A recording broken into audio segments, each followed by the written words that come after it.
friends. Welcome to Coding Garden with CJ. Today is going to be a pretty chill stream.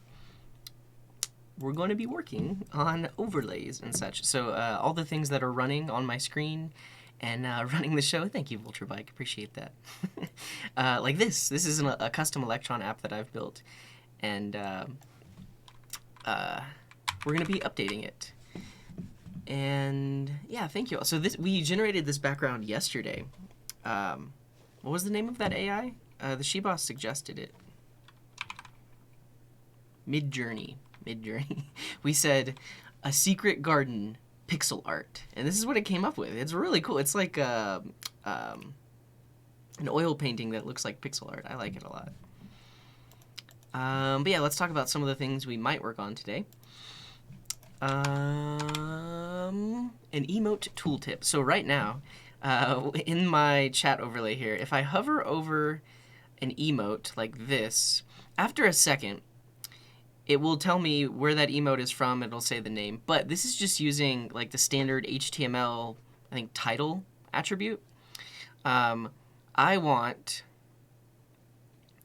this to be like an actual pop-up. So when you hover over it, I want it to pop up instantly. I don't want to have to wait a second. And similarly, I want to do like the same thing with like the flag and the team, because if I hold my mouse there for a second, it will tell me what it is. But yeah, so that's one of the things we want to work on. The other thing is a custom badge color. So right now, your badge pretty much takes the color of your name, like David. You can see David has this code badge, but it's the same color as their name. But if you choose a badge that comes from simple icons, it uses the default brand color. Like you can see the React logo looks like React. But I want you all to be able to set that color as well. So either use the default brand color or use your name color or choose a custom color for that. Yeah. Yeah, so Samwise Gardner messages do show like this, and I'm okay with these showing up. Some messages don't. And I have those prefixed with a command so that they don't show up. What do you have here, David? Risky click of the day. Nice. Coding Hio.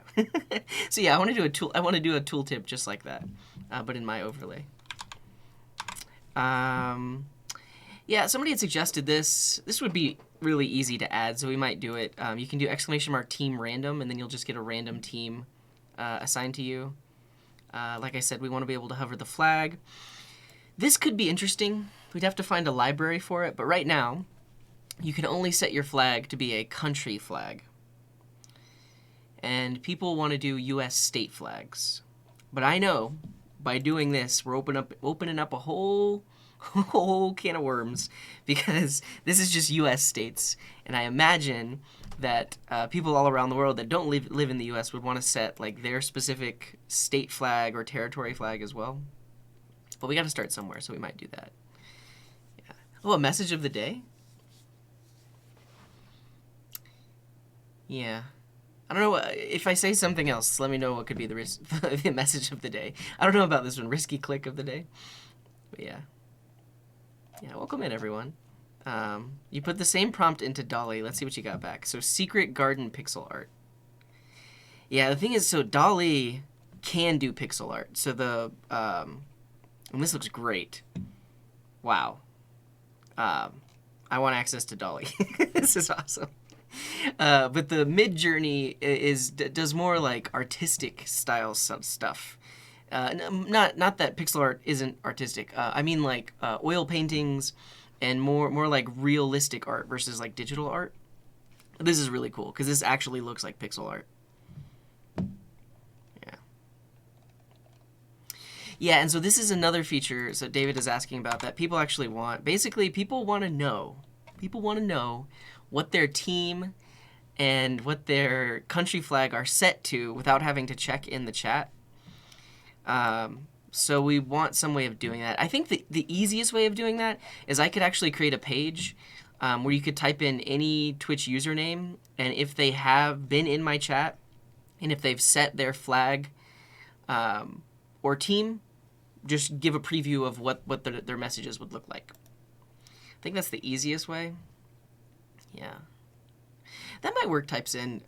We would just have to do some scraping or figure out where they got their data from. The thing is, these flags come from a specific CSS library we found that has country flags.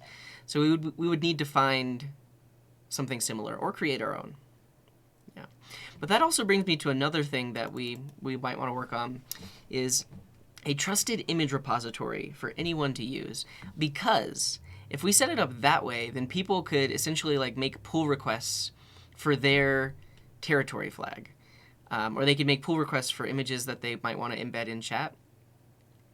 And if we approve them, we can merge them in. And now, because they're in that trusted repository, I know that I can actually show them in the overlay. So we could do a lot of different things for that. Because we could have like a folder for flags, a folder for team icons. And those could be icons that aren't on Font Awesome or aren't on Simple Icons. So I'm gonna raise the priority of this one because this could be interesting and it'd be fun to ideate around how we do this. I mean, the easiest way is we just have a GitHub repo that you can make pull requests against, but I don't know how scalable that is in terms of like how many images can you have in a GitHub repo. Yeah. Are you talking about Sheldon from The Big Bang Theory or I guess he has that other TV show where he was a young kid, but I don't watch it, so I don't know the reference. But I guess they like flags. In my humble opinion, Canadians are more proud of their country than their province. Maybe I'm projecting a bit. I could see it. I mean, there are a lot of people in the United States that are more proud of their state than they are of the United States, so I could see it. Yeah. If I open the imagery link again, if I had the new prompt digital art instead of pixel art. Yeah, I'll let you know. I'm hoping that I just get access to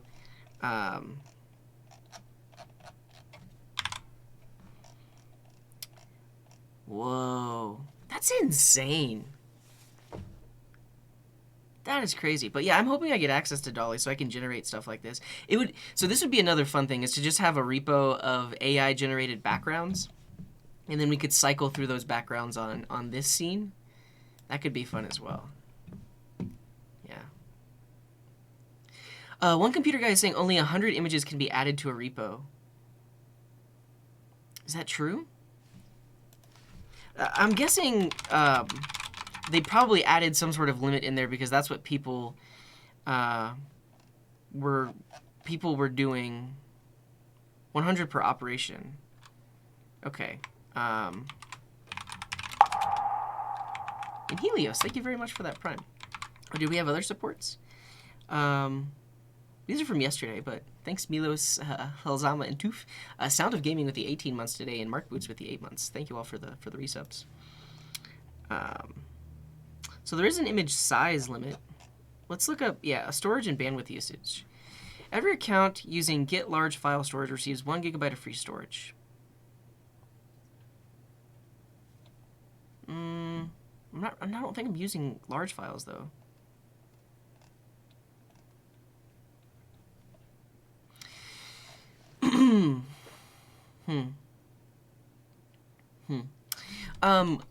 I probably would use a Vercel excavator. I just haven't deployed any backends recently. Just maybe we need to do that today, just so I don't get out of practice. Deploy a backend with Vercel. Blue screen is broken near the browser. Oh, it's my microphone.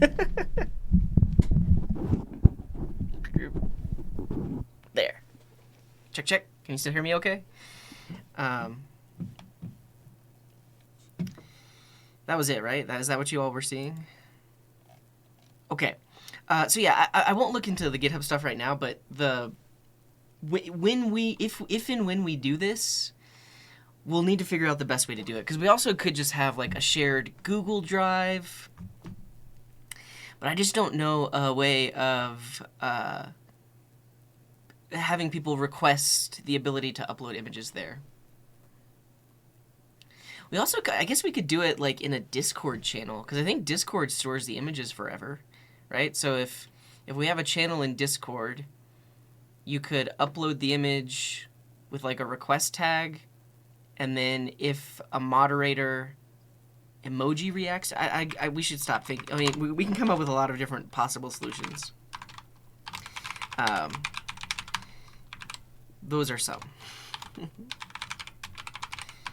Or a custom app. Cool. Let's say hi to everyone. Welcome everyone in, and then we'll work on the tooltip. The tooltip will be the first thing we do, and then we'll figure out where to go from there. But you all didn't let me know. Was the camera the thing that you were seeing? And do I still sound okay? Because I did have to move it back a little bit. And what's up, Terawatt? Welcome in. Yeah, we could use something like Cloudinary, but the whole issue there is we need some sort of request and approval flow. Fixed? Great. Because I don't just want any user to be able to submit an image and we allow it. I want them to submit, and then a moderator or myself, or maybe even VIPs can say, yes, that's an acceptable image, we'll merge it in, that kind of thing. Okay, here we go. Let's say hi to everybody. You can say hi, hello, yo, cheers, greetings, hi, up, what's up, morning, afternoon, evening, howdy, good day, coding hi-yo, F, vo hi-yo, or boga hey. Say any one of these things. I will notice you. I will acknowledge you.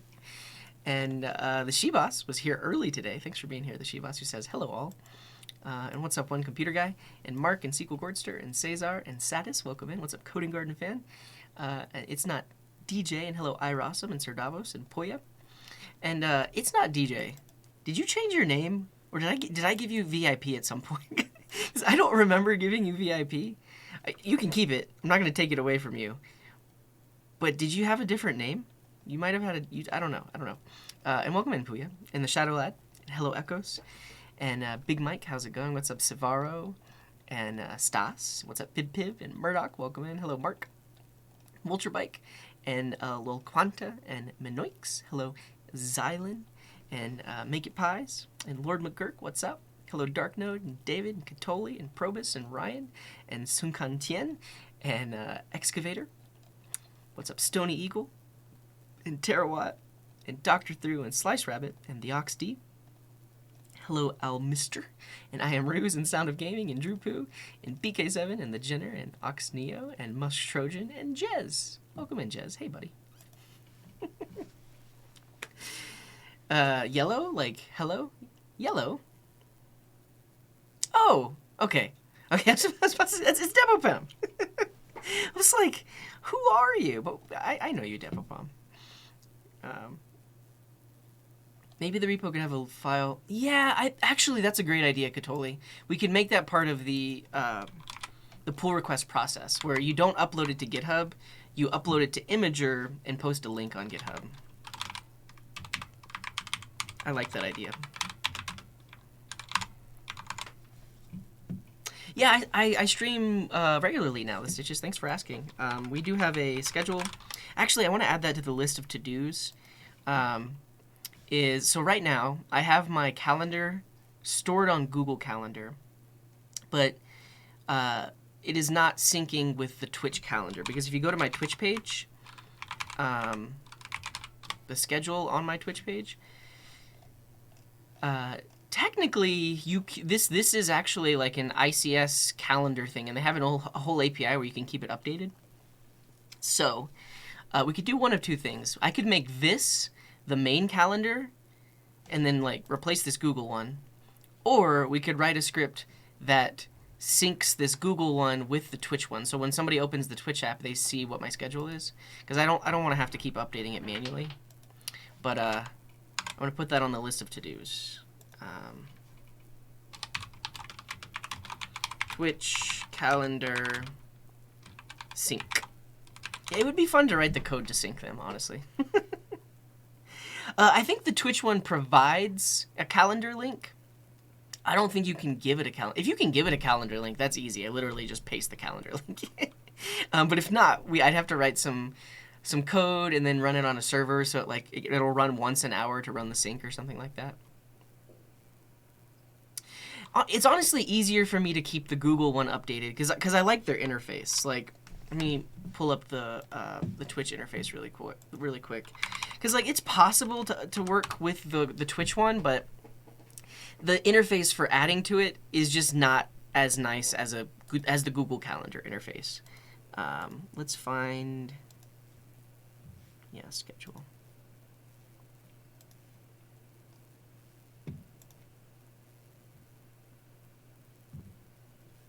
Yeah, so this is what I don't like about the Twitch calendar. So as a streamer, I can go in here and add streams. Some people just set up a regular schedule.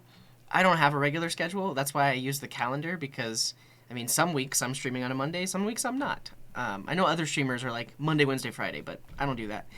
So I can add a stream, and then I can fill out the info, and then I have to go click specific day, and then I have to click this, and then I have to choose the day, and then I have to click save. That's like 3 or 4 extra clicks. Whereas on Google Calendar, I can literally click the day and then add it, which is this is the main reason I'm not using the Twitch calendar. But yeah, they have this export feature, and then they have this link which you can subscribe to. But yeah, those are my complaints about the Twitch calendar. Add the Twitch calendar to Google and edit it from there. That might be a possibility. I don't know if you can do that, because I don't know if they provide like an ICS link that has edit privileges. But you're full of good ideas today, Katoli. Thank you for that. We'll look into it. But that's for later. Right now, we're gonna work on tooltips. The subscribe to Google Calendar. I thought that was. Yeah, automatically export this calendar to Google Calendar. So I could click this, and then my Google Calendar would have this calendar. I don't think there's a way for Twitch to take from my calendar. But we'll look into it. But not right now, because the first thing we're going to do is we're going to write some code that gives us an Emote Tool Tip. We'll do a quick focus mode. Thank you, SQL Gordster, for that.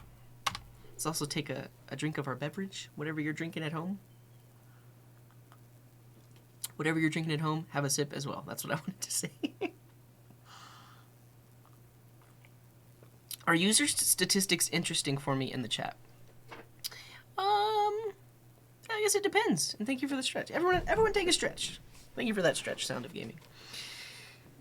I know users are interested in how long they've been following or how long they've been subbed, and I believe there's some bot commands that'll give you those.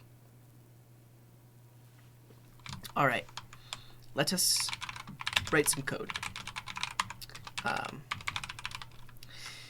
First of all, we have some uncommitted changes. So this is from last time. I'm gonna go ahead and push these changes up because I always say I do, and then I never do. So give me just a second. I'll make sure there's nothing secret in here. We'll push this up, and then we'll work on the next thing.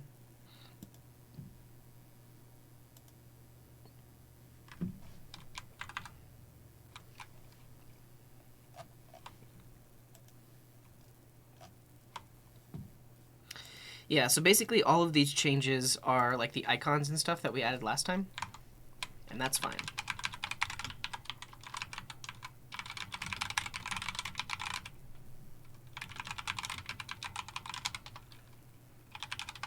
What do I use to test the Sprout Kit components? I basically test in production. I mean, I use this overlay and I use my Electron app.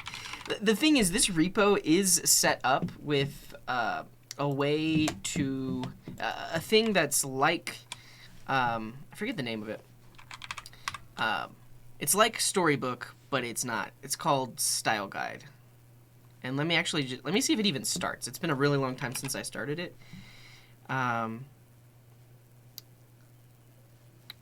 This one. Let's do npm run Style Guide. And so the reason I chose Style Guide instead of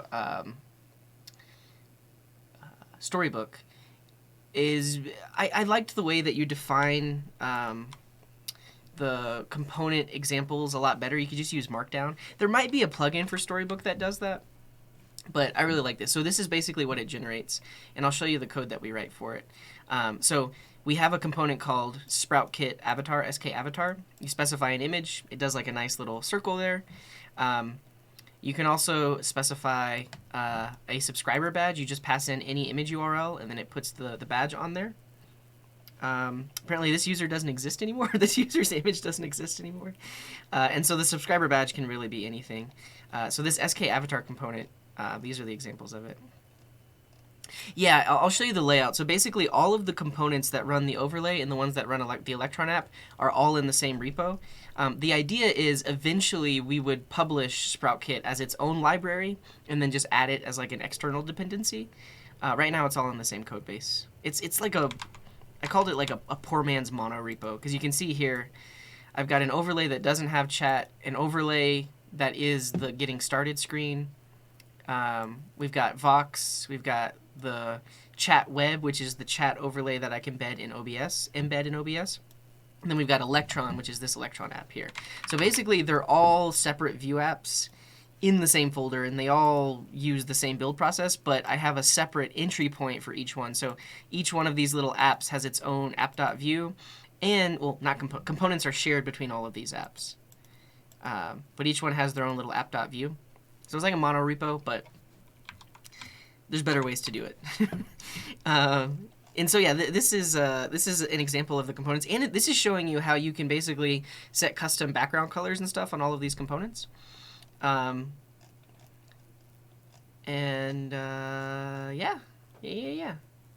Because there's this user info one that does the badges. The thing is, we also need to update this to include like simple icons. Yeah, so right now this is outdated. This just talks about the old Font Awesome brands, but we have a new thing. Basically, all of these docs need to be updated. But I'll show you why I like Style Guide. So for example, if we take a look at the so components are the reusable by everyone components, and if we look at SK avatar, define my component. I've got all the stuff here. It's nice and TypeScripty. It uses variables and such, and then we have an element called docs that's literally just Markdown that uses those specific components, and that's what shows up in the documentation. So that's what I really like about Style Guide. I don't know if you can do something like this in Storybook, but it's really nice because all the documentation is like embedded within the component right next to it.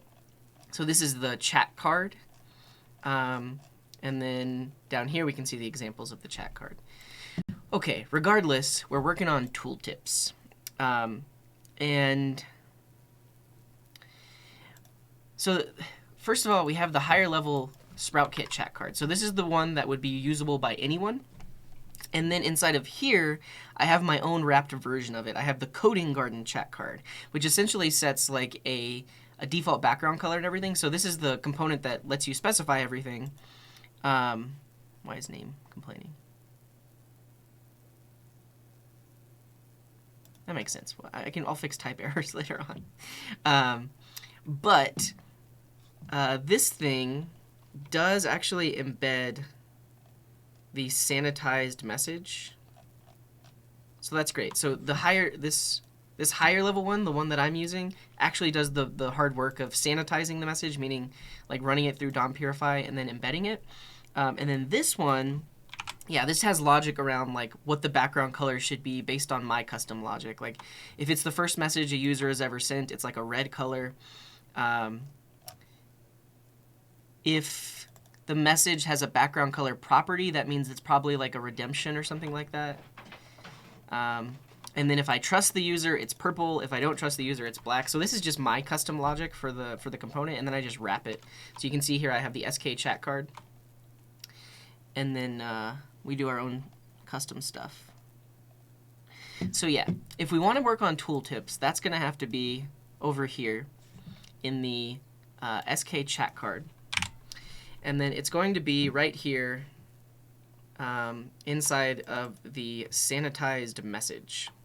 Because sanitized message is the actual HTML code of the message. So essentially what I do is I parse all of the emotes out of a message, turn that into Markdown, so Markdown embedded images, and then that Markdown is converted into HTML and sanitized. So like if there's any bad stuff like scripts or other stuff, all of that gets ripped out, and then it's just the stuff, the images are left behind.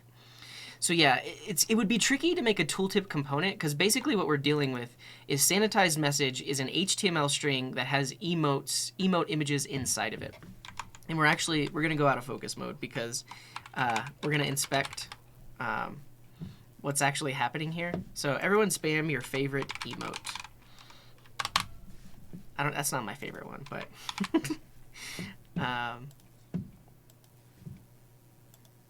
so I want to show these. Cool. Yes. So I'll show you what we're dealing with in the data. So essentially, we have this. We're dealing with HTML because to actually show it embedded here, we have an HTML string that has this. We do have access to the title prop, so I'm curious if I can do something interesting just with CSS. Honestly, I think we can just do it with CSS. So with CSS, we can say image on hover.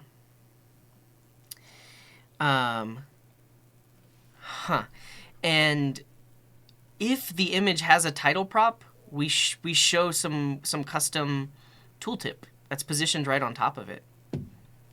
I think that's what we're gonna do. Yes, you can. Yes, you can. Yeah, that's it. That's the solution. And so, I mean, the reason that I had to think about this a little bit is like, it's tricky when you're working with raw HTML and you're putting that into some sort of component library. So I'm using vue.js, but even if this were React or something else, this in React, this would be like dangerously set inner HTML. But at that point, you don't have control of it because it's not a component. It's not component code. You could essentially create like a custom renderer, but I'm not even doing that. I basically am sanitizing it, making sure it's stuff that I do want to embed, and then I'm dangerously embedding it because I know that I can at that point. But what I like is this. So I'm going to give the sanitized message a class. Oh, it does have a class. So it has a class message. And what we're going to do, if we look at our CSS for where we define, so this is the message. This is the message when you do like a /me command. So this is the CSS class that I want. But what I want is any ampersand. I had to find it. Any image tag inside of a message when you hover on it.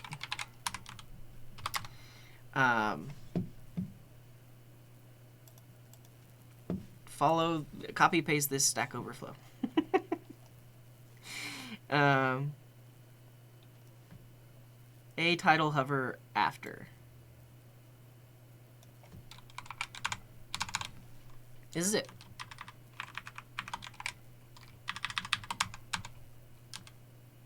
It's literally all we need. Well, image has no pseudo element? No!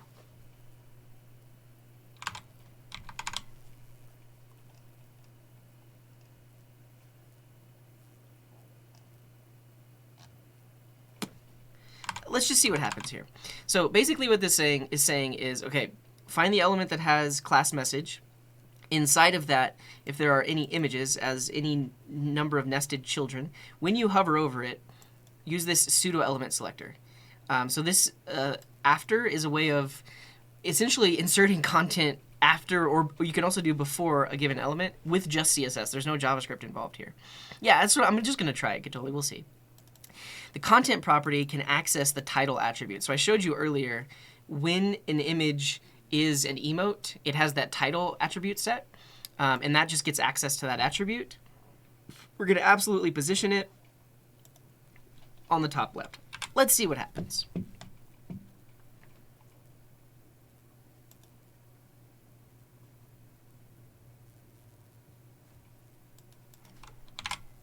going to refresh it just to make sure.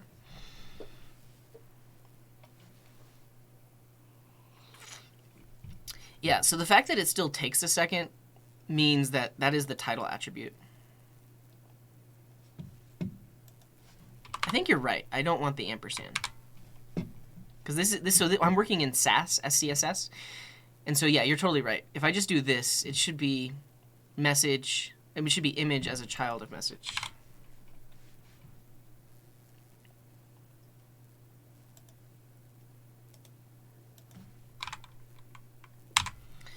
Let's see.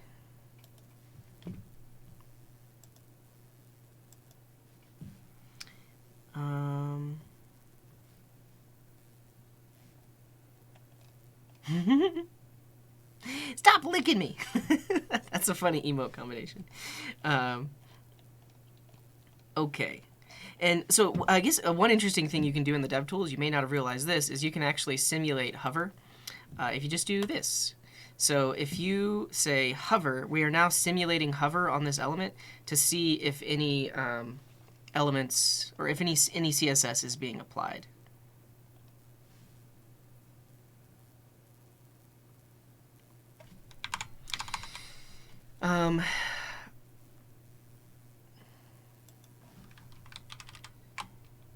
Let's not do the pseudo selector. Let's just do this and see if it actually changes the content.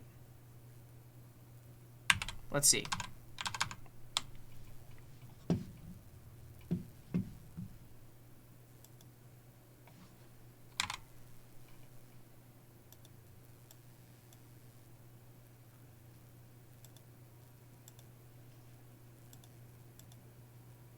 Content only works on pseudo? I wish I knew how to use CSS.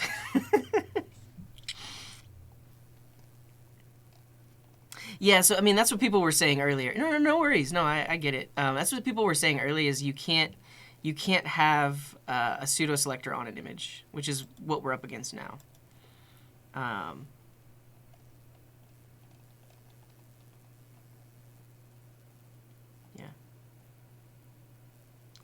Yeah, so this is basically just a set interval. So every, I think, 1 second or 10 seconds, every single one of these messages runs the time ago library to say how long ago it was. So that's why you don't see. So that's I think it's 10 seconds because you'll see. Well, no, maybe it's every 3 or so seconds. And you can see that those are all updating. But that's literally just a set interval, and it iterates over the array of messages to update that time ago property. Yeah, I think that's what we need. We need to make it really obvious just to see if it's actually working. I don't think our CSS selector is even working.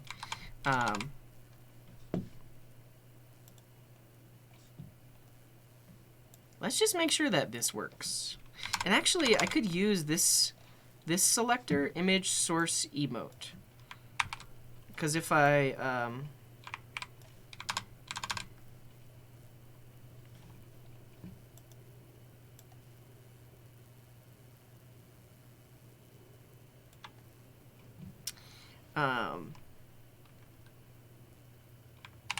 these.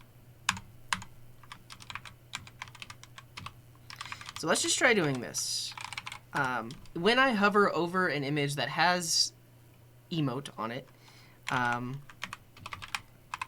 make it smaller. Let's see what happens. Hover class is not working. Let's just reload to be sure.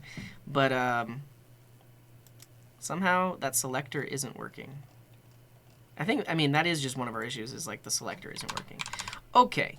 I am going to see where I'm actually targeting those emotes. Hashtag emote. And I'm doing it in the specific CSS of each one of these apps. That's super interesting.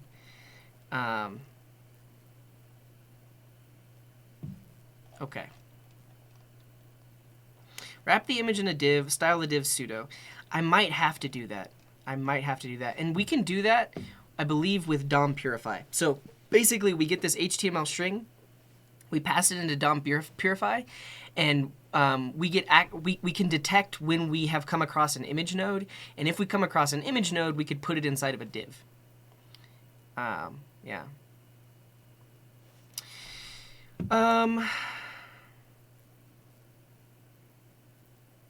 So this, basically my CSS selector isn't working. let me get my CSS selector working, and then we'll do it. So the dollar sign, I believe, just says is just it's a regex, so ends with source ends with emote. I think. I'm gonna go ahead and say that.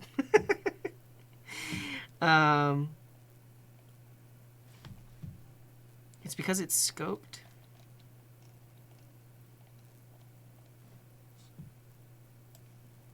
I mean, honestly, let's just see. Can I do this? I just want. See, like this style isn't even applying. How does Sass work? Let's look up Sass.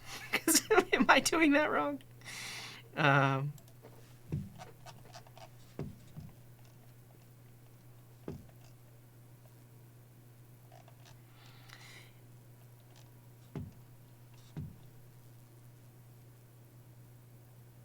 If it's scoped, you don't think it works on vue.html? Well, it would be targeting the parent element that it's embedded inside of.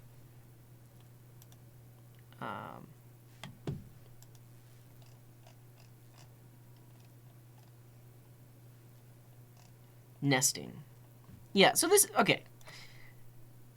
I'm at least doing that right, because this is what I want it to turn into. I want it to be dot message space image. So at least we've got that going. What if, I mean, I'm not going to leave it this way, but let's see if that actually targets it. It doesn't.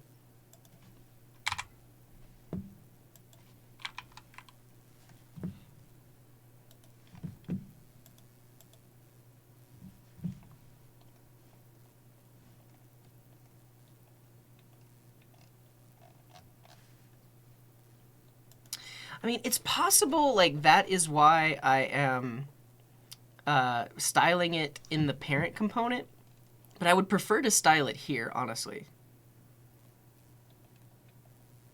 Shouldn't it be easier to apply a custom class to the image and have the class on a separate file? Maybe. Maybe. Scope styles with vue.html. Thanks for looking that up.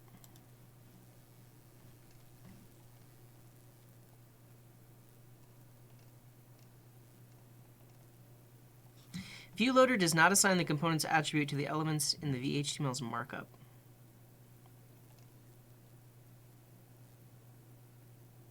You can use this combinator to change what part of a CSS rule the component's attribute is attached to. Do I need that? Boom, boom, boom. This is view 3.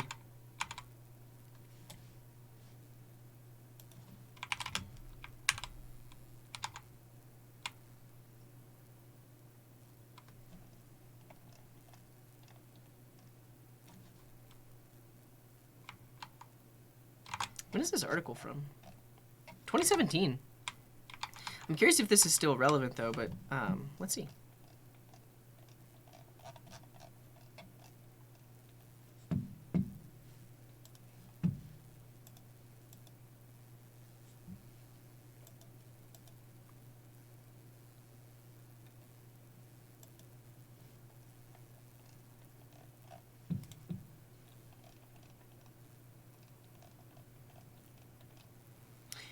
It is also in a p tag, but it should select it, even though it's nested. Like, this isn't direct descendant, this is any descendant, right? I'm basically questioning everything I know about CSS right now. Like, this is what this is, right? Any image inside of a thing with class message.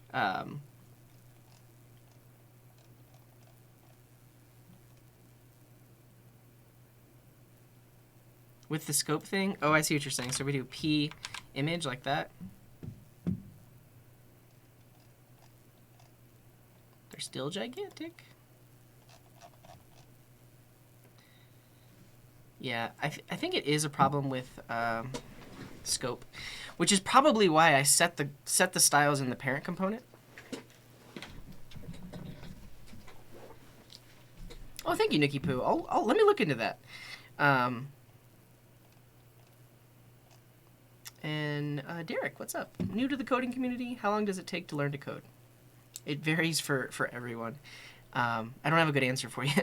I will say there are like if you look into like coding boot camps, some of them are like 12 weeks, some of them are 24 weeks, some of them are even longer than that. And most of those programs have like 80 to 90% placement rate within that time frame. But you got to think about those people are coding at least 8 hours a day, 7 days a week.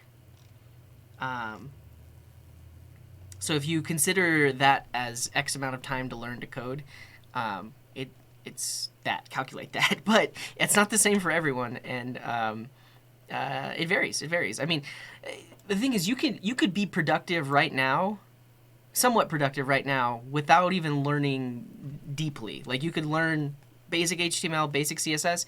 You could build a web page, and you could probably do that in a day. But it takes a long time to master.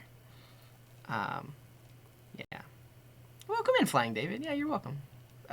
Says, thanks for the streams. You inspired me to get back into coding, and now 2 years later, I'm running a one-person business with my SaaS app. Nice, nice. Glad to hear it. I mean, I like CSS. It's just been so long since I worked with it. Yeah, and I think that's... So Murdoch is also saying, like, you basically never stop learning. Like... And so it's an interesting question. I mean, and I get the question. I'm not saying it's a bad question. I think it's from a beginner's perspective, you don't really have the right frame of mind for how to think about coding, I guess. I don't know. I'm not trying to scare you away. I'm trying to answer your question realistically because, yeah, first of all, you never stop learning. Second of all, you could probably know enough in like a week.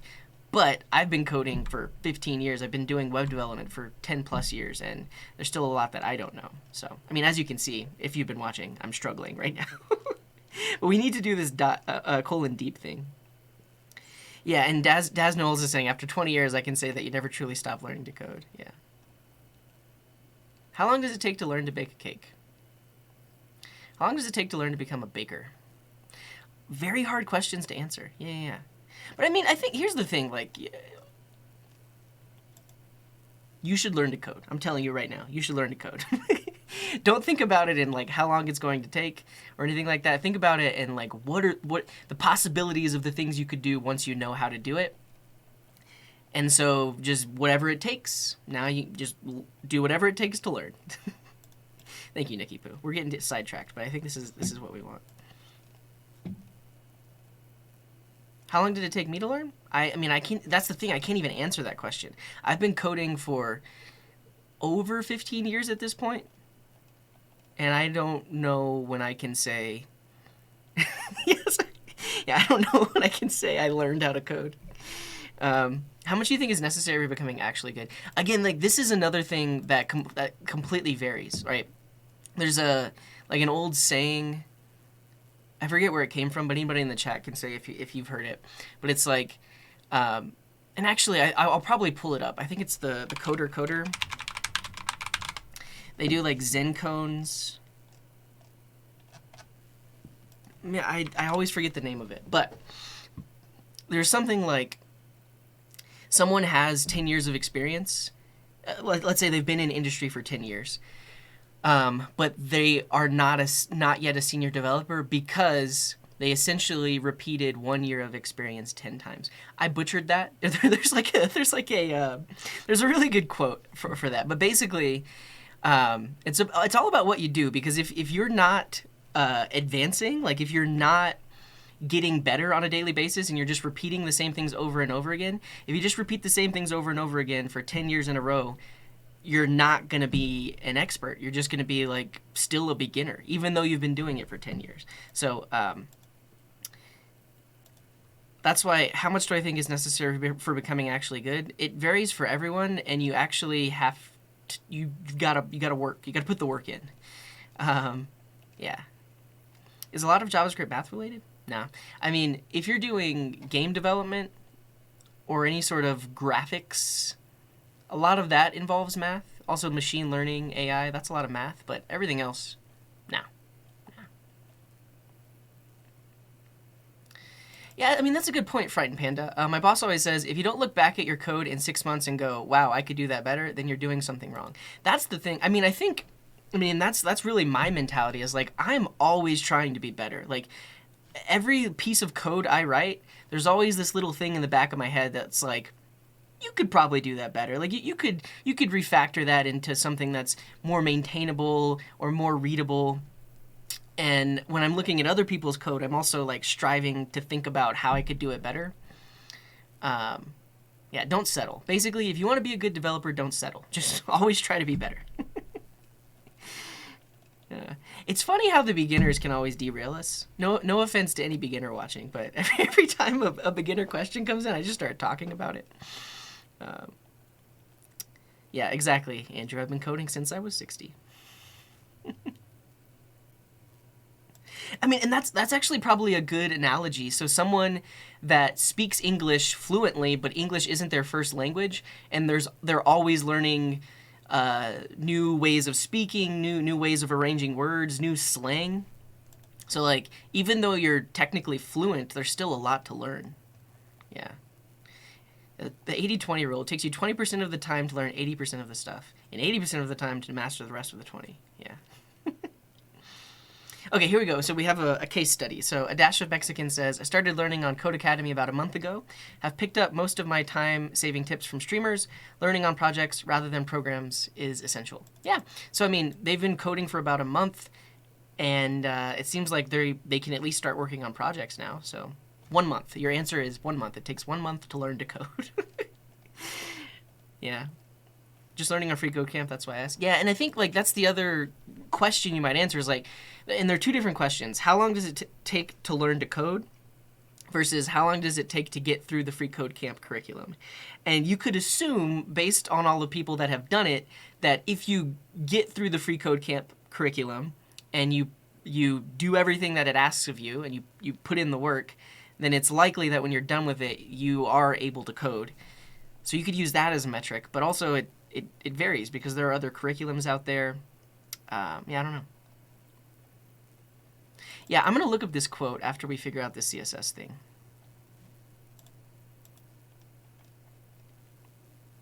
Do you think leak code and algorithm stuffs are necessary for becoming a web developer? For your day-to-day job, no. And if you think otherwise, fight me. Don't fight me. You can have an argument with me. But in the real world, no, we don't really use those things. However, it also varies by what kind of company that you work at. Because if you work at a larger company and they do hire a lot of computer science grads and they are doing more performance-intensive things and more back-end stuff rather than more front-end stuff, you do deal with a lot of data structures and algorithms, which is the kind of stuff you're going to be doing on leak code. If you're going to be a full-stack developer that's just building apps, you're not doing computer sciencey kind of stuff, you don't really need to know that stuff. And the tricky part is a lot of companies, I would say a lot of companies have changed their interview process, but a lot of companies haven't changed their interview process. And it used to be that the people they were hiring were computer science graduates. And computer science graduates, it's kind of the only thing they know how to do is like leak code and algorithm stuff. And so that was the interview process to hire them so that they could go do web development. These days, a lot of companies have tailored their interview process more so to web developers so that you don't necessarily have to do like algorithmic stuff. But it varies. Everything varies. It depends on the company, depends on the interviewer. Yeah.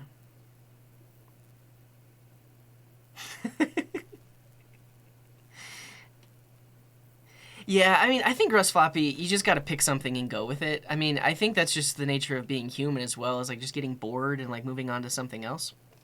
But I think the thing is like if you're doing it as a hobby, don't feel bad about switching stuff. Just it keeps you interested, right? It keeps you preoccupied.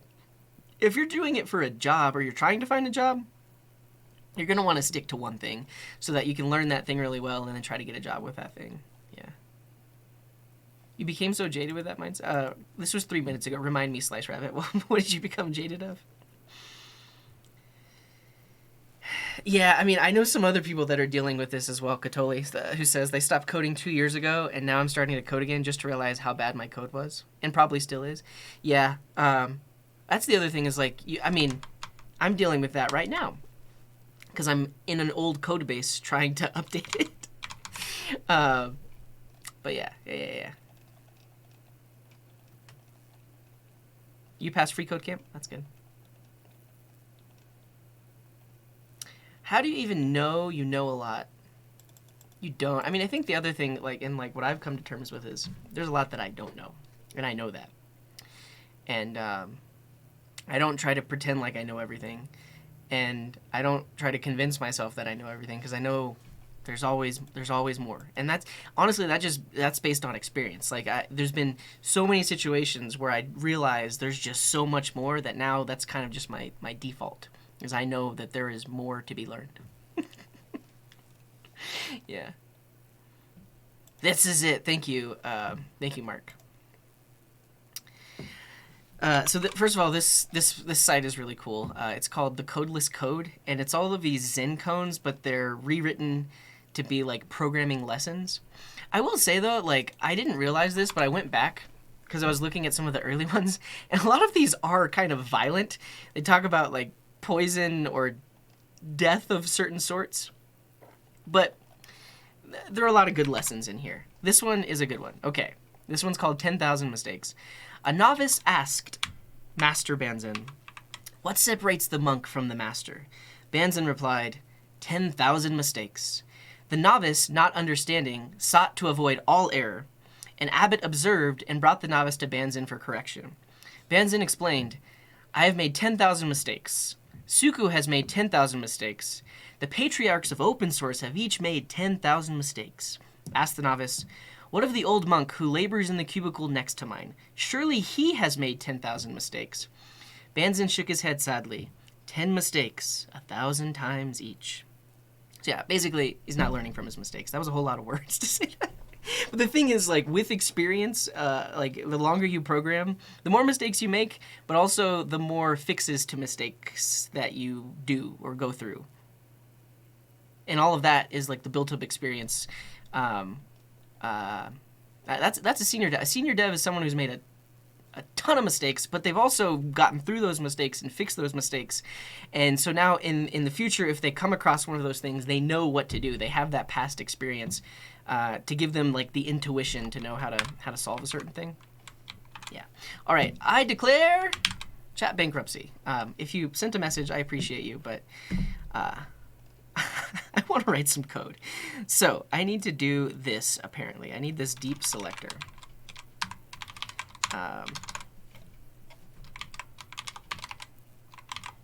Deep.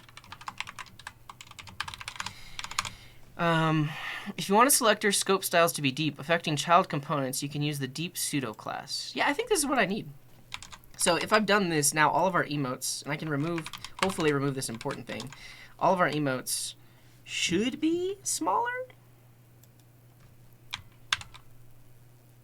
And honestly, like, it should have auto refresh. Like, I shouldn't have to. Oh, it worked.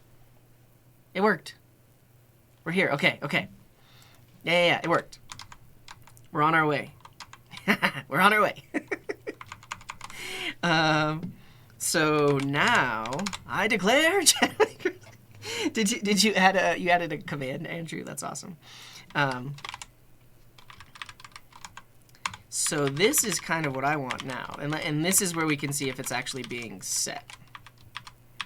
Because we can say, select a deeply nested image. When you hover over it, add an after element that is the title. You can also have like font size 5 rem, big font.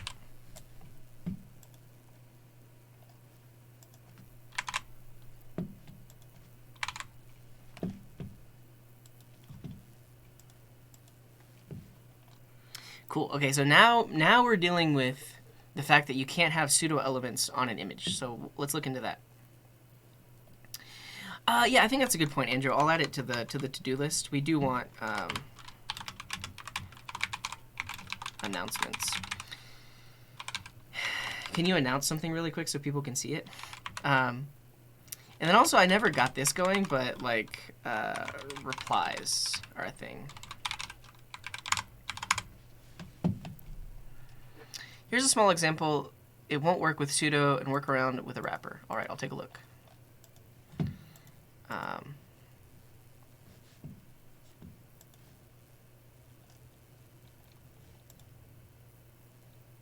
Yeah. So this is the one that has the parent wrapper, and it's putting the pseudo class on the wrapper, and this one is trying to put it on the image. Okay. CSS image pseudo element content.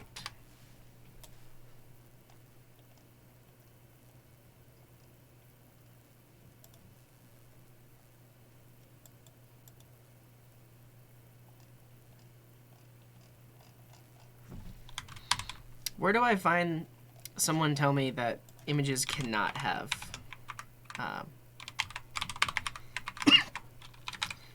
here? Thank you, Shadowlad. My Twitch chat is essentially Google. Okay. A replaced element is any element whose appearance and dimensions are defined by an external resource. Cool. Before and after only work with non-replaced elements. That makes sense. Okay. If that's the scenario, then we are going to want some sort of emote wrapper. Let's see how... I take offense to that. No. I'm not trying to offend you. I am saying my Twitch chat is better than Google. Like, I had this idea a while back when I was like, we basically could start like a service where people type in a question and then you have 300 people sitting there ready to answer it. I believe something like that sort of kind of exists. Yeah. I think vdeep might be an older thing. I think this :deep is newer vue.js stuff. I don't know if this specifically is Vue 3, but yeah. I don't want to put an image, I want to put text. But here we go. We're going to look into my sanitizer. Yeah, basically, I mean, customer support, but it's crowdsourced. It's crowdsourced. Yeah, swarm intelligence, exactly. Yeah, Mechanical Turk, exactly. Yeah, I have heard of Serex Inchi. It's basically like a combination of multiple search engines. DOM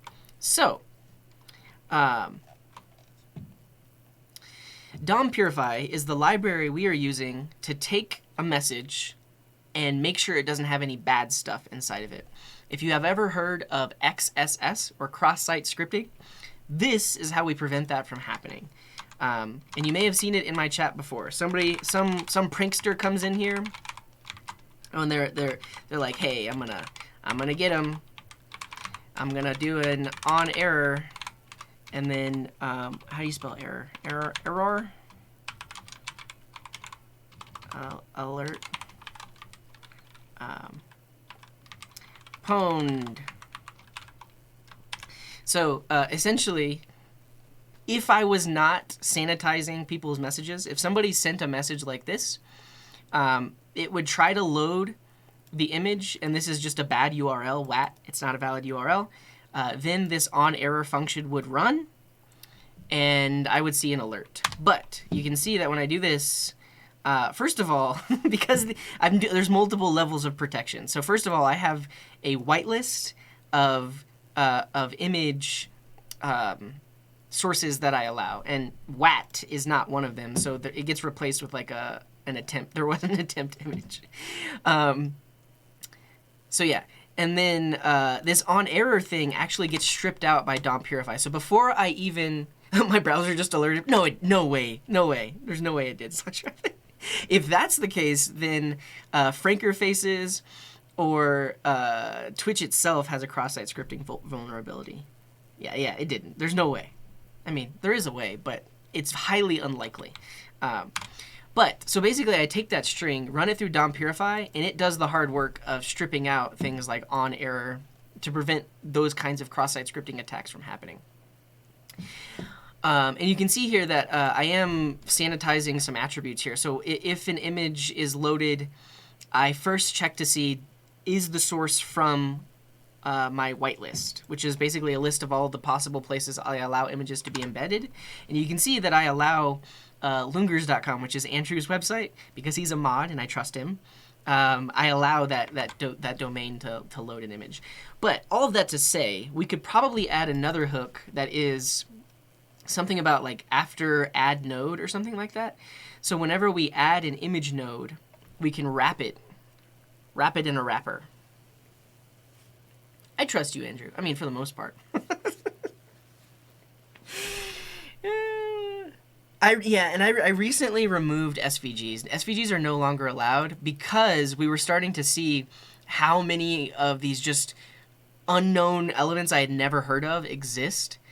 And some bad stuff could have happened because inside of SVG, there is actually an image tag. An image is different than img, and it uses an href attribute instead of an src attribute. And then what somebody also found is there's another type of image. It's like an image colon something, and it's basically all of these possible things. Yeah, and I have that on the to-do list. So right now, these are the tags that are forbidden, meaning if I see these, I strip them out. We should switch that to an allow list, meaning I'll allow images, I'll allow marquee tags. We could come up with a list of the things we want to allow, and that way we're less vulnerable to this weird stuff. Regardless, for now, this forbidden list blocks most bad things from happening.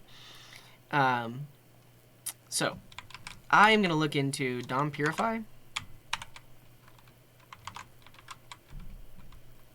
Well, it would have to be inside of an SVG for I think the browser to even recognize it. But because we're blocking SVGs, you can't load it. All right. I'm going to look at DOM Purify and see what the events are to see if I can tap into when an image is being processed or added. Let's go to the GitHub.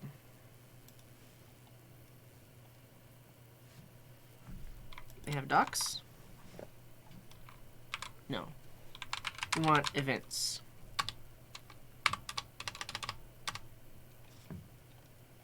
Here you go. These are our hooks. Before sanitize elements. Upon sanitize element. After sanitize elements. So upon sanitize element is called for every element. And what we can probably do is if we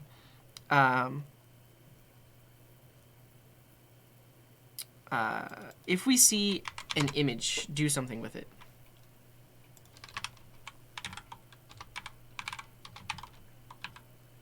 Nice. They've already got the TypeScript definitions. Glad to hear it. So upon sanitize element, that's going to give me the node, and then some data, and then the config, which I don't need. And then what is node? Node is an element type. Can I do like node dot? Yeah, I can set the inner HTML. Ooh, okay. Okay, so what I'm thinking is, I can say if node dot tag name is image, then node dot inner HTML, we're gonna add just like a little wrapper div. So we'll do a let's do a span.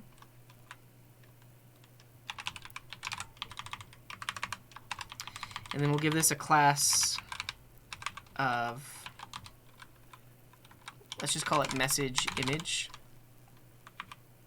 And then inside of there, we will have the existing image. So just put its current HTML.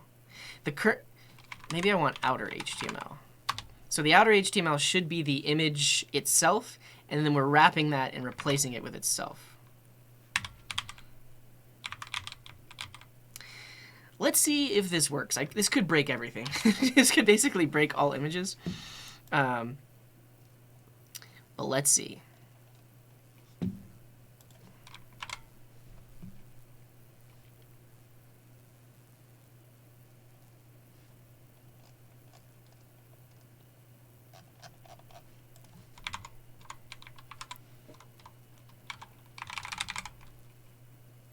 The images still work. The moment of truth is if we look at the inspector and we see that these images are wrapped in a span. They're not. Well, we tried. We tried. Okay.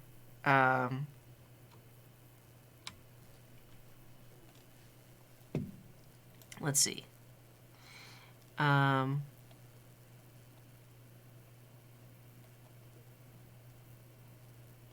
you know what? Tag name might be all caps.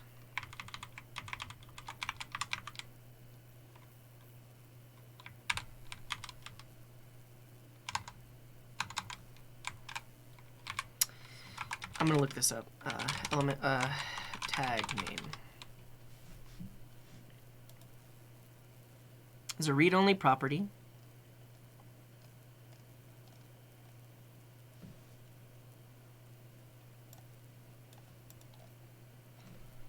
I mean, you're not showing it to me, but let's do this. Use in the console. temp0.tagname. Yeah, it's all caps. I think that was our issue. All right. Let's also see if hot reload is working.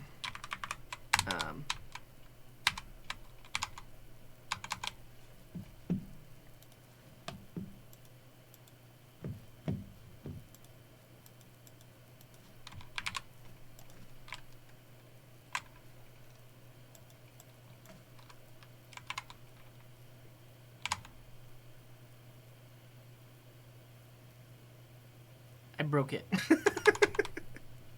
I broke it. Yeah, we're not seeing the latest messages.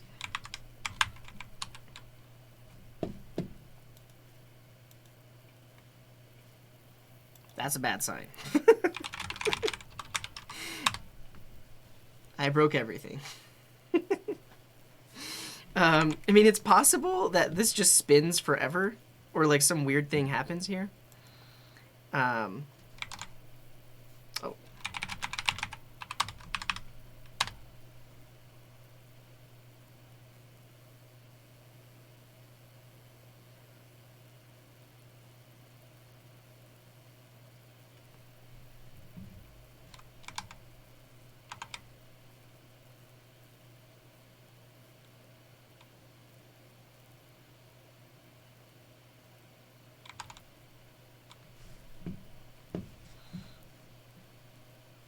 Oh, do I need to return the node? No.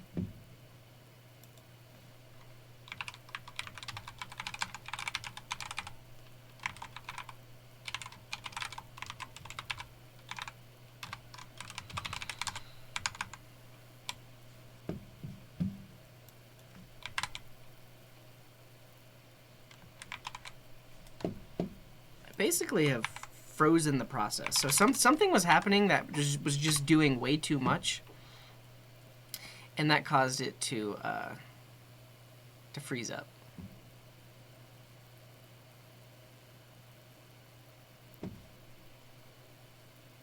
There we go. So what I started doing was logging outer HTML right here. So that's the right property.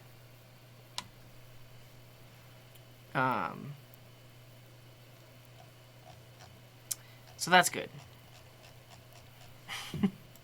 Like that. Cool. And what I was trying to do was just to wrap it in a span.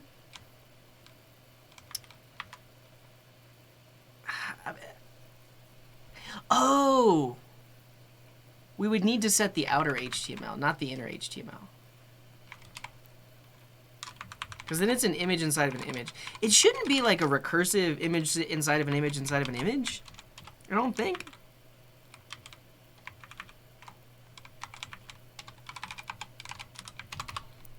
Maybe that's what we need.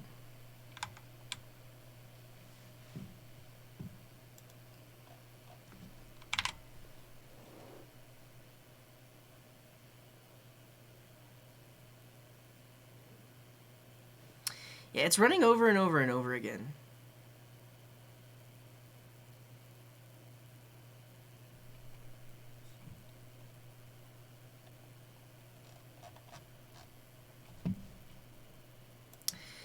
I think this is something that I didn't know was actually happening. Oh, okay, okay. I think I've got it. It is recursion. It is recursion. Because DOM purify, I think, is then processing itself again and again and again and again and again. So what we need to do is we need to add some like special data attribute so we don't look at this thing again. We'll say node.set attribute, something like data dash wrapped. Set it to true. So if it's an image and node.get attribute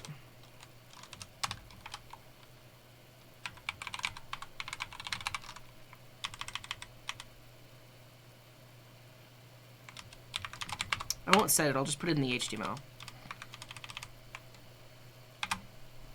And that's not a thing.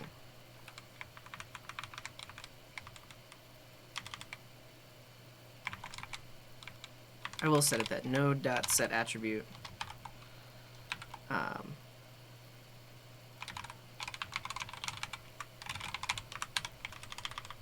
Data wrapped. True. That's it. All right. Here we go. If someone writes data wrapped true, it won't wrap it. Yeah, that's exactly what will happen, but I'm okay with that. Just don't do that.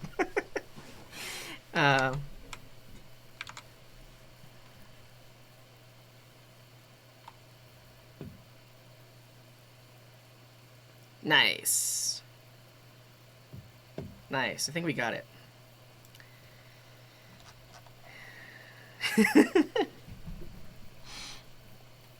So, if and when we look at this, we see that it's wrapped in a span. Nice. That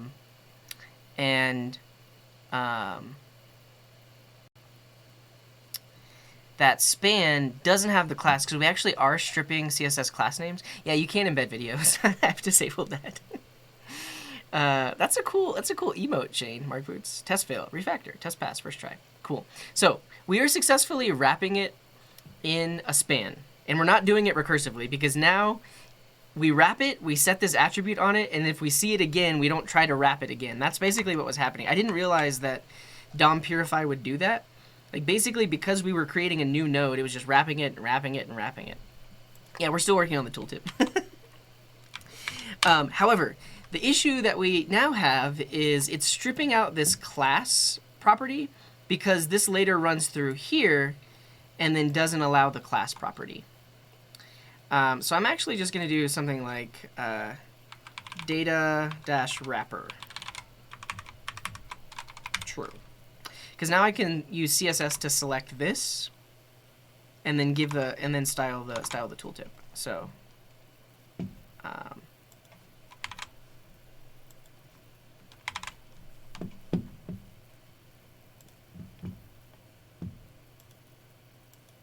what'd you do there? Oh, I think you just literally embedded the image, didn't you? Yeah, so it's not in... yeah, so you embedded it with the data wrap, so I'm not going to get anything. But I guess that is the issue, though. People could troll me. I could be like, oh, what emote is that? And then I literally don't get a tooltip because they just sent a message that was an image with the data wrapped already set to true.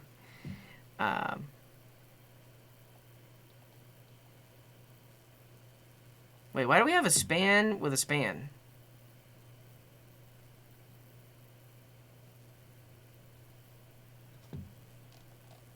Are you all trolling me? Stop trolling me.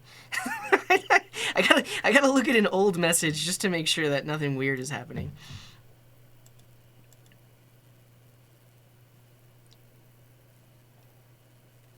I have outer HTML.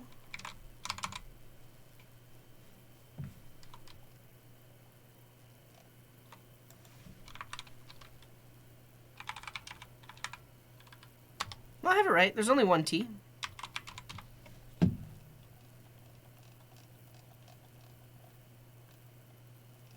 You had you had a span in your comment. Okay. There we go. Thank you, Andrew. So, I don't think you were trying to troll me. It just so happens that you inadvertently trolled me. No. It still doesn't have that data wrapped attribute on it.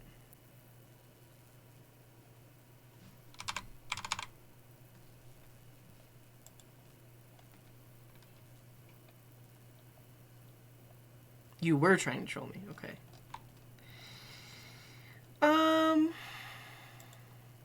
This doesn't seem to work though. So data wrapper is not getting added, I don't think.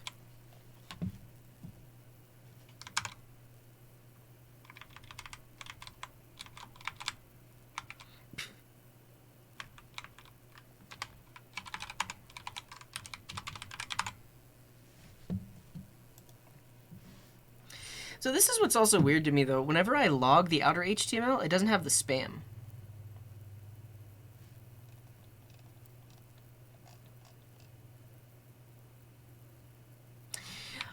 Yeah, Saint. The data attribute should be fine.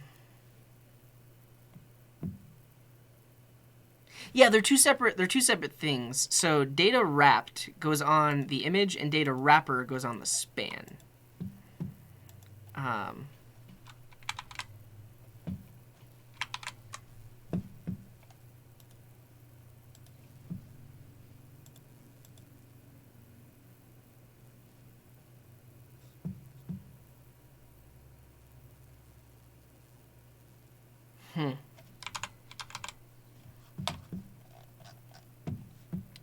No worries, Cyprian. Appreciate the comment. All right. We'll call this updated HTML. And then let's just log the updated HTML.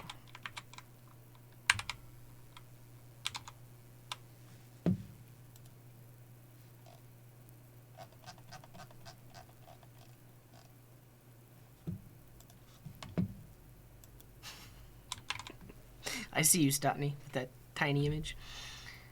Here we go. That's what I want to see. So span, data wrapper, inside of it, data wrapped. And then now I want to say node.outer HTML equals this updated HTML.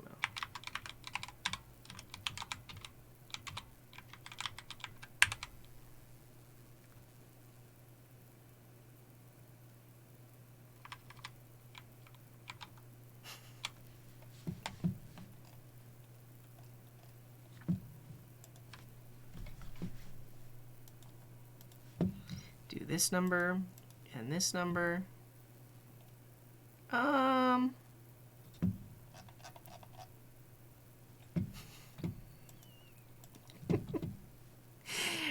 Yeah, you're right. I do need to like extract the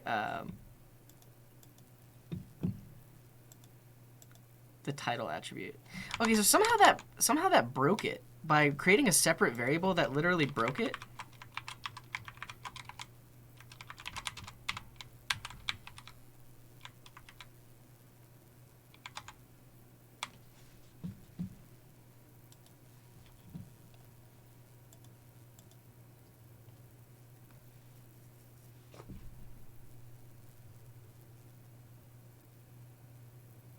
If the element doesn't have a parent, setting outer HTML doesn't change anything. That's good to know, Cam the Goblin. It should always have a parent element because it's inside of like just a parent p tag.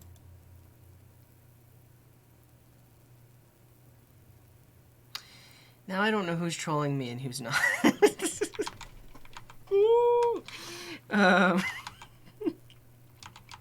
Actually, I could do this.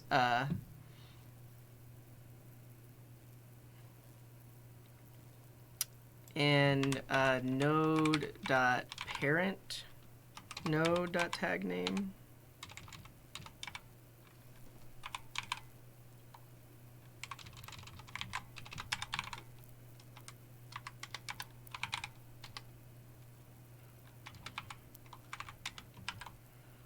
So if we haven't wrapped it in a span,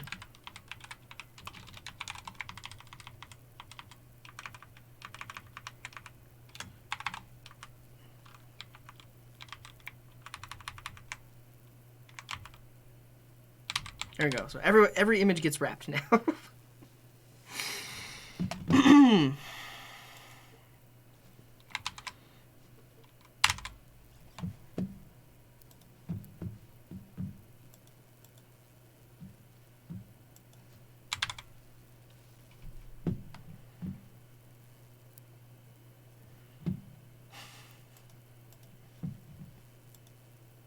There we go. Sick. That was it. I feel like some of you were trolling me without thinking you were trolling me, but I figured it out. So if it wasn't wrapped in a span, wrap it in a span. So now I know for sure we're wrapping it in the span thingy. Because look, if we look at this one, beautiful. Span data wrapper equals true. The other thing we'll do is we'll set the title attribute on here. And that's just going to be node.get attribute title. Like that. Beautiful. Now that we've done this, we can grab the span with class, well, not with class, with attribute data wrapper.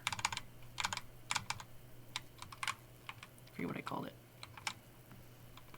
So find the span with attribute data wrapper.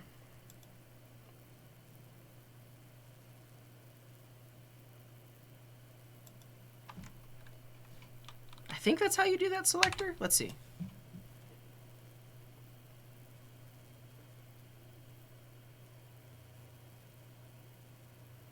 That might be true, Shadow Lad, but I'm afraid to remove it because that might cause the recursion again.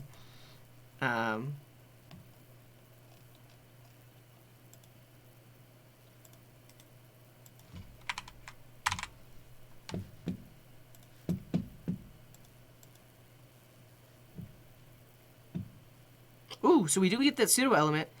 I just don't know where it's... So you can see when I hover, we get the after. But it doesn't have the title attribute, so I think it just didn't get the latest code.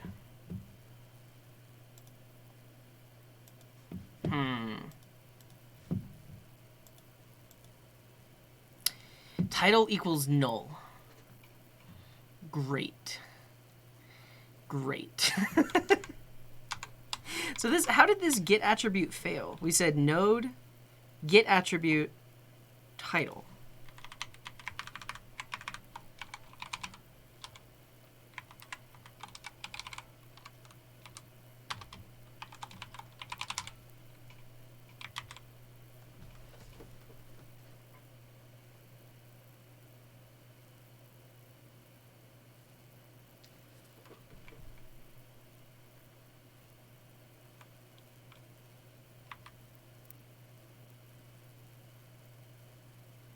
The title's added later on? Oh, you're totally right. We add it here. It's from alt, so we actually need to get the alt text. Whew, thank you for that.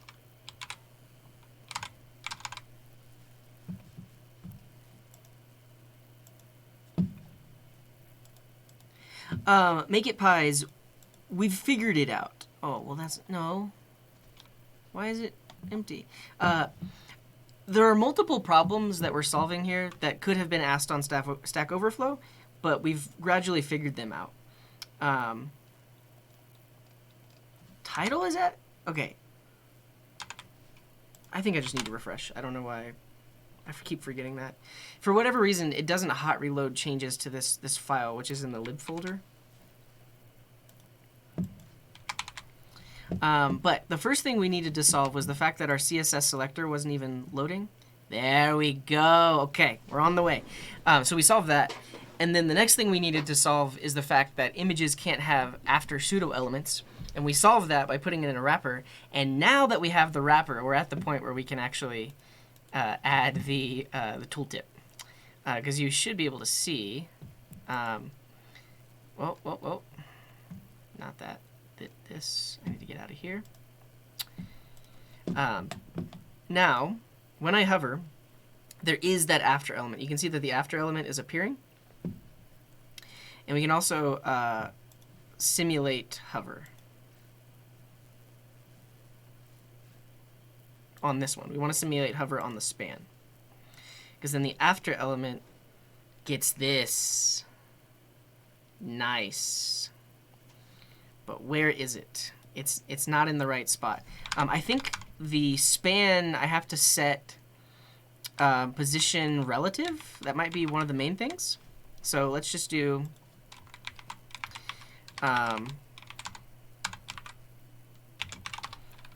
position relative. And then we can combine these two, because we can do, I believe, inside of here, we can do ampersand hover after, like this. And then all of these things move into that. Though, a span, I don't think a span can have a position, so we need to give it a display property of inline block in order to give it position relative, I think. Yeah, look at that. Look at that. We've done it. Okay. Boom, boom. Yeah, so now we just have to style that text that pops up. Look at that. That's awesome. Okay. So let's style it better. 5 rem is probably way too big. We'll do 2 rem. We could do something probably like a transform, CSS transform. Translate. We want it to be, where do we want to put it? I guess I want to put it underneath. So let's do, the X is 0%, and then the Y, negative 100%. We'll basically do this instead of top left. Let's see what this gets us. Just change the top. I guess instead of top, I want bottom. Transform. I don't know if transform works on a pseudo element.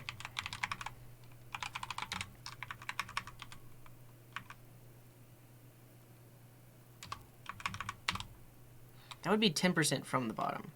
So we want 110%. I think. Funny boy. Thank you for that, Prime. 12 months. That's awesome. A whole year. Or bottom 0. 3 rem? Yeah, like that. Okay.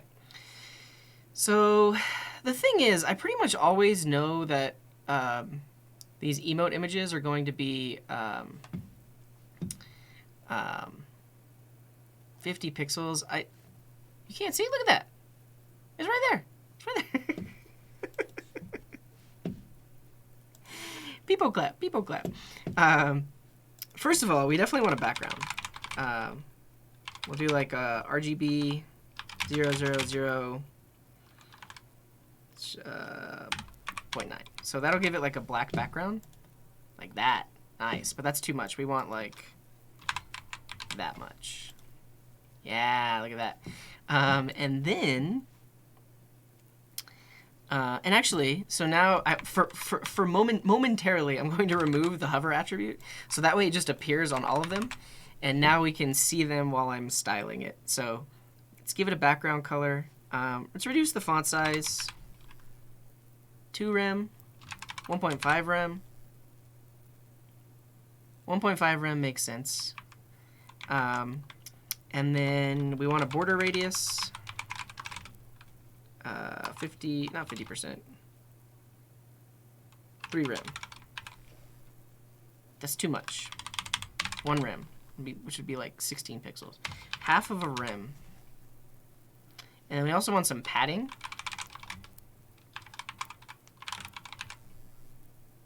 Nice. More.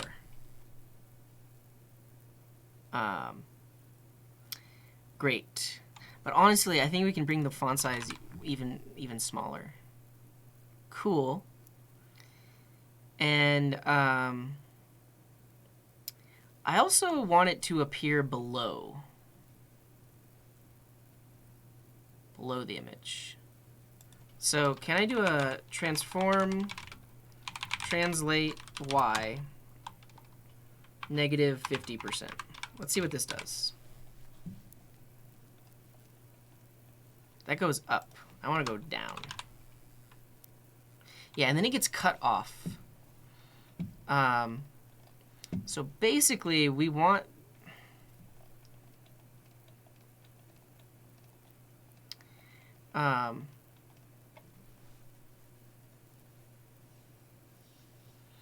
max width. This is the issue though. So because the container has overflow hidden, we can't see the rest of it. Like technically this thing we could say overflow visible. I don't think that would fix it though, because that is within the message element, and then the message element has overflow hidden. So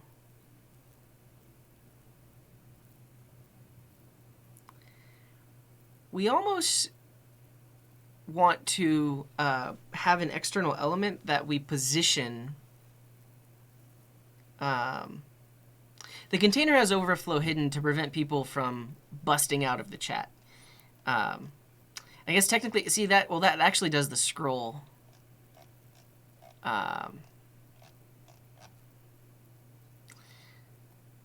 Moving tooltip.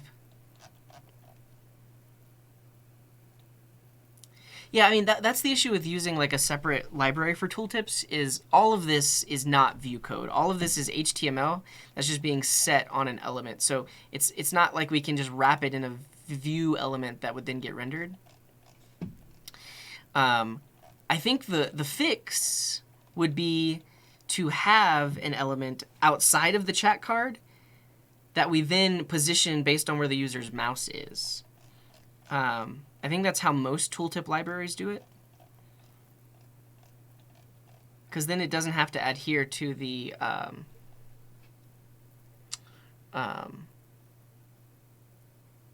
container, so it can be outside of the container. I think that's what we want. However,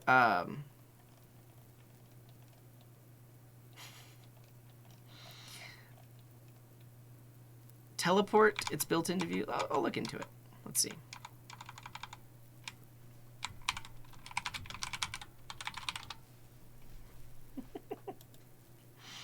Teleport is a built-in component that allows us to teleport a part of a component's template into a DOM node that exists outside the DOM hierarchy of that component. Yeah, that's what we want. How do we do it?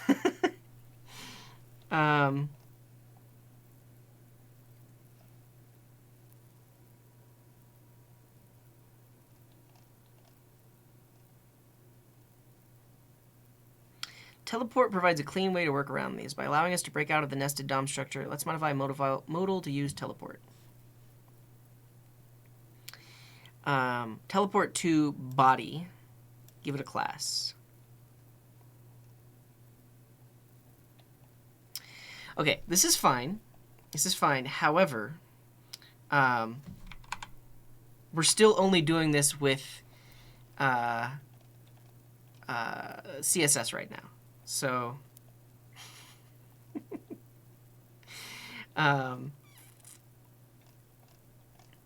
this is the issue. Whenever we hover, I guess we could do a hover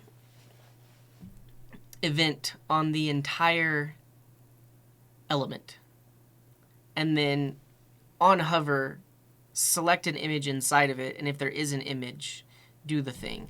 And if that's the case, we probably don't even need this if we're going to be doing DOM stuff anyways.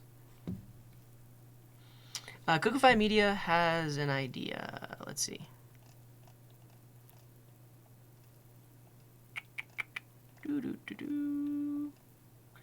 Now, you're probably thinking, you should have a way to filter the chat. I do, it just doesn't work very well. So, Cookify, can you send your message again? I can't find it. Set the position relative to the message instead. How would I do that?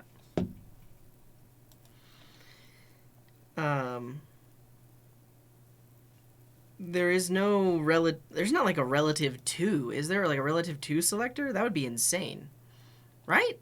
Because basically this is where I need to set what it's relative to, because right now it's relative to its parent.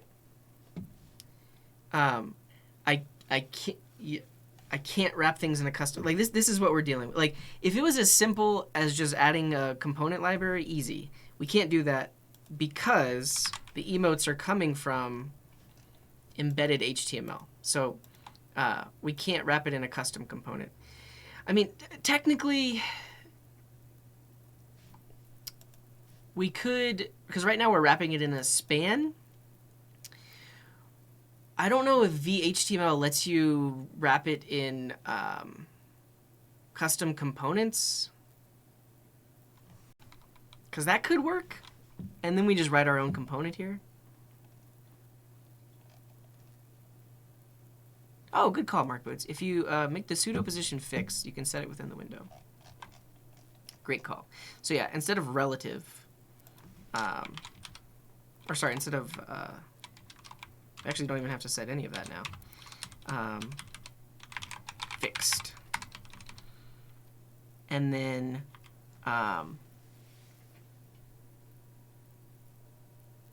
we would want to keep track of the mouse position, wouldn't we?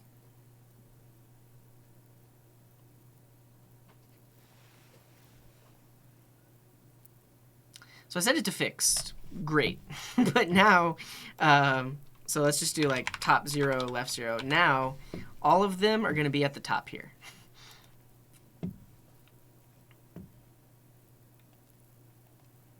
I could add the render function. Let's see.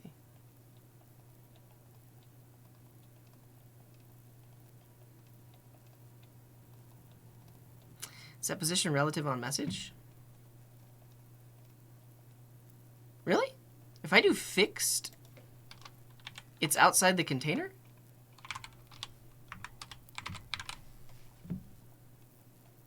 I thought fixed, position fixed is always to the entire document.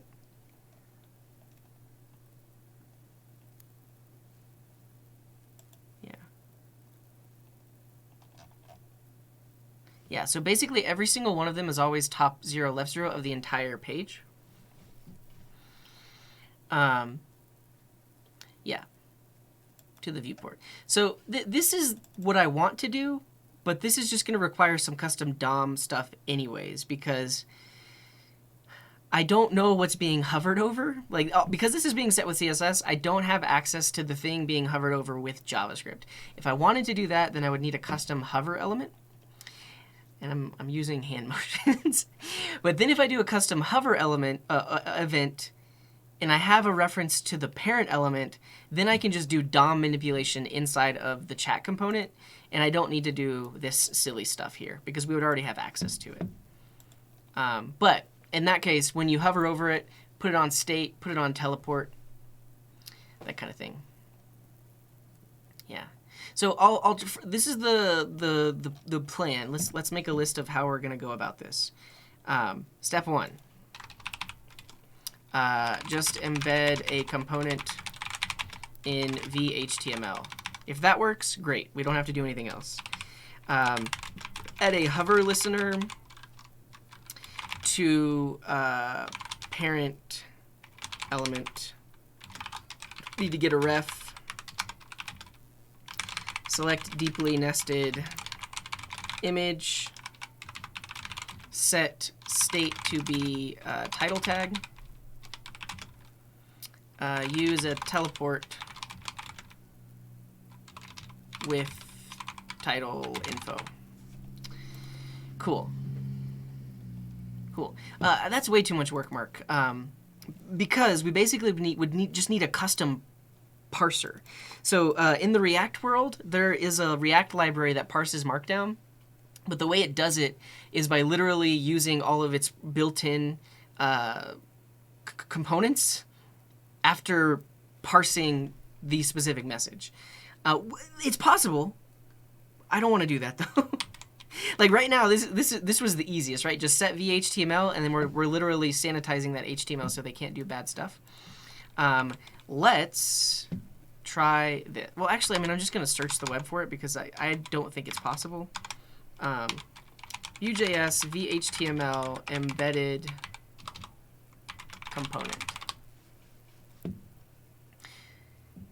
Yeah, I mean, I knew that. I knew that. So basically, every single one, because it's position fixed, is now top 0, left 0 of the entire document. Every single one is up there.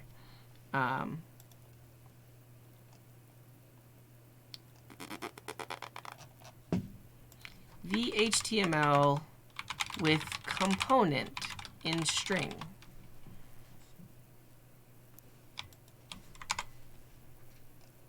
HTML injector.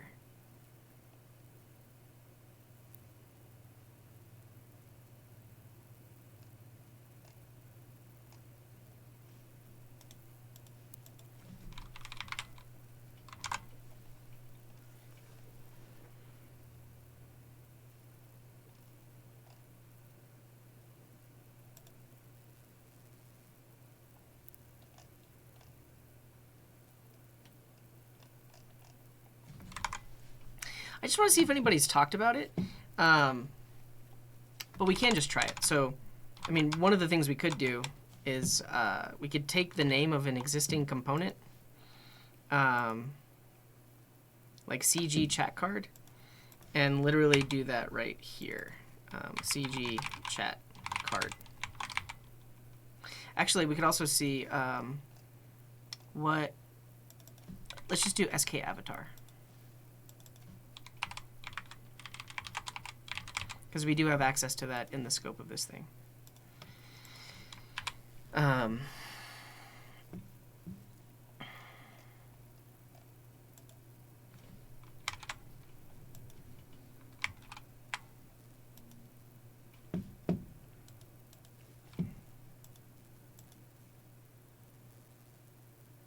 I need to do a hard refresh.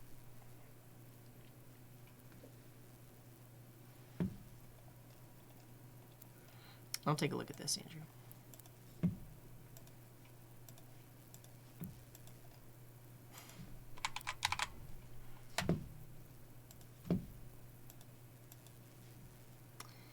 Yeah, so in this case, we tried to wrap it with the component name SK avatar, and that just got stripped out.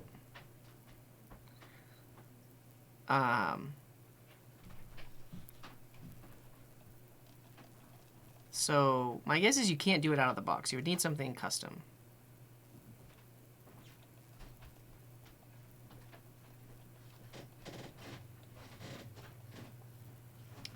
Create a custom component and add your HTML in the render component.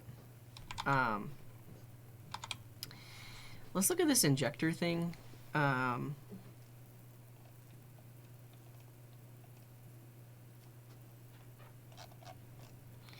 Inject a view component to a certain place in a vHTML string. This is several years old. I'm curious just what they're doing here, though. Oh, they call it chunks. And chunks is all of the content split.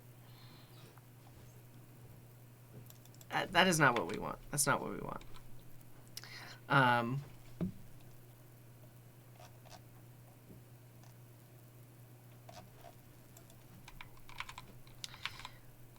I am just going to do it the way that I mentioned before. Basically, we need a listener, a hover listener. Oh, let me see what Andrew was doing. Did I close it? Let me open it.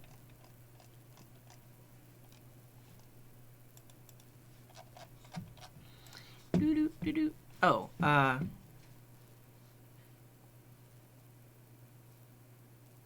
oh. Yeah, that's awesome. Let's do that. Okay. Option 3. What Andrew has suggested. All right, so if we go back to the span here. Yeah, I guess I think the tricky thing here is this little element. I don't want every single one of these components tracking the mouse position. I would want the parent element tracking it and then passing it down. Otherwise, we have a mouse listener on every single chat component, and that's a bit too much. So we could...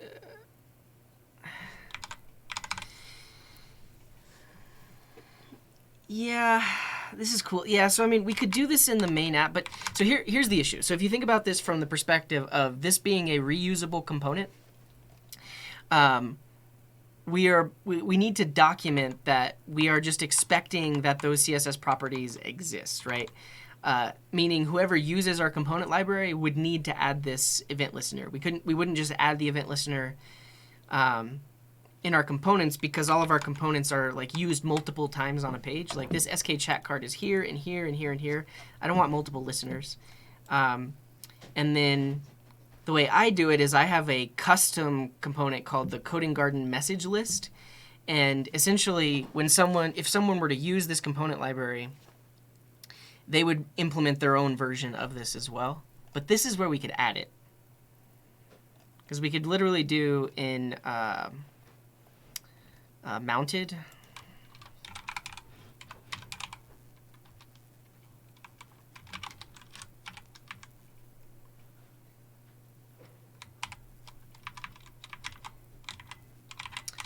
And this is a little function that does this. Because there's only one instance of the Coding Garden message list on any of the other apps that are using it. So that's cool. So now this is setting it, and then we could use it in the thing itself. This will do it. This is it. This is it. This is all. This is actually like the one of the easiest solutions we could have come up with.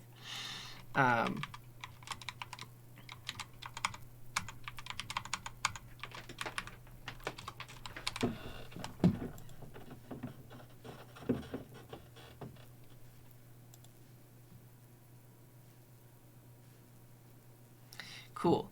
And now we do it on hover. Hobart. We do not hover. And I guess we don't need that in there anymore either. Yeah, so this does it.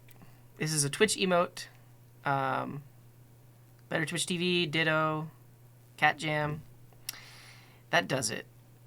Does it add any weird performance implications? Kappa. And I guess the other issue is now that we have that title attribute, and that's funny that it's taking the user's color. But now that we have that title attribute, well, that's an emoji, not an emote. They interfere. So you see if I hover, after a second, the title attribute pops up, and now they interfere. So I actually would want to even remove the title attribute. Thanks, look up. That's extra.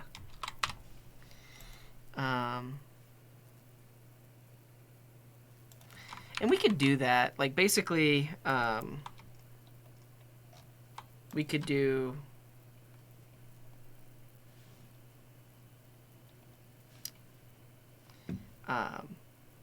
if the parent element is not a span, set the title attribute. That should prevent it. So now we're not setting the title attribute all the time. We're only setting it if it's not an emote. Well, no, I think I need to hard refresh. I've been live for 2 hours. This was surprisingly hard to get working. That. And if it doesn't know if it equals a span.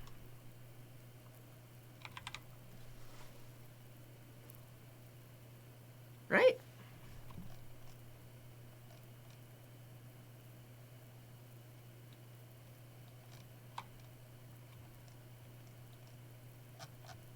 Is there anywhere else we're setting the title attribute?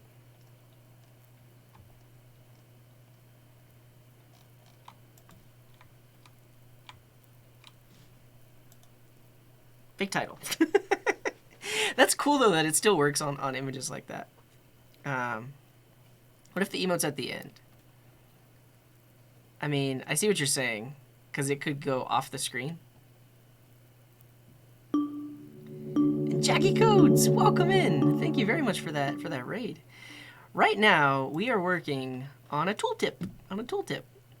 This thing over here is my custom chat overlay, and we've done a lot to it in the past. I mean, we started working on this like 2 years ago, but what I'm doing right now is I'm making it so that if I hover over an emote, we get this nice little tooltip But now we ran into the issue where the title tag is also showing up, and that's interfering with the tooltip. But welcome in. Thank you for being here.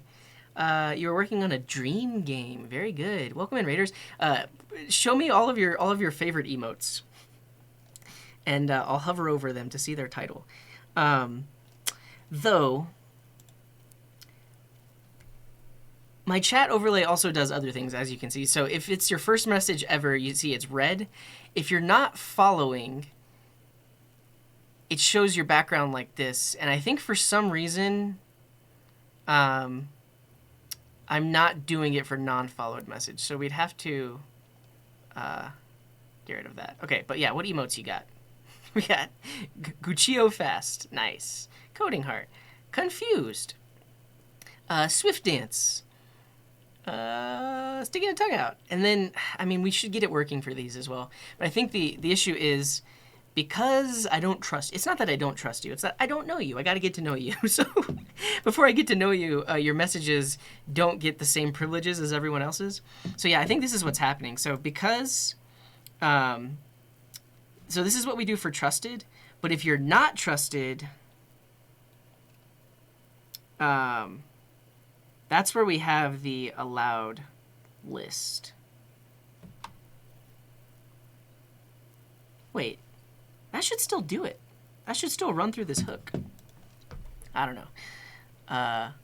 Seth Hype. I didn't know you're a Seth sub. Acid Spark, that's cool. What do we got here? Nolva. Guccio Zek. And again, I can't hover over. I need to fix that. I want to be able to hover over these.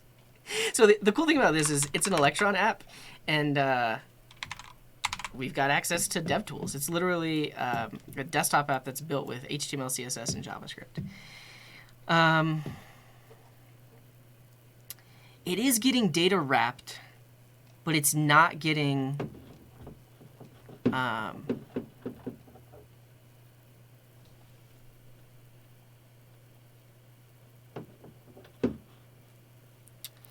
it's not getting the span wrapper.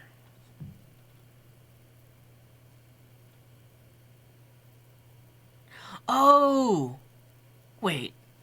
Why is there no title attribute? Oh, because I just added this little piece of code. That's why. I broke it. I'm literally the one that broke it. Well,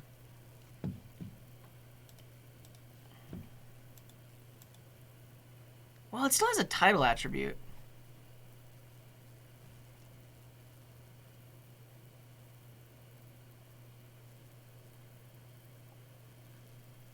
I don't know. I appreciate you all. Yeah. So if it's your first message, it's red. Welcome in. Welcome in. Welcome in, Jackie Codes. Appreciate the raid. I got sidetracked. Trust no one. So yeah, these still work. That's great. This one doesn't work. Yeah, and thank you for the follow, Andre. I know you're a follower because you use this emote, but the way the whole thing works is after you follow, if you've been following for 30 minutes, then you turn into a trusted user, and your background color will be the same. Add alt to the... Oh, you're totally right. Yes, thank you, Andrew. That's the fix. We add this there, and then... Now, when I hover over someone... No, it still doesn't work. We'll get there. We'll get there. What is node.js? It is a backend runtime for running JavaScript. Basically, you can build backend apps with JavaScript. It's the same language as front-end JavaScript, but you have access to different APIs and stuff like that. Yeah. Yeah, let me try relaunching it.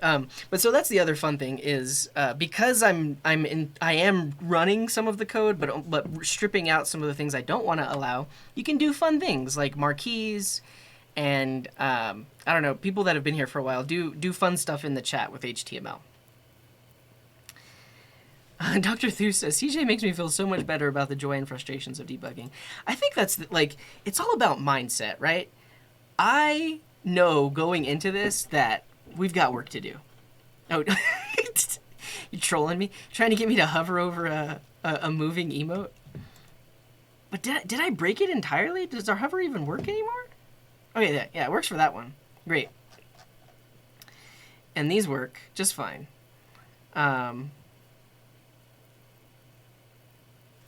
Good call, Veeb. I think we just basically need to add more to the allowed tag. So you need to be able to have a span if you're a non-follower or if you're non-trusted, and we also need the title attributes. That's the winner. I think you got it, Veeb. Basically, these are like a span tag is innocuous. I can let people I don't trust use span tags. Have the big. Oh yeah. So if you try to use like H1 tags or big tags in the chat, it'll actually make your text smaller instead of bigger. Oh, that's cool, American 2050. Okay, but now if we go to someone we don't trust, boom, we did it. We did it. Okay, you couldn't see that, but we did it. So shouts out to Veeb. They figured it out. We needed to allow a few more tags. But we can see this is Jackie Gangsta. Nice. Nice. Boga H. Cool. Cool. I have title twice in the allowed attributes. Yeah, you're right. So we really just needed to add span there. But yeah, you can see, so if people try to do stuff like this, it doesn't allow it, and that's because of this code that's sanitizing it here. And then you can see American 2050 tried to make their text really big, but it actually made it smaller. Yeah. Use another attribute to prevent the default tooltip. That's actually a great point. Yeah. Check out the archive channel. There, all of the stream archives have been getting uploaded to this one, and this is the main channel. This will get posted to YouTube. I mean, I've been live for 2 hours, and we've written like 5 lines of code. We've just been doing a bunch of debugging. So yeah. Oh yeah, and so this is the real troll. If you have a scrolling emote, my hover doesn't work. My hover. Is there a better CSS thing we can do instead of hover? Like, I mean, that literally means mouse over, right? I still have the title on the span. Oh, yeah, you're totally right.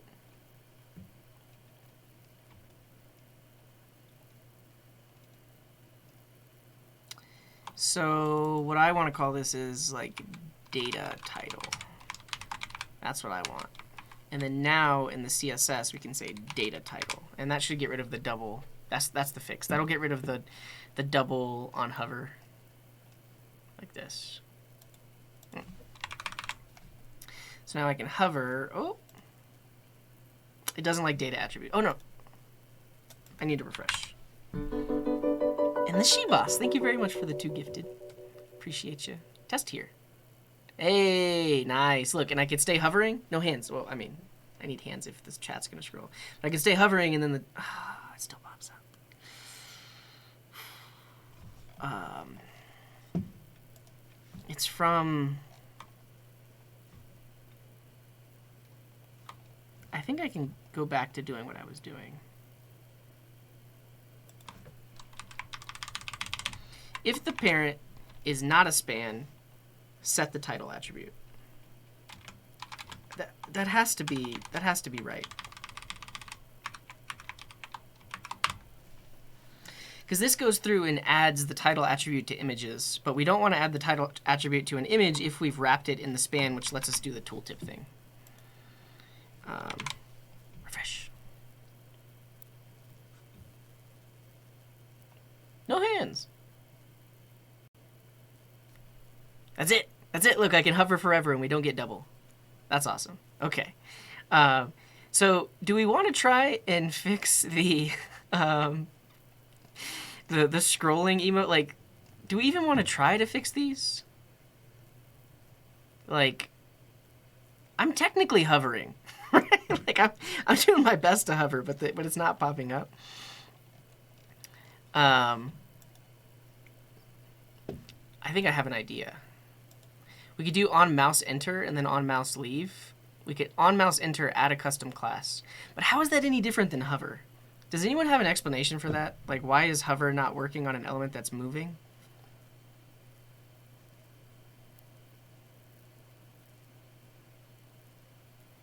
Cool. I'm also going to increase the background here.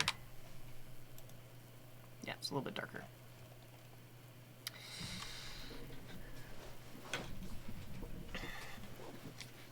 Cool.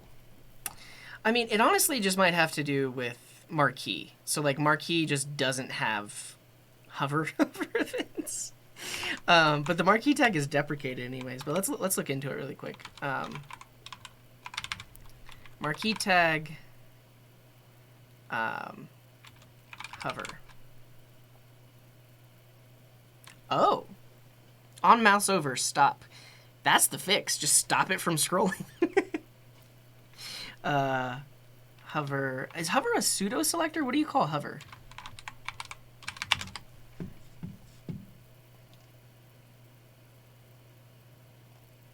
How to pause a marquee on hover. Honestly, that's kind of just what we want. But that's not a marquee tag. That's someone who made it, who made the thing.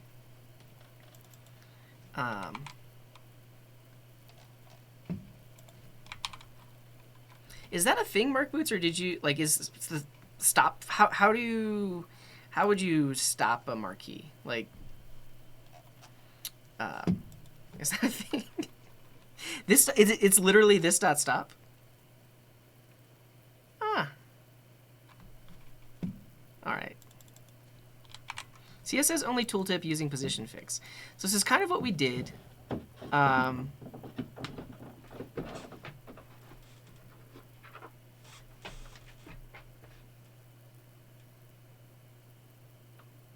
Translate 300%, negative 50%.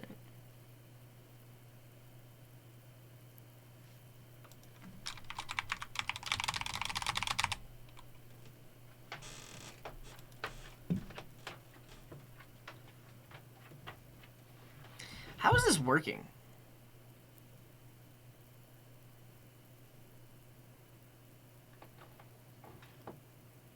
Because weren't we doing something similar? Position fixed. Oh, display block? But I guess it's fixed, but transform is relative to the parent? Is that what's happening here? I'm tempted to try this, because then we don't have to do the weird CSS thing, or the weird mouse follow thing. Oh, well, no, because when it's fixed, check it.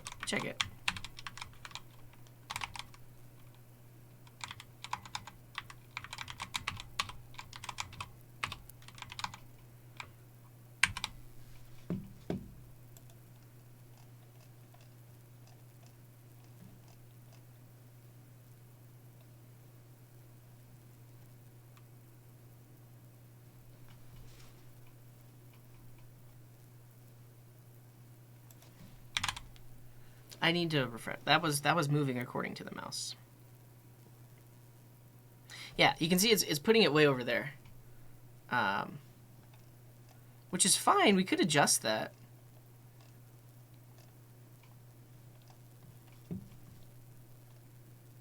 Yeah, you can see it's putting it. I thought.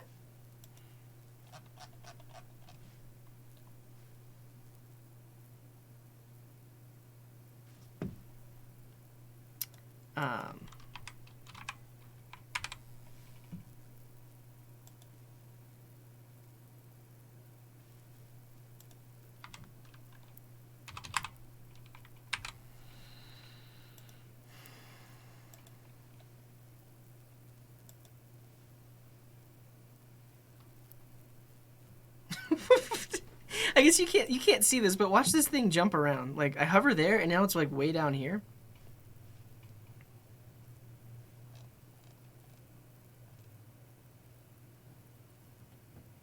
Yeah.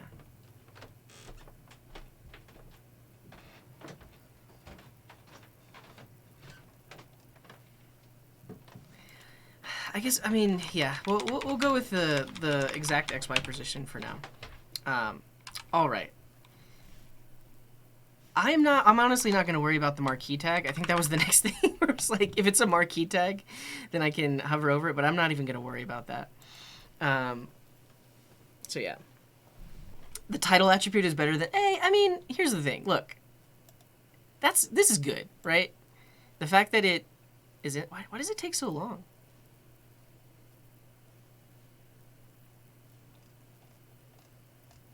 I'm proud of this. This is fine, right? This is the functionality we were looking for, and yeah. Welcome in the Final Flex. Learning on Code Academy. Nice.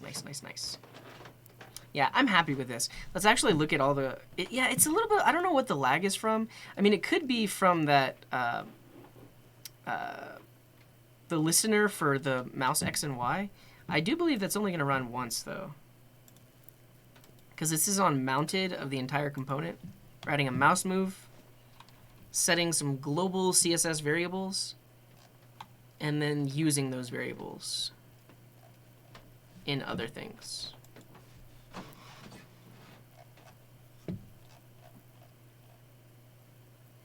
The elements are not virtualized, no. Yeah, I mean, the fact that there are... I think it's like a few hundred messages in this view. That could cause delays of sorts. So, yeah. Okay. Let's call it good. Let's also look at what code we wrote, because it actually wasn't that much for being here for like 2 hours. So the first thing we did is we made it so that whenever we come across an image tag, we wrap it in a span so that way we can use that span as the tooltip element. This took us a while to figure out, but the reason we're doing this is because images themselves cannot have pseudo selectors for after. But you can have that on a span. So we wrap it in a span so we can use the pseudo element. And then from there, it's just a matter of updating the element itself to get the things we need. So in this case, we just added some CSS styles that say, if you find a span that has the data wrapper class, when you hover over it, create an element after it that has the title of the tooltip. Yeah, I don't think it's because images don't have a closing tag. I think in what we read on Stack Overflow was because it's an element that gets completely replaced and doesn't have a predetermined size. Because of that, you cannot do after elements. Yes. Yeah. Cool. Yeah, there's like pup time and all those other things. Yeah. Cool. Is my house haunted? I'm hearing ghost noises. Oh, no. It's an older house, so you can hear when people walk around. So someone's walking around upstairs. I don't need the ampersand in the selector anymore. Yeah, you're right. We can just go like these.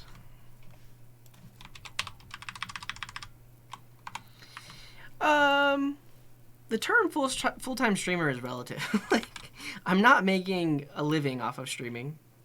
My plan is to make a living off of courses, and I haven't launched a course yet. So technically, I'm just living off of savings. And soon, I'll hope to have made enough money to justify not having a real job. I mean, this is a real job, I guess, not having a traditional dev job. But yes, in a sense, this is a lot of what I'm doing right now. Okay, this is great. I'm going to commit it, push it. Oh, I didn't mean to kill it, but it's fine.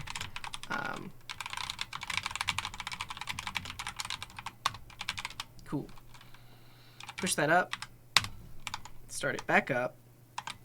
And check it off the list. We did the thing. And Mark Boots, thank you for the bits, who says, for the piggy bank. Appreciate it. Cool. Thank you, Seaplane. Appreciate that. Full-time content creator. And that's a good way to think about it. NFG Codex is saying. So think of before or after to mean before or after children in the element, not before or after the element it's applied to. Yeah. Yeah, I mean, that's the thing, and that's why I clarified, because not to knock anyone that streams full-time, it takes a lot of work. It takes a lot of work to go live and interact with people and be someone that people actually want to watch. It's a lot of work. I mean, even people, like, a lot of people knock on it because a lot of streamers just, like, play games all the time. Playing games for 8 hours isn't that easy, especially to keep it entertaining for people. So, yeah. I do feel like live coding is streaming on hard mode because this takes a lot of brain power, especially to be able to explain the code that I'm writing and stuff like that. Which is different than playing a game and explaining your choices in the game that you're playing. I don't know. Yeah.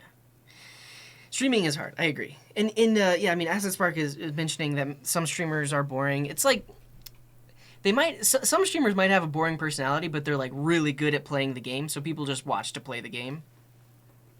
And that's fine.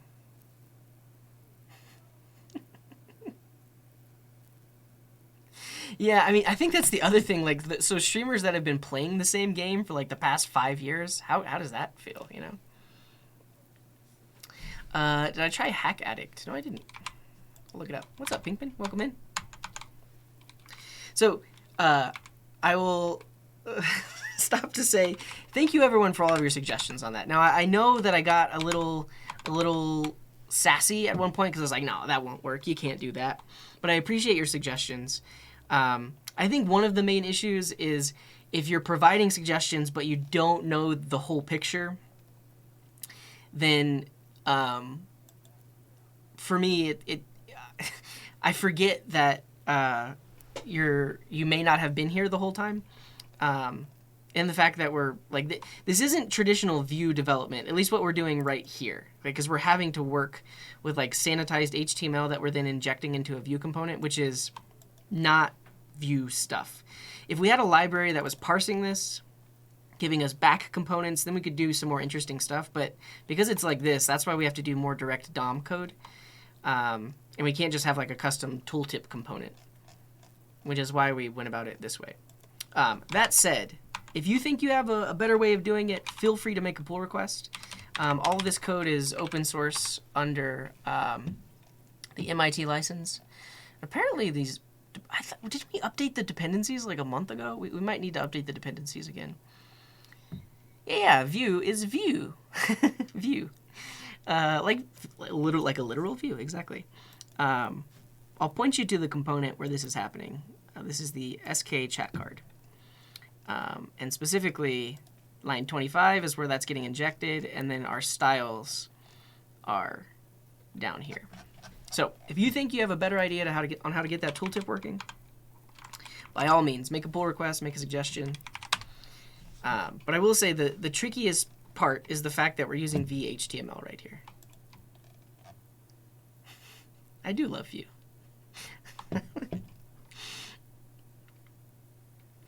Now that we added data title, do we need that in the allowed attributes too? No, because we're using that attribute after stripping and parsing other attributes, I believe. It seems to be working, so that's what I'm going to go with. Essentially, those attributes we're adding don't get stripped out. Yeah. All right, let's look at our to-do list. I'm determined to do the tooltip using CSS. I mean, so it is using CSS. I guess the other piece is we're also using like a global mouse listener. So if you can figure it out without that mouse listener, that would be another cool thing to add.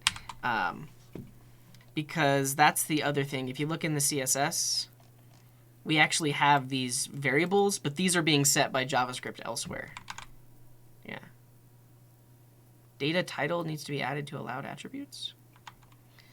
I don't know. It's working. I mean, the fact that this working makes me think that it doesn't need to be added. Like this.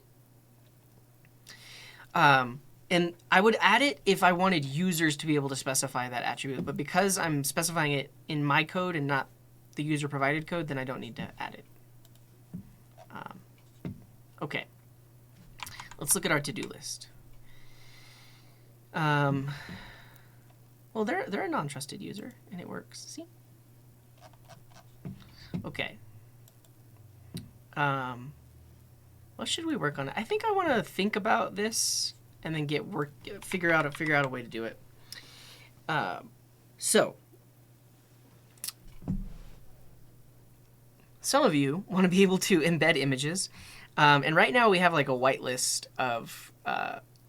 so people that we trust, we allow them to embed images from their specific domain that I've whitelisted. But other people might want to embed images as well. So the idea here is we create a repository of allowed images. And if you want to get an image added, you can make a pull request and someone will approve it. And then once it gets merged in, those images can be used in my overlay. The thing is, we also can structure the directory to have flags. So if you find an image of a flag that you want to be able to set here, you could make a pull request against the repo. If it gets merged in, then anyone would be able to set that flag as a flag. Same thing with icons. So if you want to use an icon that isn't in Simple Icons or Font Awesome, you could make a pull request there, and then anyone would be allowed to use it. Exclamation mark Discord will get you into the Discord. There's a lot of code help channels and stuff like that. So that's the idea, and I think Katoli had it. Katoli mentioned that basically we're not storing images on GitHub. We're just storing the URLs to Imager. So users would upload to Imager, and then if we approve it, we just add that URL to it. Would I highlight @mentions on the overlay? That would be another tricky thing that gets into the whole DOM purify thing. We technically could do a similar thing where we're looking at the entire message, and if we see an @username, we highlight it. But I don't have any plans to do that. Mainly because there are other ways to get my attention in this overlay.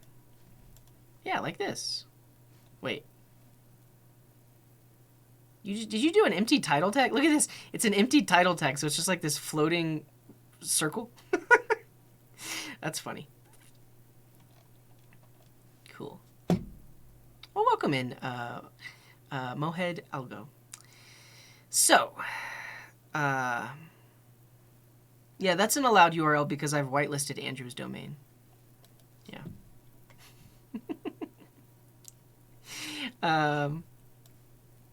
Cool. So I think this is what we want to do, and I think that's the plan. Really, I just need to set up the structure of the GitHub repo so that when people make pull requests, they're pull requesting against the right thing. And we'll also have like restrictions and various things like that to say, like, if you're going to try to add a flag, it needs to be of a certain dimension. We'll have guidelines, like it can't be offensive. And thank you, Mohed. Thank you very much for the follow. And Cretan High, welcome in. Can I just add all my custom stuff to the message and then purify it?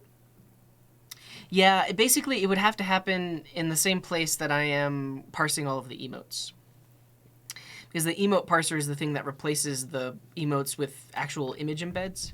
So I could do a similar thing there if I wanted to replace, like,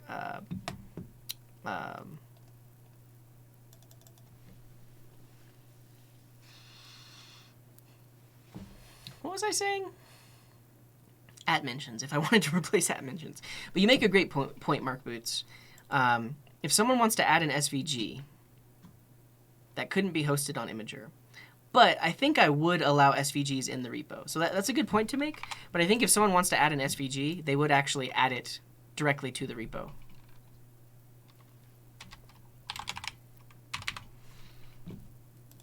Because it is code. An SVG is not a rendered image. It is literal code. So we could add it in. Yeah. Why are some comments red and most purple? Red is the user's first message. We can see all the first timers here. Well, I did that. Yeah. Creatine High and Mohide and Ehig's Twitch and A Problem Bear and Jackie Codes and DDoS and Andre and Q and Frimius. All of these this is the first message they've ever sent in the chat. Can I try hovering this? Rick Dance. Yeah, I mean, I'm okay. You basically hacked the system, but I'm okay with that. We got raided by Jackie Codes a little bit ago, which is why that was their first message. And welcome in, DJ. Welcome in. Cool. I should probably take a break. I've been live for 2.5 hours. But let's just talk about what we're going to do when I get back. I think we'll set up this repo. The thing is, it's a lot of administrivia. It's a lot of like guidelines and just writing stuff. There's no actual code involved here. The code will happen after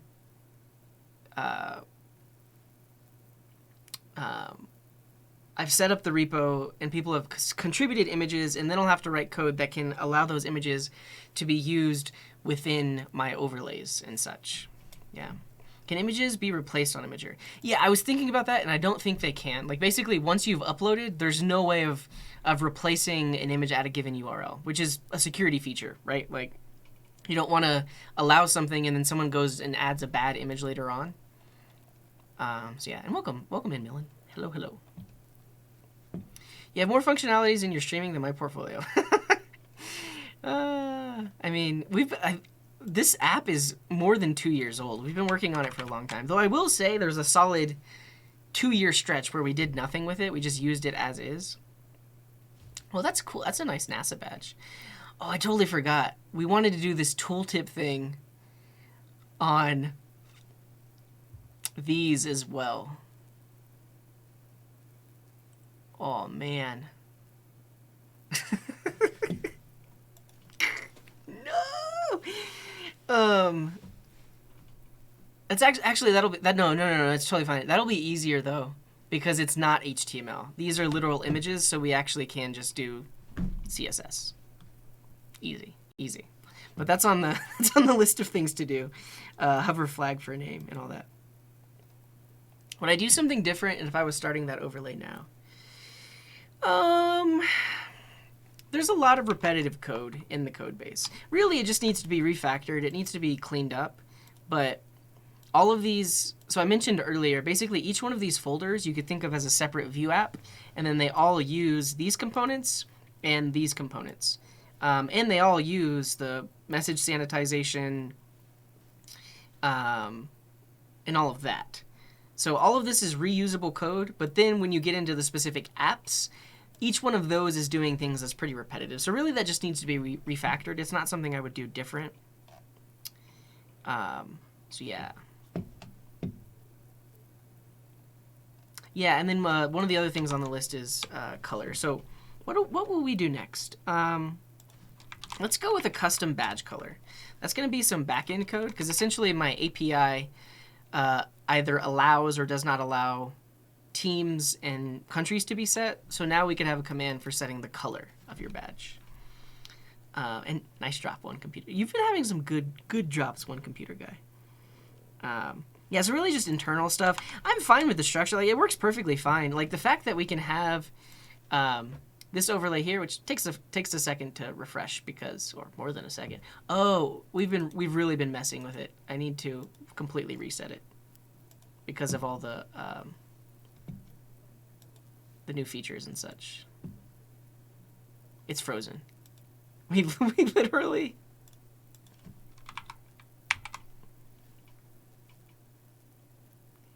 We literally broke it.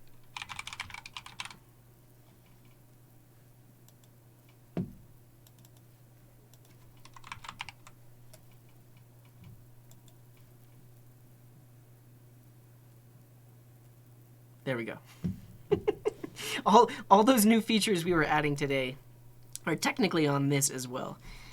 Yeah. So I mean that's the thing about this whole project as well. Is pretty much all of the testing is just happening in production, and my stream is production. So yeah, that's the thing. But what's nice is all the components here, all that code I just wrote works for these, and this is just a browser overlay, and it's using the same components as this over here. So yeah. Okay. Yeah, when I come back, we'll definitely work on the custom badge color. And then I do want to work on the calendar syncing thing today as well. So we'll do that as well. Let me describe that real quick before we go. So basically, I have a Google Calendar that I use to post all of the upcoming streams. So people can basically subscribe to this calendar, add it to their own calendar, and know when the streams are coming. But the issue is Twitch also has their own calendar and scheduling system. And right now, if you look at mine, it's empty. So what I want to do is I want to take the events from here and sync them to the Twitch calendar. So that way when people open up the Twitch app, they can see when I'm streaming as well, and I don't have to manually update it. So that is a thing that I want to work on as well. Guest. What's up, Ruffle? Welcome in. Yeah, so someone had messaged me with the various APIs that they have, so I'll have to get something set up. And basically what I'm going to do is it's just going to be a simple little node.js script that I put on a server, and it runs twice a day or something like that. Or, I mean, I could decide how often I want it to run. Yeah, I mean, so that's the other thing we'll eventually, right now this is literally just an iframe out to Google Calendar. And eventually we'll pull in like a calendar component library, and we can style it so it like fits the branding of Coding Garden and everything. But yeah, right now it's literally just an iframe embed. Yeah.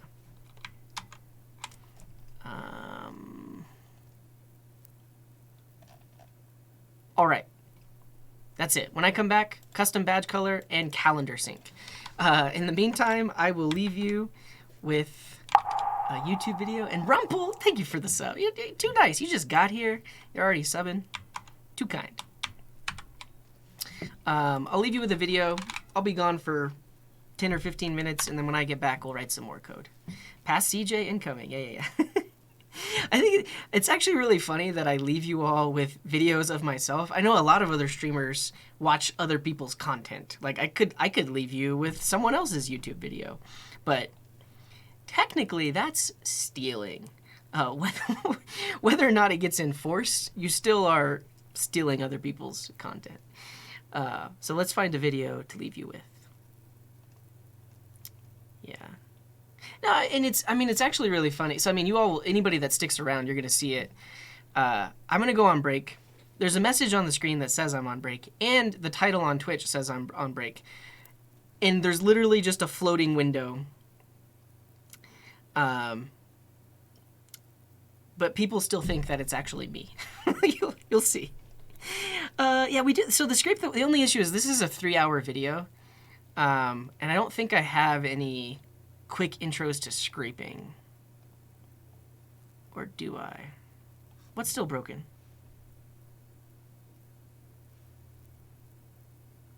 Is Vox broken?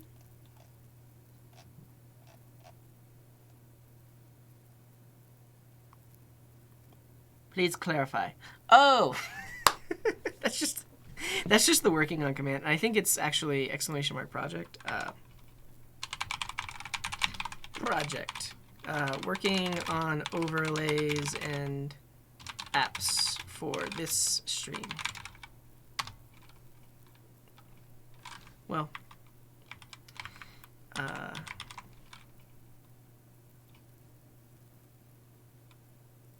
think the thing is you have to edit the one that's not an alias, and I don't know what the main. Yeah, it failed. I don't know what the main I can look it up really quick. Because project is an alias for the actual one.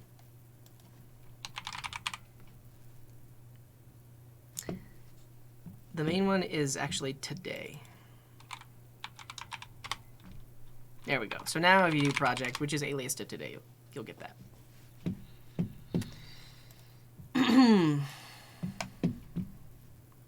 And then I'm not using the working on, because I used to have a Git repo where I would go edit it, but I don't have that anymore. All right.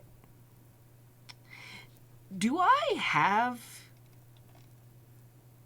like a web scraping in 10 minutes video? I feel like I should. And I guess I don't. I'll leave you with this one. This is a pretty simple coding challenge, but I was implementing it in multiple ways. I feel like I tried to do a web scraping in 10 minutes, and then I got really deep with it and went like 30, 40 minutes.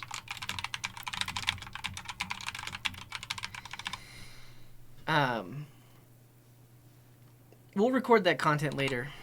Because I'm capable. I'm capable of teaching it in 10 minutes, but almost every time I start talking about other stuff and like talking about the difference between something that's server rendered and not server rendered, and when you might need an undocumented API. All of that's not important. I need to thank you. I need to take a break. All right, I'm gonna leave you with this video.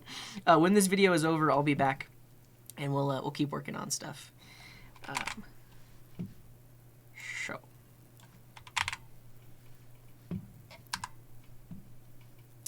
See you soon.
Hello friends, welcome to Coding Garden with CJ. In this roughly 10-minute video, I'm going to attempt to solve this code kata in as many ways as possible. So this is called, if you can't count sleep, just count sheep. So you are given a non-negative integer, for example, the number 3, and you must return a string with the murmur, 1 sheep, 2 sheep, 3 sheep. So, and it says the input will always be valid and there are no negative integers. So we're given a number, we need to create a string that repeats and counts up the number of sheep. Great. All right, I have here my function count sheep. I have a couple of console log tests. Right now, my function doesn't return anything. It's returning undefined. Let's fix that. I think the most basic way to solve this would be potentially with a for loop. Let's solve it with a for loop. And actually, I'm going to write some pseudocode. Here's what I'm going to do. I'm going to say we need a place to store the string itself, so the thing that we're building up, right? We need to create a string that has 1 sheep, 2 sheep, 3 sheep inside of it, so we need a place to store that. We then need to iterate up to the number provided, right? So we need to loop. We need to go 1, 2, 3, 4, all the way up to whatever is provided. If it's 1, we go up to 1. If it's 3, we go up to 3. If it's 1,000,000, we go up to 1,000,000. But we need to iterate up to that number. And then for every single number, we need to append to that result string. So append like I sheep, or like current number sheep to the result string. And a few dots after it. Hey, Rarsat Beards, thank you for that Twitch Prime sub. There is sound, stop ends. We're in the middle of YouTube content. You can't interrupt me with YouTube content, in the middle of YouTube content. You've already interrupted, look, we've already wasted 2 minutes. Stop it. Okay, so append the current number with sheep to the result string. We'll also need to append ... And then at the end of it all, we are going to current number sheep, right? And then we need to return the result string. Okay, so if you're new to coding and you've never solved problems like this before, this is a good way to approach it. Basically, you break it down into the steps in human readable terms, and then we can now turn these steps into code. But what I'll show you is there are many different ways to turn these steps into code. So first, we need a place to store the string. What that means is we need a variable. So I'll say, and it needs to be a let variable because we're going to reassign it. And let's just call it result, and we initialize it to the empty string. So we start off with nothing, and then we're going to build it up. We need to iterate to the number provided, not provider, provided. And so in this case, we're going to create a for loop that I'm going to create a loop that goes from 1, because we need to start at 1, and we need to go up to the number itself. So we're going to start I at 1. We use I because we use I. I don't know. We could use another variable. But we're going to go while I is less than or equal to number, right? So if it's 1, do it.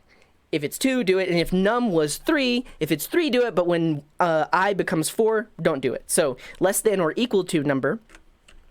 And then I plus plus. And actually, I'll update my pseudocode. So iterate up to the number, up to and including the number, right? Up to and including the number. Cool. So we have a loop. This is gonna tell us each individual number value, and then we need to append that to the string. So we'll say result plus equals. We need to create a string that says the current number I, and then sheep dot dot dot. And are there yeah, there are no spaces between. So 1 sheep, 2 sheep. So that, I think this actually should do it. And then we return the result string. There we go. So we get 1 sheep, 1 sheep, 1 sheep, 2 sheep. Oh, we're missing a space, right? So our output is missing the space between the number and sheep. So we need to put a space right here. All right, space before sheep, and I think we've done it. Just to test, I'm gonna run my code on Code Wars, and if it passes, then we're gonna write it in at least 2 more ways. We have 5 minutes, but at least 2 more ways. So I'm gonna do a quick test. Pass, great. So, like I mentioned, we have this pseudocode, but there are more ways to do it. I think the first way I'll show you is actually with our existing solution, but instead of a for loop, we could use a while loop. Let's do it with a while loop. That could be fun. So instead of a for loop, we're going to say we basically need I outside of the loop. So we'll say I equals 1, and we'll say while. And to convert a for loop to a while loop, you really just take this condition and you put it on the while, like that. And then you take this thing that's usually at the bottom of the for loop and you put it inside the while loop like this, and then that goes in there. And if we've done everything correctly, it works. So it's slightly different. Instead of having, because a for loop allows us to define all three things. We have our initial value, we have our check that happens on each loop, and we have our increment that happens on each loop, right? And we're doing the same thing, but now we're doing it with a while loop, and the result is the same. Great. The other thing I'll show you, which is, I mean, it's basically the same way to solve it, but instead of doing string concatenation here, we could do a template literal. So let's change that. So right here, instead of saying I plus sheep, so that's number plus sheep, it's creating a new string that's the combination of that number and that string.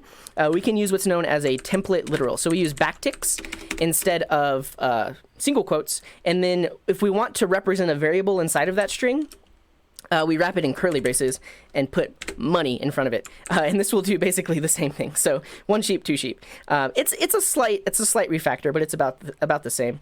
I guess another thing I'll mention is that instead of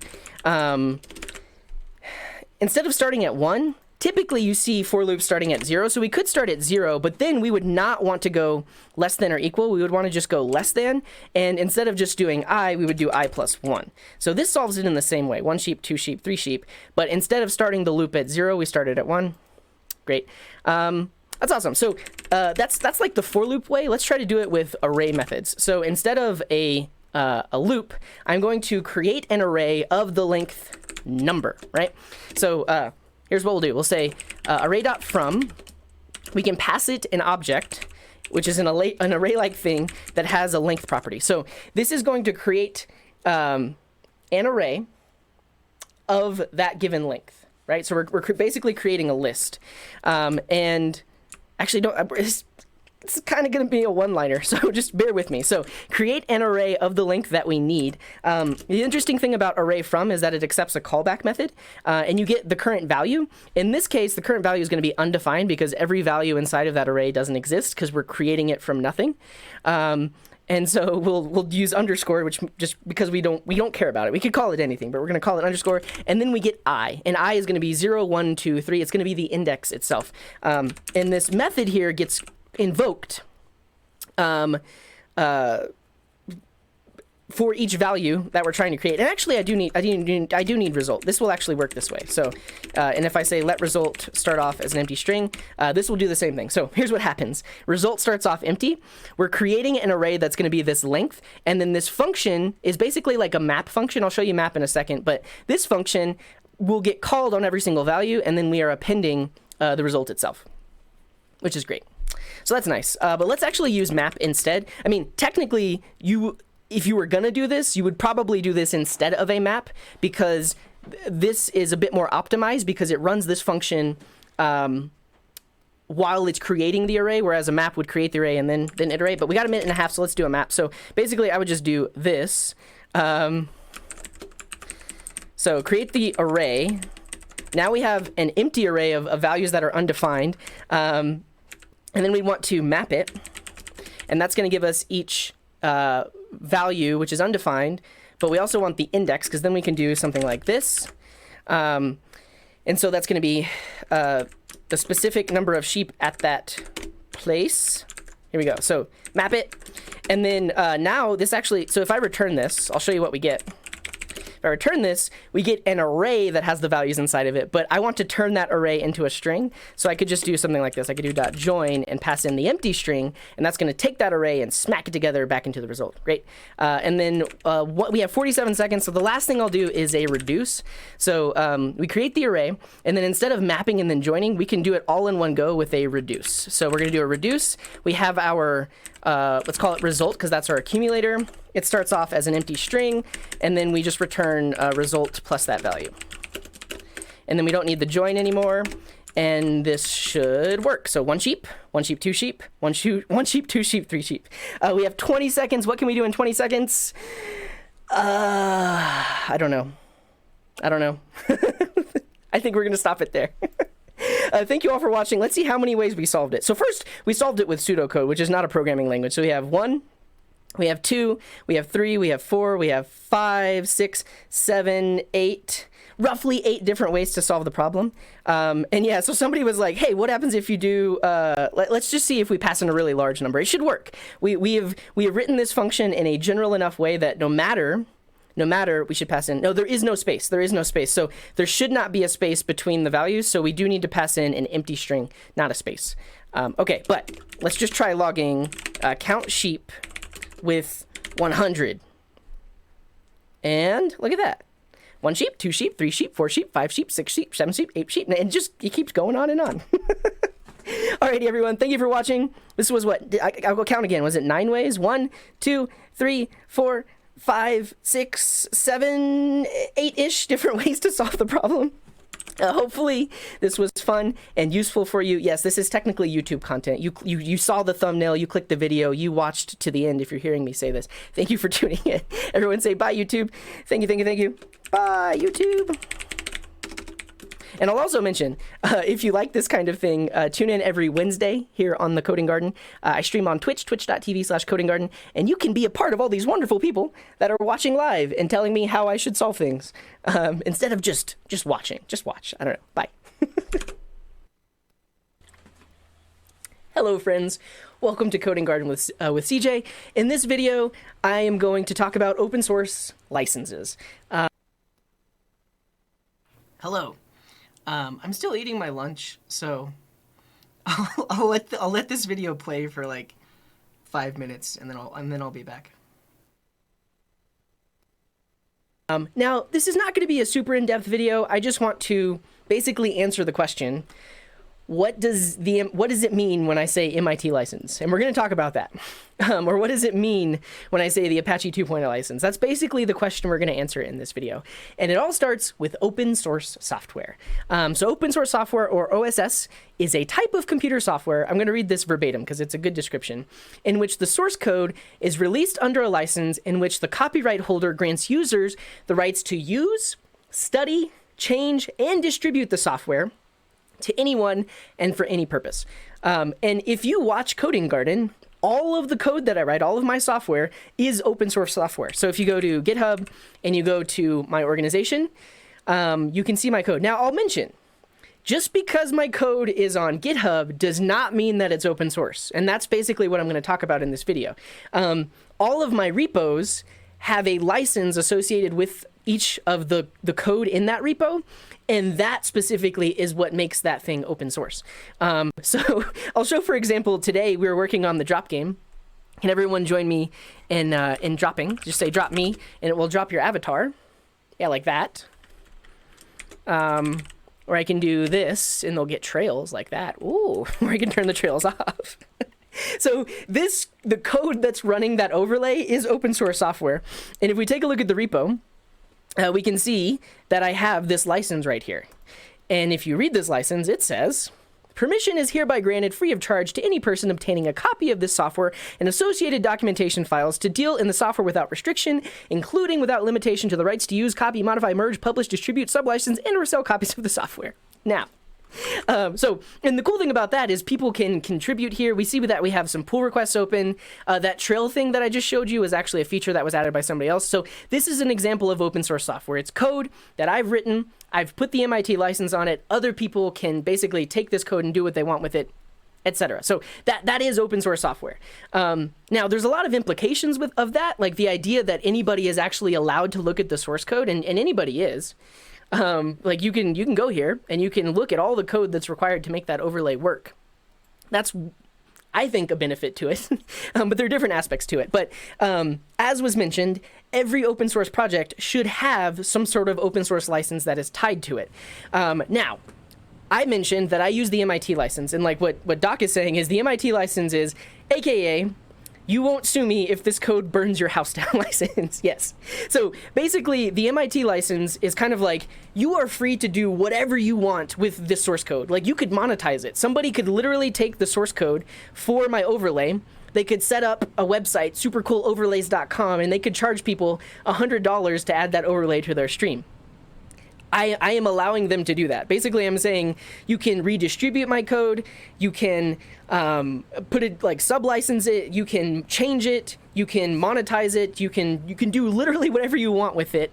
However, there's this clause at the very bottom. Thanks for the idea. Yeah, you're welcome to.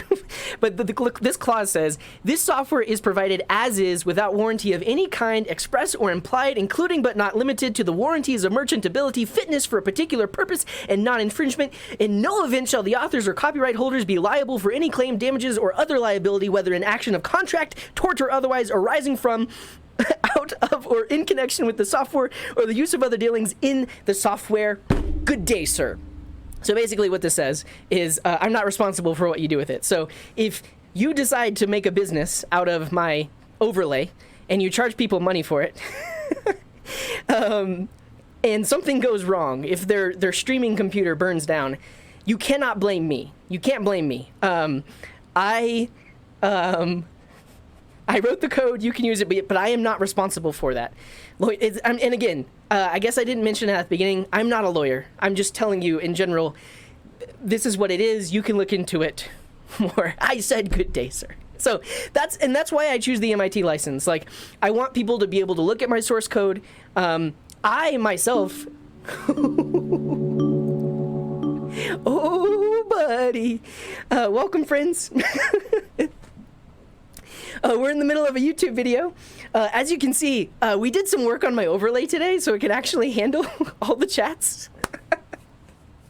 Thank you very much for being here. Boga hey, welcome, welcome, welcome. Raid! Wow. Oh, perfect. No, this is perfect. Okay, so here's the thing. We've been working on a new overlay. So here's what I need you to do. Okay, so anybody that's in the chat, type drop me. And you should see your overlay. Or actually, if you do drop and then do like a boga pecan or something like that, like this, you'll see it fall from the sky. And we did some work on my overlay recently to allow for thousands and thousands of drops. It shouldn't. This is pretty good. You know what? I'm extremely proud of the fact that the overlay isn't dying. My chat overlay isn't dying for the most part. It's all holding up. But welcome, Raiders. We're actually in the middle of talking about open source software. It's gonna get messy. So we're actually talking about what it means to be open source. And what I was mentioning is this overlay, this thing where you see all these drops. That actually is open source software. I hate that I can see it. I see it. But the code for that overlay is here on GitHub. And basically what I'm talking about is the fact that, so for one, you could click that link and you could look at the source code. You could see how this whole thing is coded. But that alone isn't what makes it open source software. The fact that I have the MIT license on it is what makes it open source software. I want to see you keep up with the chat now. And thank you all for the follows. And huge shout out to Kiboga. Thank you for the raid. Oh, man. If you haven't heard, check him out. Oh, you had Sushi Dragon on the stream? I'm gonna have to go watch the VOD. I'm a fan of Sushi Dragon too. That's awesome. Cool. How'd it go? Was it good? Was it good?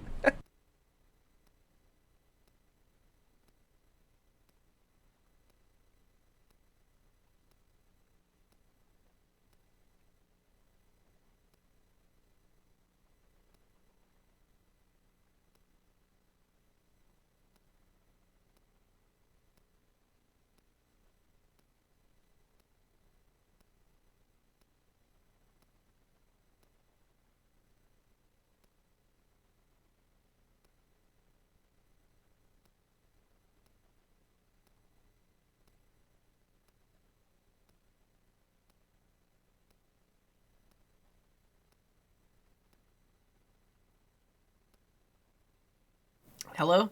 I don't know why I felt just like typing for a second. But welcome in, everyone. I need to do a thing. So I'm going to leave you on this scene. You're still going to be able to hear me, but you got to give me a second. I'm doing a thing.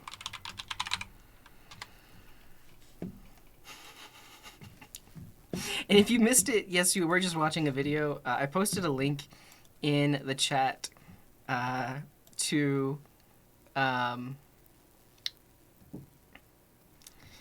the video that we were watching. So if you want to keep watching it, you can do that. Let's get in here.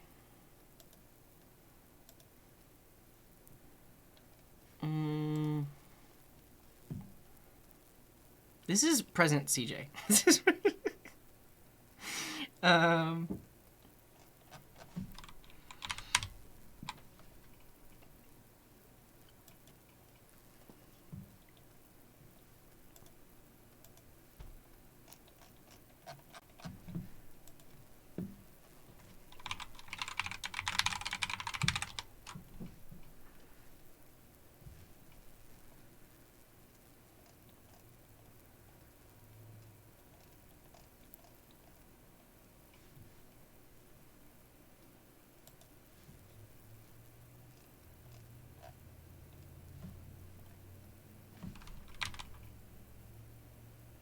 cool.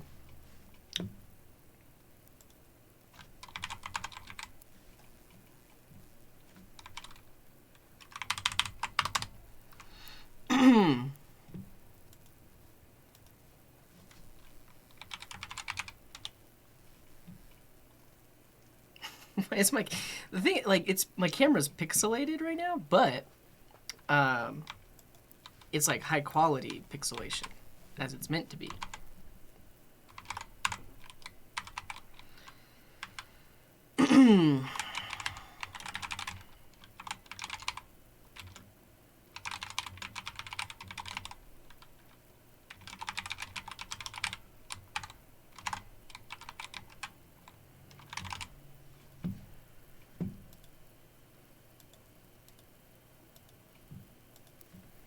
Zork? Is that a text-only game?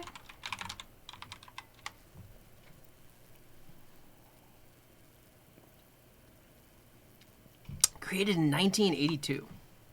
No, 1977. Wow. Okay.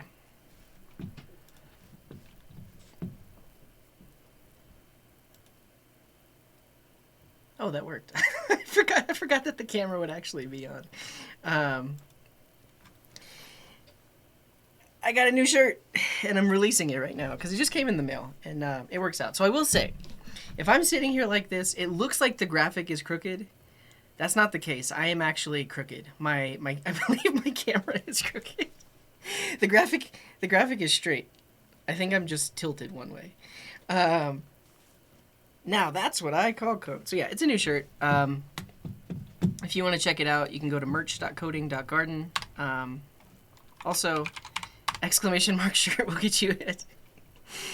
And so it is a. Stop it, Mark. We're live right now. It's a reference to Now That's What I Call Music, Oh, I need to, thank you, I need to sync the audio.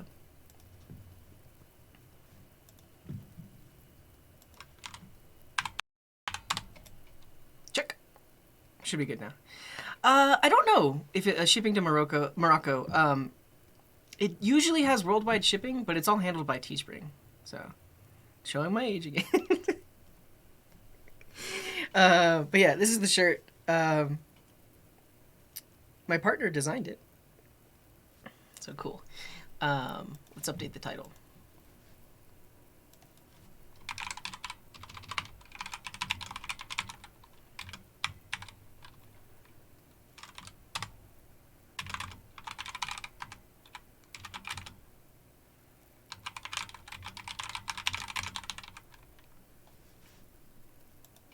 Cool. Yep. So exclamation mark shirt in the chat. There's also a long sleeve version. This is the short sleeve version. Cool. That is all. Let's get back into it. So before I left, I mentioned there were a couple of things that we could work on. And custom badge color was one, but actually I think I want to get the Twitch calendar syncing working, because that's more code involved, and that'll be fun. So basically what I want to do is I want to write a script that's going to be running on a backend, let's say once a day or twice a day, that pulls the calendar from Google and then adds the events to the Twitch calendar if they don't exist. Oh, that's sad to hear, Pablo. That didn't happen with mine. I will say that the shirts that I'm selling now are only the premium shirts. They're a little bit more expensive, but it's like a nicer fabric. When I sold the code ones, that was a lesser fabric. But yeah. Okay, let's get into it. So, like I mentioned, we have a schedule. It is here. This is using Google Calendar. I want to get that schedule over here on to Twitch. And I believe they have some API endpoints for it. So our first step is to just do some research. Twitch updates the schedule to real live stream. Won't that interfere? But no, because I'm going to be adding events in the future. So if an event is on the calendar but it's not on here, then I would add it. But if it is on there, then I won't add it. We'll have to come up with all that logic as well. But let's look at the Twitch API reference. I just realized you could probably hear that video if it wasn't muted. And I do believe there is a section on, like, calendar? Get the channel iCalendar.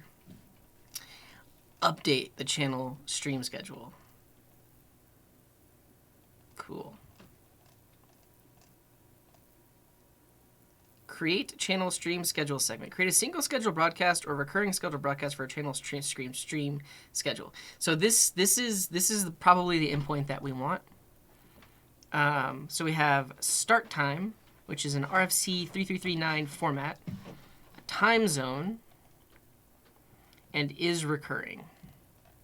So basically, I would want to do this with non-recurring. So because of the way my schedule works, where I don't have the same stream time every week on the same day, yeah.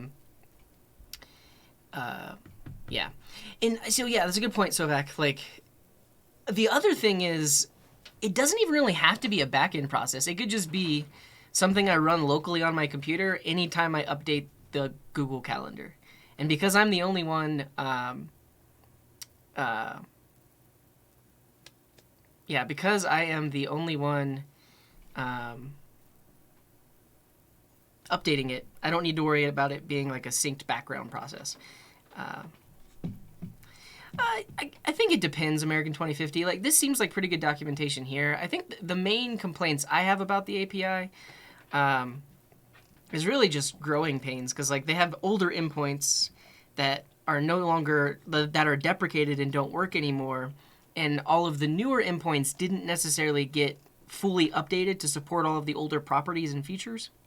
So there's some missing functionality. That's my biggest gripe. But other than that, it's fine. So let Google do it for you with their push API. Let's check it out. Because I've never heard of this. The issue is we still probably need some sort of adapter, because you can see that like they specifically want this endpoint to have a post request against it. And we would essentially need to take whatever Google is pushing and reformat it into this so that it sends the right data over to Twitch. I'm gonna just look through my Twitch dashboard really quick though, because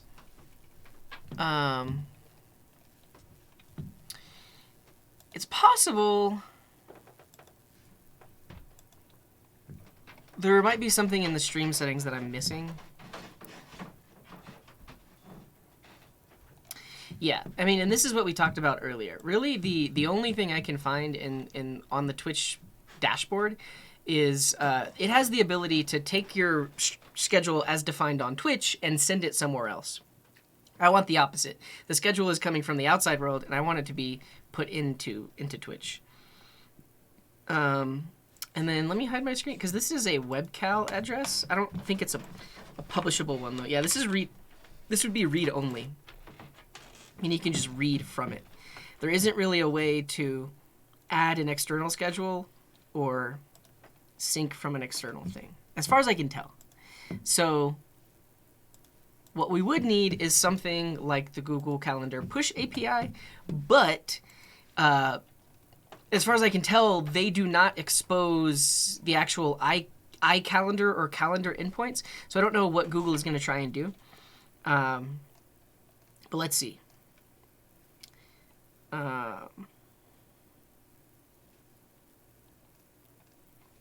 Start watching for changes to a collection of events on a given calendar. So we're going to watch for changes. Great. And then, yeah, I mean, this would still be my own custom backend endpoint, because I would set this up, and then it would need to be running on a server somewhere.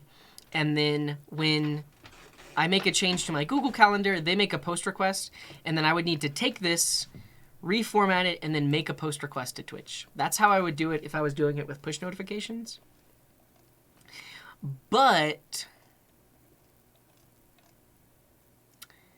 I don't want to do that, because I don't want it to be on a server that's running all the time. I'm literally going to just have a one-off script that I can run that updates it.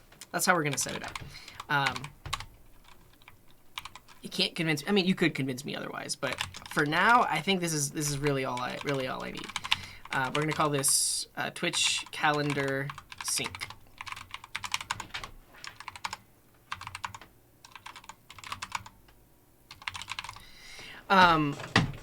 But again, that would require, I mean, I guess I did say I wanted to use Versal. Yeah, you all are right. Maybe you're convincing, because I did say I wanted to deploy something, but here's the thing. Deploying is hard. I mean, I guess with Versal it's not that hard. So we could technically publish this to Vercel, and then Google would make the push request against it. But here's the other tricky part that also is going to be hard, is we would have to figure out, we would have to get Google Auth working, right? We would essentially, in order to make a post request here to create a webhook, we need to be logged in as a specific user. And that takes a lot more work as well, because now I got to get OAuth 2 involved. I need to get myself a Google token, so that way I can make the webhook endpoint. I guess technically, if they have an API Explorer, I could use that.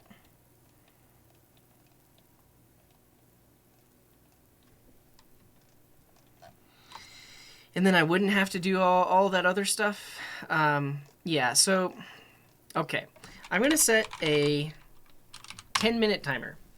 If I can't figure out how to add this webhook in 10 minutes, I'm just going to do it the manual way. And then I'll pause the timer.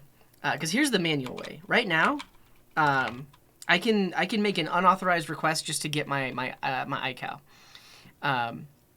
So if we go to coding.garden/schedule, this link right here redirects to an actual live updated calendar from Google. So I could write code that makes a request for this file, and every time I request that file, no auth required, it's always the latest information. That's the alternative. Let's figure out how to do it this way. But again, I don't. We could get it done very quickly if we did it that way versus trying to get the push notification working. That's to both you and run that to update Google. Yeah, well, the issue is we don't need to update Google Calendar. We only need to update the Twitch calendar. Nobody talk. I just want to figure out how to use webhooks. Yeah, okay. So let me find the API Explorer. Because, again, I don't want to have to write code that gets a Google OAuth token that I can then use to make the post request here. I could. I'm completely capable of that, but I don't want to. It's not fun. It's it's not fun. Okay, give me a second. Let's see if I can find the... Yeah, I mean, and that's the idea, David, is basically we write this script. That script I can either run one-off, or I could set it up as a cron job. But it still wouldn't need auth to Google. It could auth to Twitch, which is much easier. Okay. Is it much easier? Yeah. I mean, there are so many built-in, like, pre-existing ways of generating Twitch auth tokens. Okay. Yeah, register a developer account with Google, register the app, write the code for your app, debug it, question your life, fix it. Yeah, but and thank you for the focus mode. We'll get this going. Okay. 16 minutes. You're not going to see the focus mode over there, but I need to find the Google API Explorer.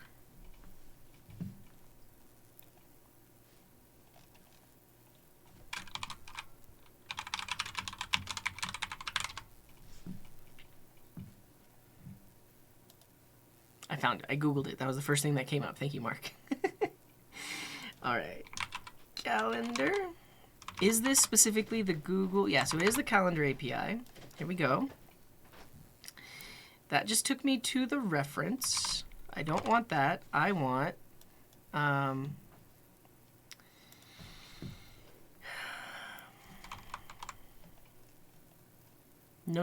notifications. Get push notifications.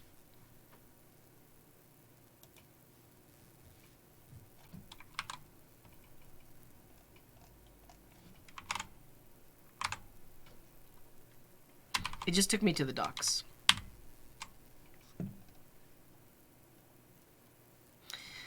In the documentation, click the method you want to try. On the right, enter the details. That didn't happen. Because when I click it, it does take me to the documentation. And then there are endpoints like list a calendar, and that has the Google API methods. But when I want to do push notifications, that is not under one of the methods. Yeah, so I'm not trying to get a calendar, or am I? I'm trying to register a push notification.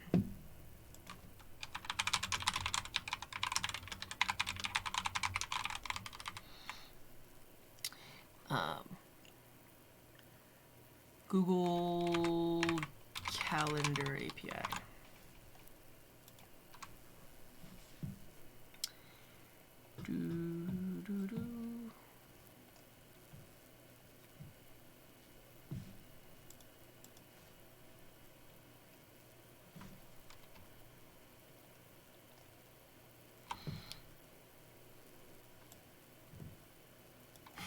I'm telling you, chat, it's not that easy.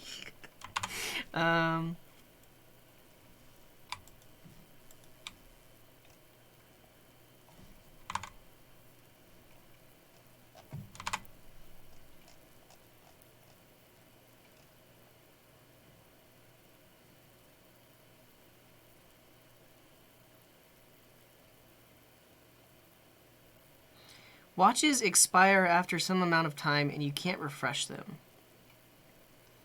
Stop the old watch a week or two before. So yeah, you would have to refresh the watcher anyways. Often the easiest way is not the right way. Well, here's the thing. Right way is relative because, again, if I were to write the code that way, the only auth tokens I would need are the Twitch one, and that's the one that would, because that's the one doing the modification. I don't need authentication to pull the calendar info. And so that's really what I'm up against here is, and why I'm not wanting to do that. Okay, let me show you what I'm dealing with. So in the Google Docs, in the documentation for Google APIs, you can pick specific endpoints, like you get a calendar, and then you can try it out. And this is great because you don't have to get a manual OAuth token or anything. It handles all of that built in. The issue is push notifications are not from the actual calendar API. Push notifications are from events/watch. Yeah, and so that's what I'm dealing with right now is we can't really find that in the API Explorer. Though we might want maybe there's an events.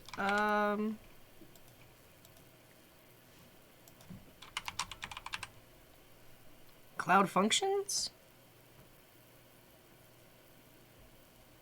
Yeah, it's events/watch. This is what we want to make the post.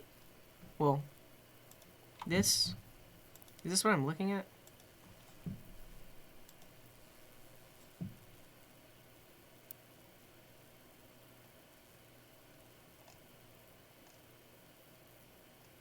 Yeah, this is what I want. Because the address that I send it would be like the location of my, okay, so it is here. But the API Explorer disappeared. Yeah, so if we go to Git, awesome, API Explorer. If we go to Watch, no API Explorer. Authorization is optional? Really?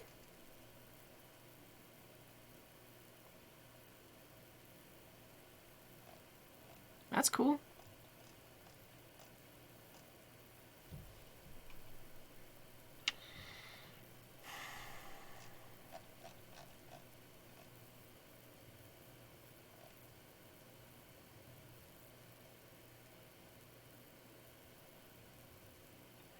Yeah, I would imagine that adding a webhook would need some kind of auth because you might want to delete that webhook or update it later on. So if they don't allow auth, or if you did it without auth, that doesn't make much sense to me. Well,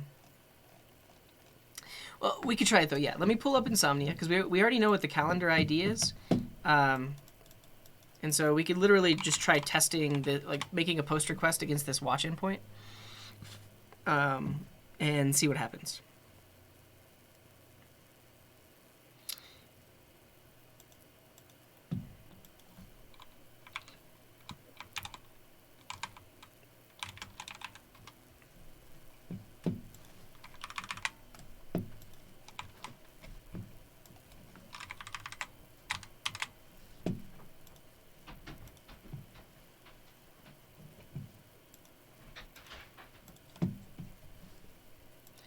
Here we are. So we've got Insomnia. We want to make a post request against here.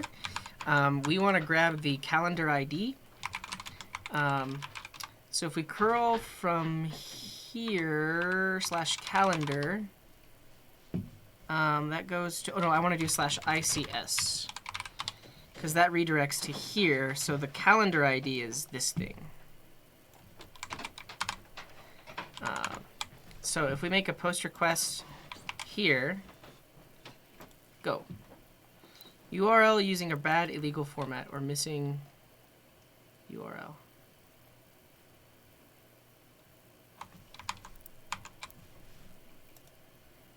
This is the calendar ID, right? I might let me look at the actual Google Calendar page because the ID might be different than like that that thing. Yeah, I might need to URL decode it, but let me see. I'm just gonna pull up my calendar settings and see if there is an ID listed.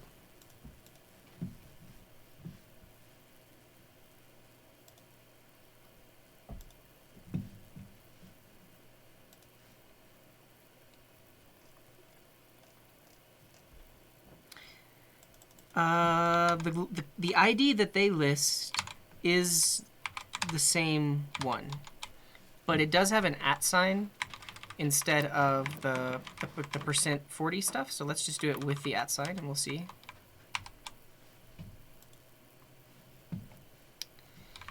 Okay, let's actually give it a body. Cool. So we have the ID. The request body needs to look like this.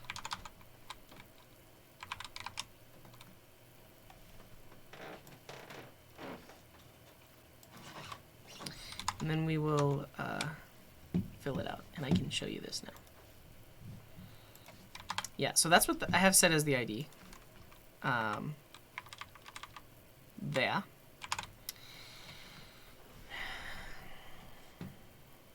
A UUID or similar that identifies this channel.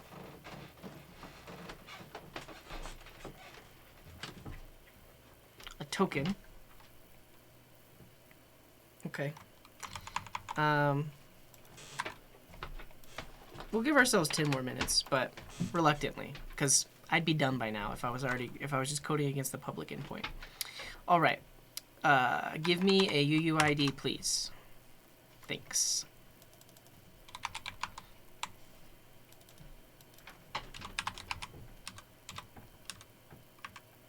My URL has the word post in front of it? You're right.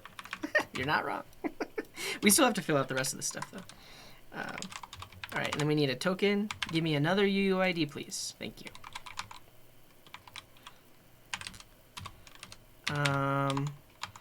What is type? The type of delivery mechanism used for this channel. Valid values are webhook or webhook. That must be some legacy thing. I'm just laughing because it's web_hook or webhook. I'm just going to do webhook. They're both the same. Address is where notifications should be delivered. So let's call this, for now, this is, I mean, I know that this will not work. Like, there was no way for Google to reach localhost, but let's just see what happens. We don't need params. Good to go. All right. Yeah, the request is missing a valid API key. So I think I will need some kind of authentication in order to add this webhook. And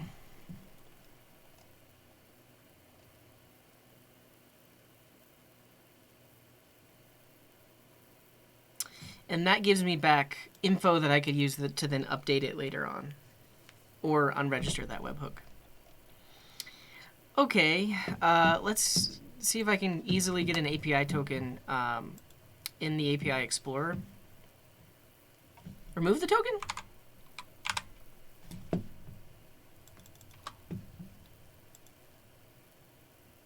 No, it still says missing a valid API key.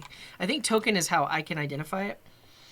And like I keep the token secret because whenever they make the webhook request, I can validate that the token they send me is the original one that I set. So that way other people hitting that endpoint.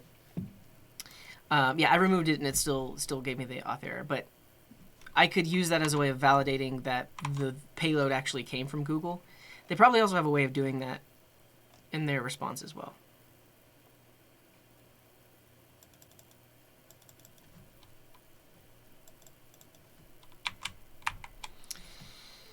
Okay.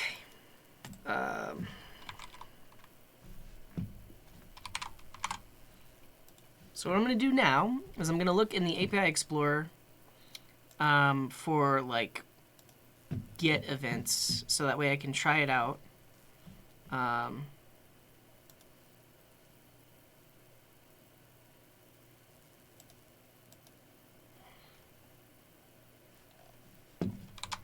And then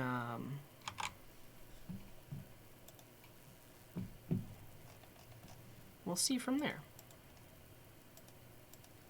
Because that should give me an API key that I can use. But the other issue there is like I would probably just use that API key once to register the webhook.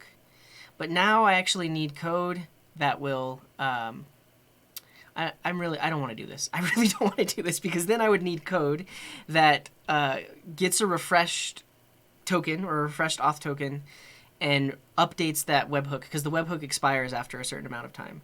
And so I would need code that would refresh that webhook. And I really don't want to write that.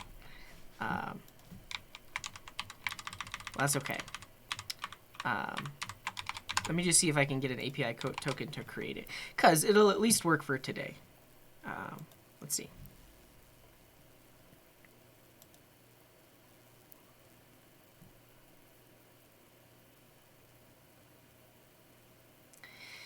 That's the other thing I don't like about the API token, is it needs to be able to view all events on all of my calendars. And so, like, if somebody had that API key or had that token,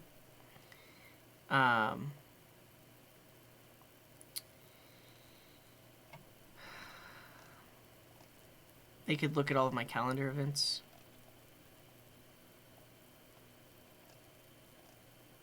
Yeah, I mean, so the other interesting thing though is, so while I can't show this on the screen because it's gonna leak my API key. But what I can do is in the API Explorer, if I test things out, it's gonna actually make an API request, and then I can look at the network tab and see. I believe. If I look at the request headers, I can see. Yeah, so I can see that there is a token in the request, and then I could likely use that token in Insomnia without having to do the whole OAuth flow thing. Well, I mean, technically I did the OAuth flow in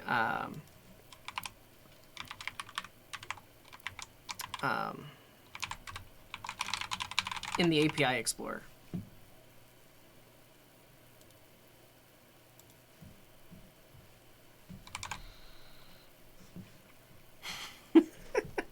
Yeah, I mean, the events on my calendar aren't secret, but I feel like if you were trying to stalk me and do bad things, if you knew my schedule, that would that's a security issue.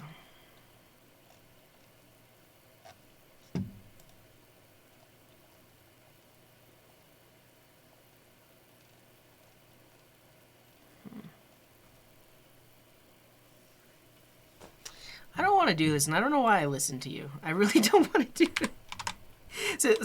And I will say one of the main reasons I stopped streaming on YouTube is because their APIs are so hard to use. The Twitch API is really easy to use. So I'm not going to do this. I mean, we've already wasted. Here's the thing: if I went into it with a bit more positive attitude, maybe we'd be a little bit further along. But still, I stick with the fact that it's more code we'd have to write. So we're not going to do that. We're not going to do that. We're just going to write the code. I'll give you the pseudocode right now because it's easy. It's easy. And I guess that's the other thing as to why I'm so hesitant is, like, I already had in my head the steps I wanted to take. Git ICS. Iterate. Parse ICS. Iterate over events from today forward. So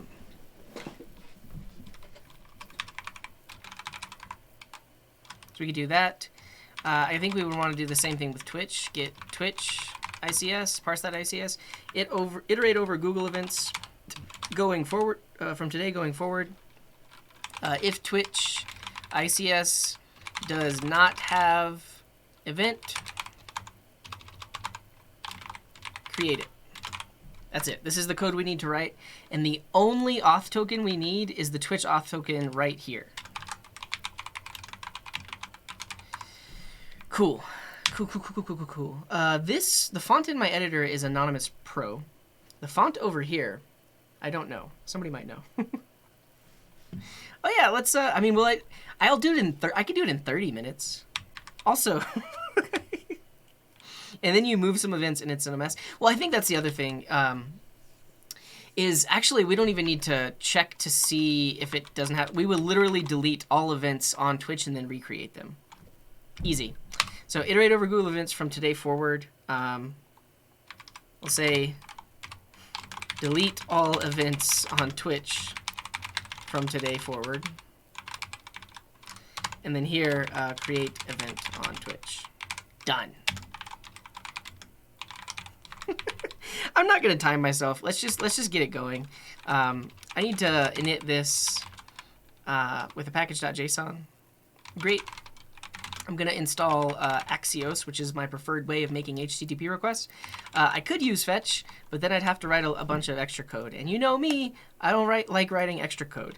So we're going to just use Axios because it does error handling, it does automatic parsing, it does all the things that I need an HTTP request library to do. So I'm going to use it. Cool. Let's make a function called get and parse ICS. Takes in a URL. We're going to get back some kind of data. We'll say axios.get on that URL.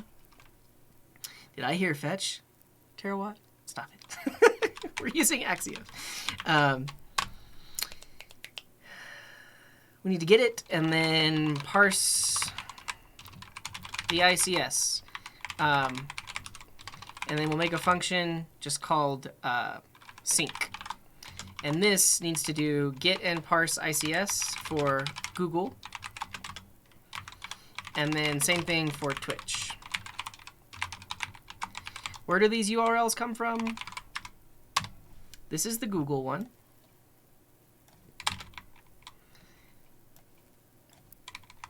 I know fetch is built in. Are you are you trolling, or are you trying to be genuine right now?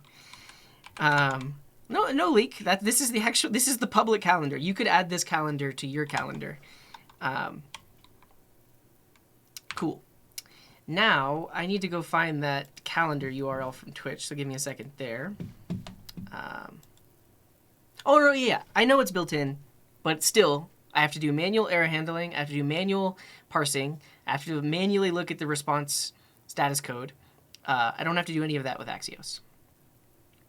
What am I doing? Oh yeah, we're gonna go to my Twitch dashboard and grab that calendar URL. Flexing at how early I adopted. I mean, I've used fetch quite a bit in videos and stuff like that, and it makes sense for like simple requests. I guess technically this is a simple request. It's just a GET request. But I like the built-in error handling, which is why we're using Axios. It doesn't require another dependency, but it requires like 3 times as much code. So, yeah, okay. Oh, it's webcal. It's not even ICS. Well, we're gonna have to parse the webcal.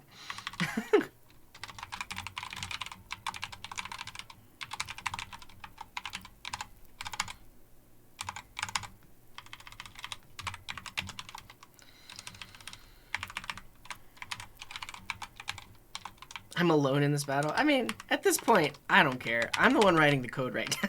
So,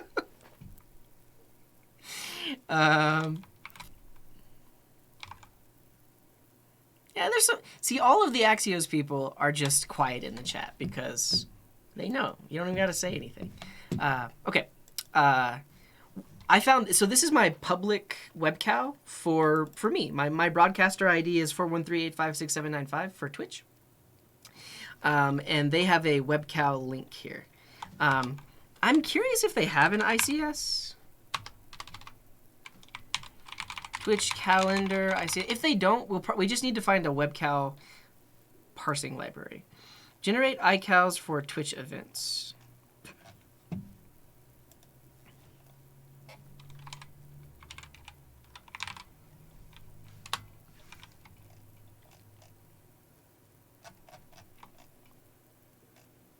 I think it just requests the webcal and converts it to an iCal. That's fine. We will see what NPM has for us in terms of webcal.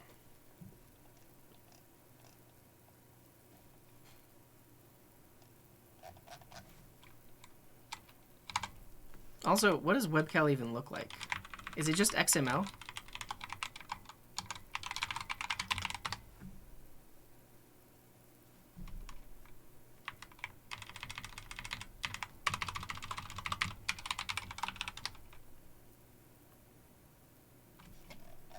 Maybe it is just an iCal. But webcal is the protocol?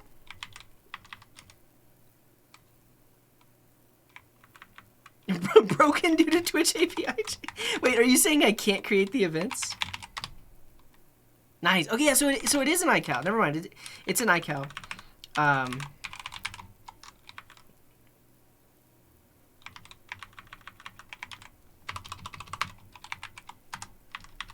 yeah, I mean, I guess that's the other thing is I could literally just, and I think that's I probably will need to actually request the Twitch calendar. Yeah, that just gets us back the iCal.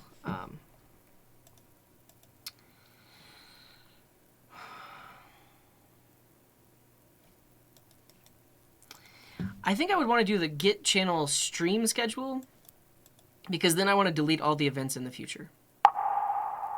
And Ashley B, thank you for the resub. 1 whole year. I'm pretty sure there is an iCal parsing library. A tolerant minimal iCalendar parser, published 2 years ago. Easy. Easy. 52,000 weekly downloads. Pass it in. It gives us back data.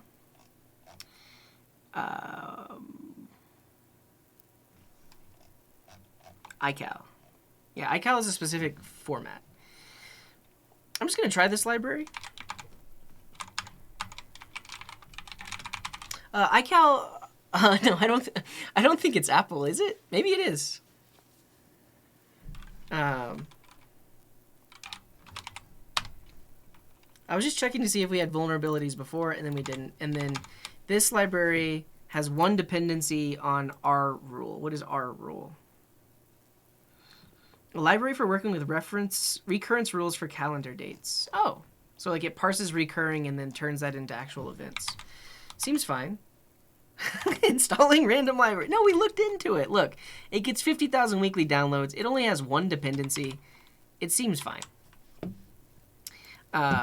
We could also look at their GitHub. They have 268 stars. They have some open issues, but seems fine. Seems fine. Let's bring it in.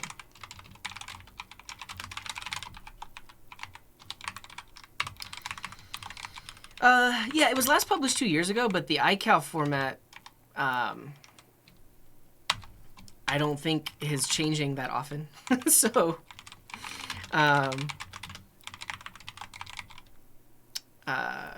it's fine that it was published 2 years ago. Unless there are some really bad bugs in it, and that means,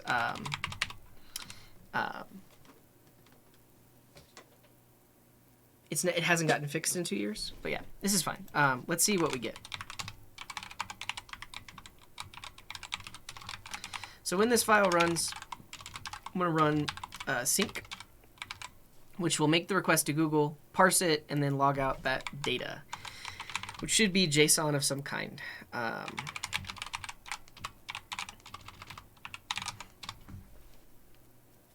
Gotta make it async, like this. I gotta await it. I think ESLint is just completely turned off, or not installed at all. I think I disabled ESLint when I was working in Dino. That's what happened. Okay. Nice. Nice. So it gives us back an object.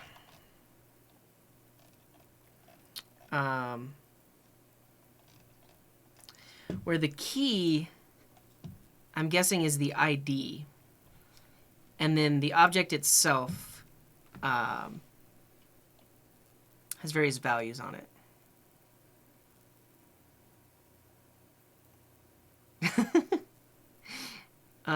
I guess I didn't see your drop one computer guy, but good job.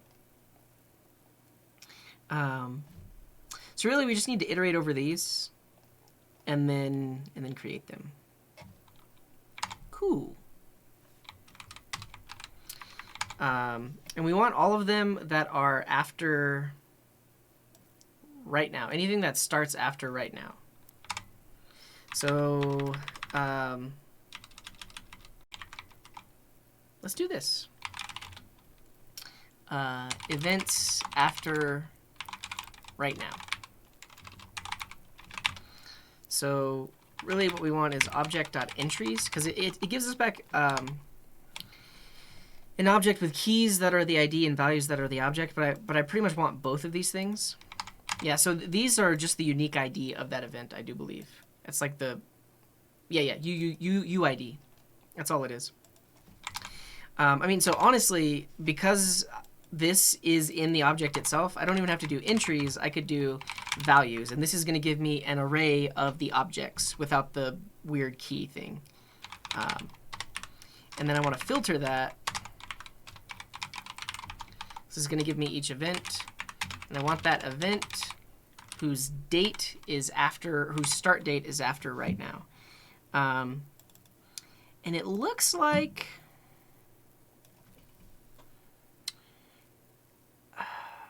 it is in Universal Time. What is that called? GMT? Yeah, I forget the name of it. But I think it doesn't have a time zone associated. UTC. Yeah. UTC. UTC. That's what it is. So event.start. And actually, I think they might have already parsed this for me. If we do the type of event.start, it's an object. So I think it already is. It's a date object, and then so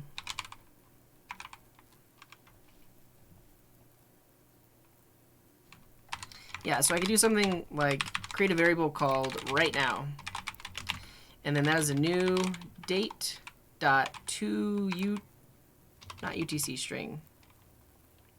Yeah, just a date. I think I can subtract the current date from a UTC date and get if it is after right now.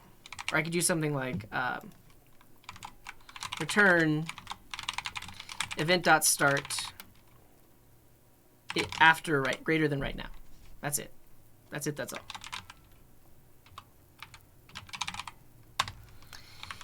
And then now if we log events after right now, we should just get one, which is the stream happening on Friday. Nice.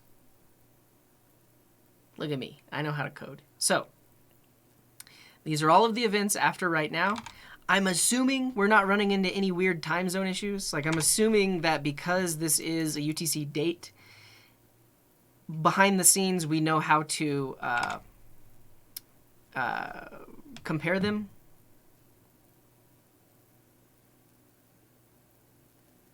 So yeah. And then I kind of want to do a similar thing with Twitch. So let's make a little... Actually, we'll do this inside the... let's rename this. Get events. And this basically just returns an array of events that are filtered already. For events after today.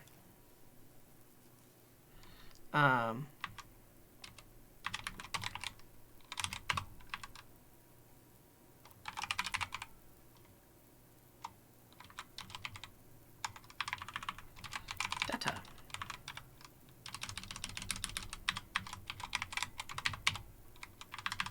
Yeah, and if you have an off-topic question, we do have a Discord. So if you join the Discord, you could ask there. Not guaranteeing an answer, but most people are pretty helpful there. I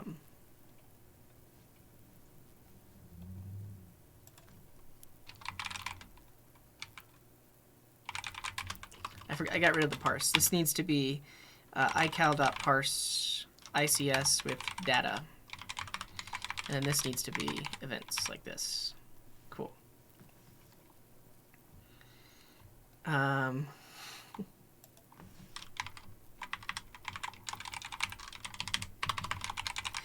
And I guess at this point, I actually do want to make a request to the Twitch API, because any event after today that's on the Twitch calendar, I do just want to remove it because I'm going to re-add it.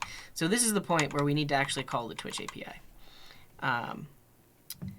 And yeah, this would, if I call the this get endpoint here with broadcaster ID,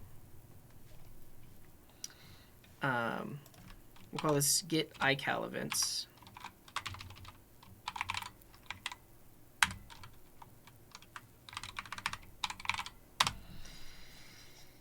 And then I need get Twitch events. Twitch events.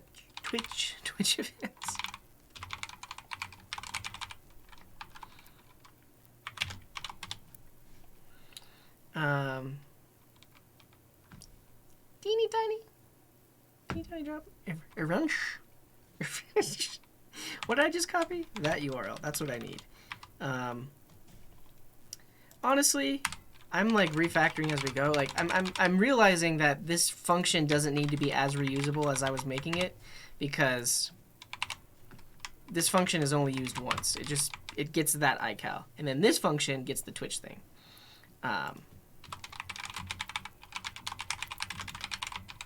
Get Google events. There we go. Nice. And this is get Twitch events. Nice.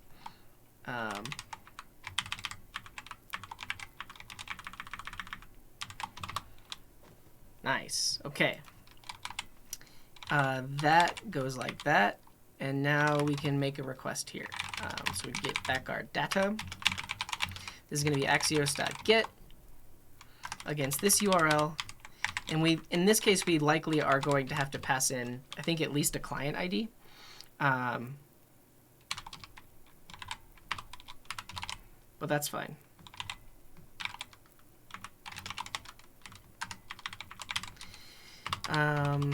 So we'd have some headers here. Give it the client ID. We'll pull that in from our environment variable. And then we'll also have our authorization header.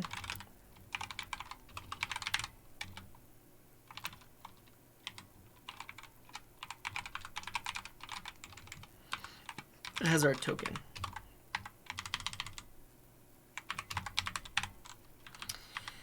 Cool. I'm going to add .env, which is going to let me read in from a .env. And then we'll create a .env.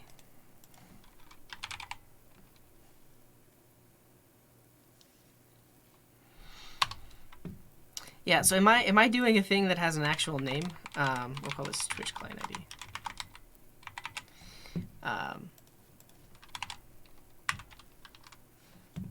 In that,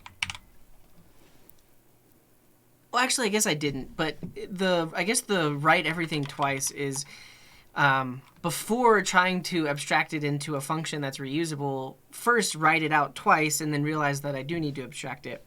Whereas what I just realized is that these are doing two completely different things, so I didn't need to abstract it. Cool. And then these will come from .env.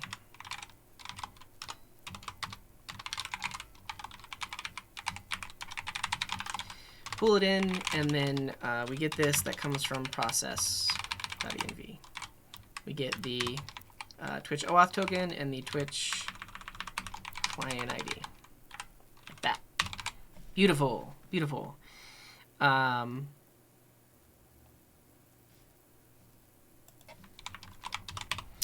So that makes the request, and then we get back an object that has a data property. That data property has a segments array. And there may be pagination. That's unfortunate.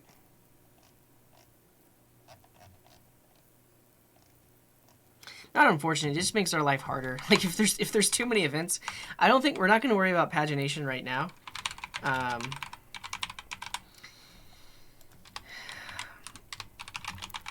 Because I don't really ever schedule more than like 2 weeks in advance. Cool.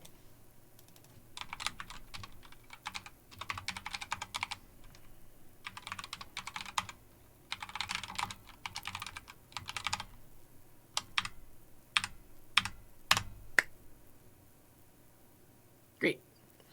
Axios error, request failed, and that's because I need to actually update my .env. So let me do that. That to-do's gonna. I mean, it's like I don't think I'll ever need it because there won't be enough events for me to have to do pagination. But it's there just in case things break one day and we're wondering why. Okay, yeah, and then I just have like a. I already have a token and a client ID that I can use for this, like a long-lived token.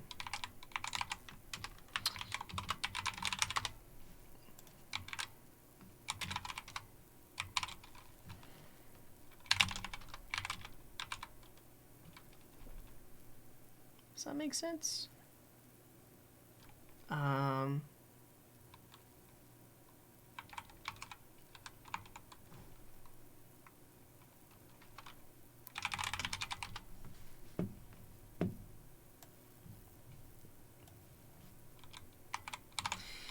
Wait, what scope do I need?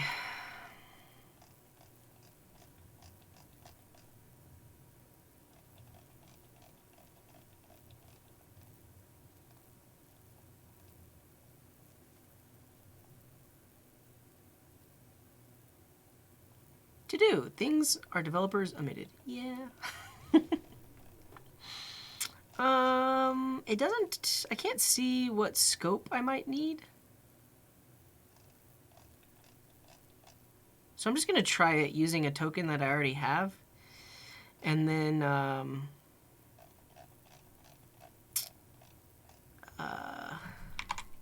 actually,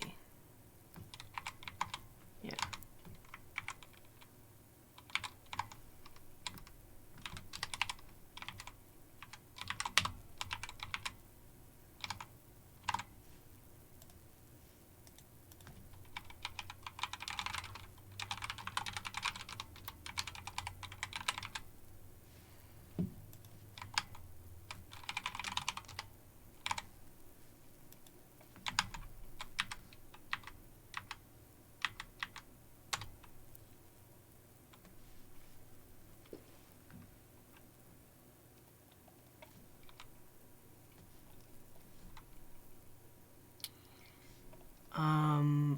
Segments are null. Leak the token with channel manage schedule. Yeah. Is this just upcoming events? Oh no, the fact that I've deleted everything off of the calendar is why there is nothing.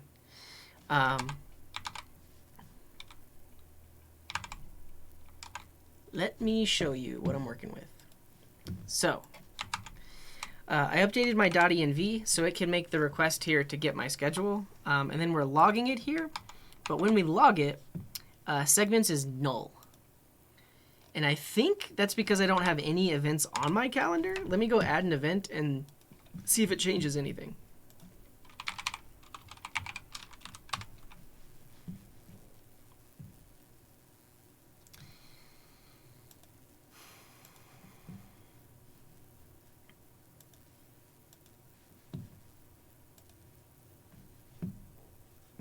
On a specific day, we're going to add a stream for Friday. Dino fresh.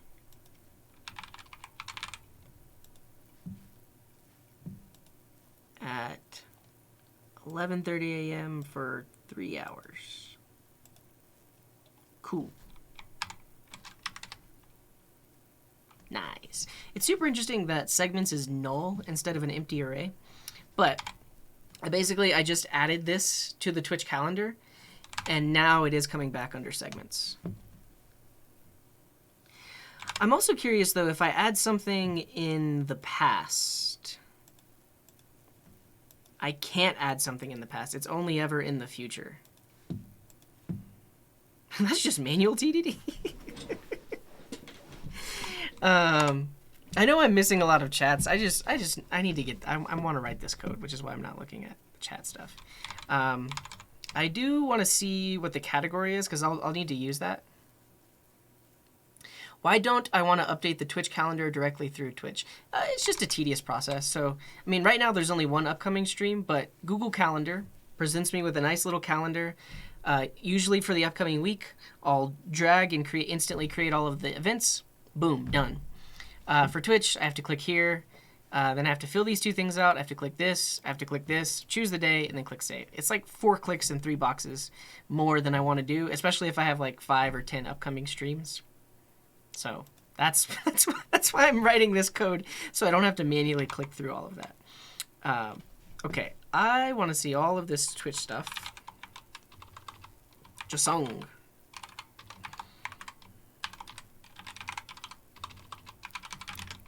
10 upcoming streams, the dream. Yeah. This is what I wanted to see. Yeah, category. Because when I create an event, I want to set this category as well. And everything, I think I'll just default to software and game development.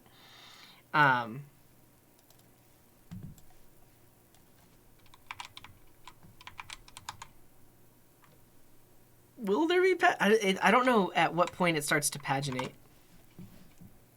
Forward pagination.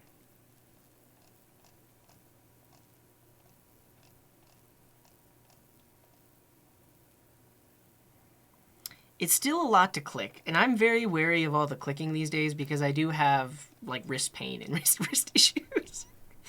Come on. And also, this is somewhat reusable. Like, I'm going to push this code to GitHub. If anybody else is doing a similar thing, then they're more than welcome to use it. And then they didn't have to do the work. So, okay. I'm going to hold on to this for a second, just so we know what properties we're dealing with. What's up, Digital Flower? Welcome in.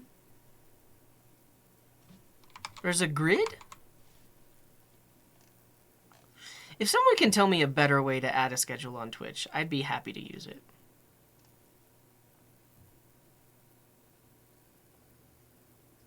When was the timeout removed? What timeout? Chat timeout? I feel like there's a rogue mod out there that would do that. No, I mean right now it doesn't need to be 30 seconds. People aren't chatting too much. We'll do a 10-second one. Yeah. Consider wrist stretches. I should get into the habit of doing something like that. I am very these days I'm very aware of what I do with my wrists, and I avoid like working on my laptop on the couch because that's where a lot of this started. Like using the trackpad while sitting in a weird position. This doesn't tell me when or why it would be paginated, so I really am not going to worry about it. Okay. Awesome. What we now want to do is we want to iterate over all these events and delete them. And that actually would require an OAuth token that has the manage events thing.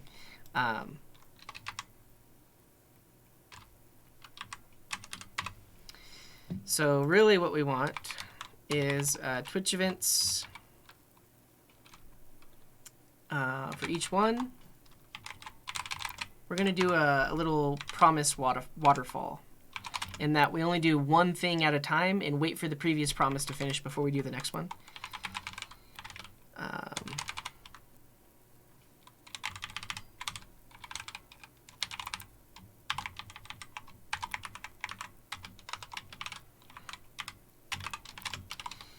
And this whole reduce starts out as a promise.resolve. And then this function is an async function, so it returns a promise. We await the previous promise, and then we do our async stuff. So we'll say remove event and pass in, say remove Twitch event, and pass in the event. We can access the ID, and then we will wait 2 seconds before deleting the next event, or we'll wait a second.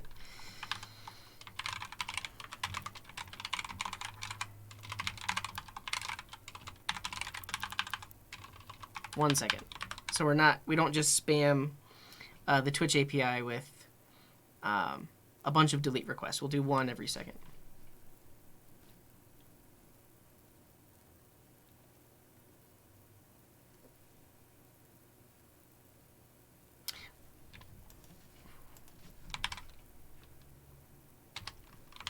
Okay. Yeah, promise.all would run everything concurrently. This allows me to delete one event, wait a second. Actually, we could delete one event, wait half a second. Delete the next event, wait half a second. That's why I'm doing it this way. Okay. Now we need a function. Remove Twitch event. This is going to be an async function. It takes in the event and then does something like this. Though their remove update channel stream schedule. No, we want delete segment. The ID of the streaming segment to delete. Yeah, this is all we want. We're going to hit this endpoint. And this is going to be a delete request.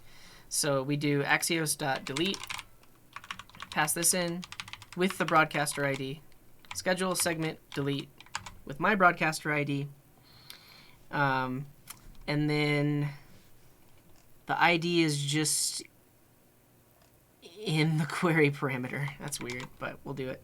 So there actually is no body. This is now this, where we say and ID equals event.id. Yeah, and that would pass in this specific value right here, event.id. Cool. URL encode it. Yeah, I mean, I'm assuming it can just be passed in the URL. It already is like a base64 thing. But I guess that's the thing. If it's base64, then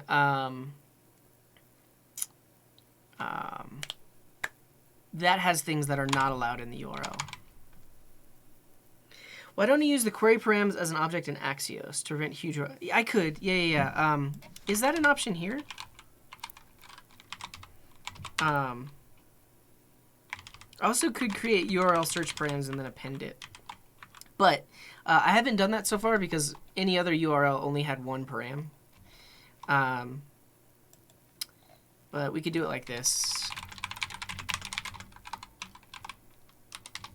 I don't know if Axios supports this directly, but we could have broadcaster ID.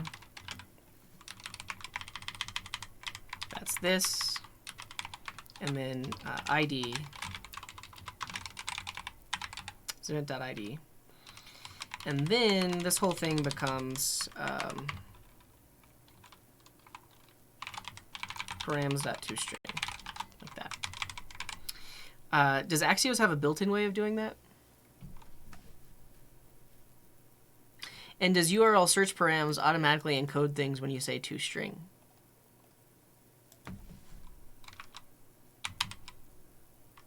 Is it literally just params? And do they encode it? Cool. I'll do it. But if it breaks, it's your fault. And you're making me code for longer than I want to code. I don't know why I'm being so negative right now. Okay. There it is. For now, it actually isn't going to come back with any response. But if it throws an exception, then we know something went wrong. Because this just does a 204 no content. So we'll try to delete that event right now. It should fail because my OAuth token doesn't have the right scope. I believe this is just like a chat token. It's not a calendar management token. So let's see what happens. It's true. Yeah, I mean, I think even going down the path of webhooks is what got me going. So right now it's failing, as you can't see this. It's failing because of 401 unauthorized, and that's just because the token that I have doesn't have the right scope. So I need a new token.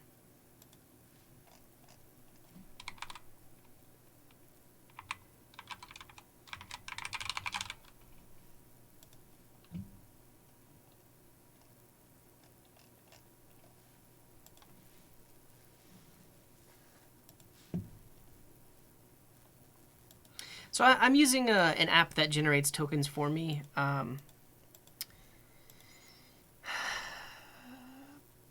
It's a reputable app, so and I've used it a bunch. They haven't stolen any of my accounts or anything like that.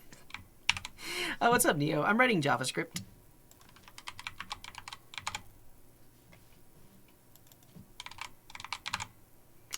But I mean, I had thought of hosting or like creating like a self-hosted or maybe even a CLI tool that does the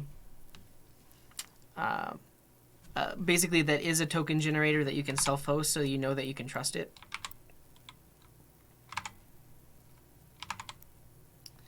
Like an app like that, exactly.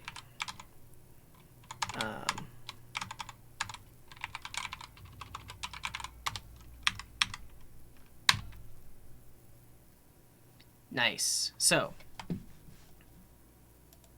I ran it. It got back this. It sent the delete request. Didn't get an error, but now if I refresh this page, it's gone. Cool. So we can delete all events in the future. Yeah.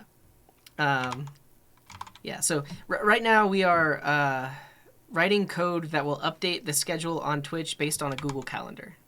Yeah. So and we're 5 minutes away from being done. Okay. So we are going to remove all of the Twitch events.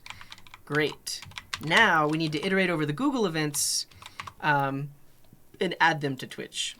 So we'll do a very similar thing where we kind of do like this promise waterfall, where we will say Google events for each one. We'll create another method that is create Twitch event. Also, I forgot to await this.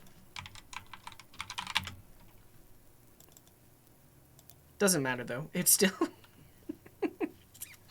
regardless. So yeah, create the event, and then we're done. We're done at this point. We just need one more function called create Twitch event. It's gonna look like this. But now it's create Twitch event. What about the UI? How there is no UI. I literally just run it from the command line. Okay. Let's look at the documentation for creating an event. So create channel segment schedule segment. It's a post request against here, and we need broadcaster ID in the URL. So we don't need ID. We just need broadcaster ID. Go and Rust seem fine. I don't do a lot of like lower level development or native development, or much of any. I mainly do web stuff. So I don't have much experience with it. I've written probably like 2 lines of Go and 2 lines of Rust in my life. Okay. I'm not going to make it a cron job, but I could. I could if I really wanted to, but I'm not going to. I think basically my workflow will now be go to Google Calendar, add all of my events, run this script, boom, done. And then if there's a calendar change, run the script again, boom, done. Easy. Easy peasy. So our data is going to look like this.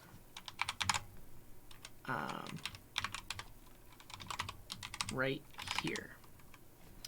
So the start time is going to be event.start.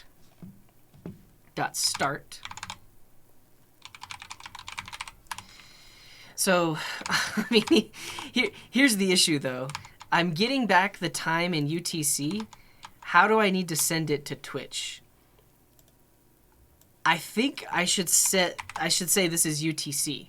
Like I'm sending it. Hey Twitch, I'm sending you a UTC timestamp. And then yeah. So, but is this a valid time zone, or do I have to specify it differently? And that's another thing, Andrew. Yeah, I could have my own admin website with a button I could click to sync it. Cool. And then category ID, we want to be this because it's software and game development. And then the title is going to be event.start. summary.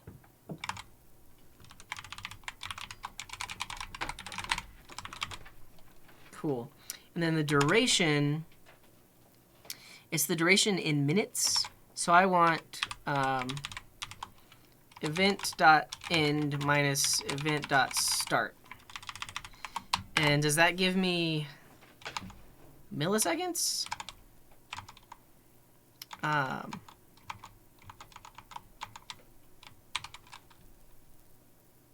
Yeah, stream will be over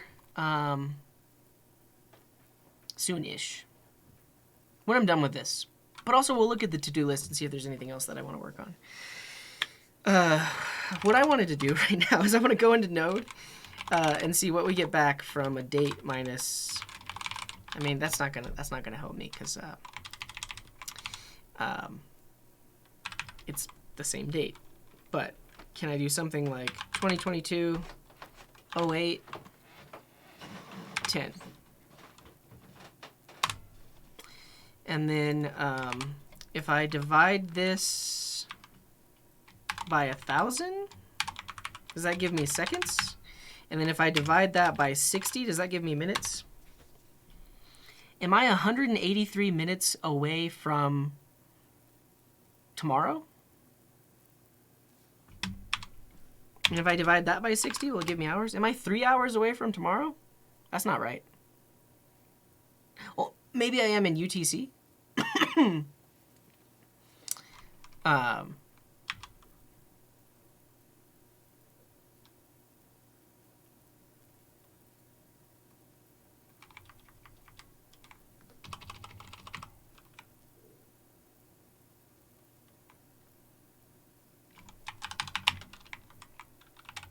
Yeah, I am UTC -7. So it actually should be an 8:57 UTC right now.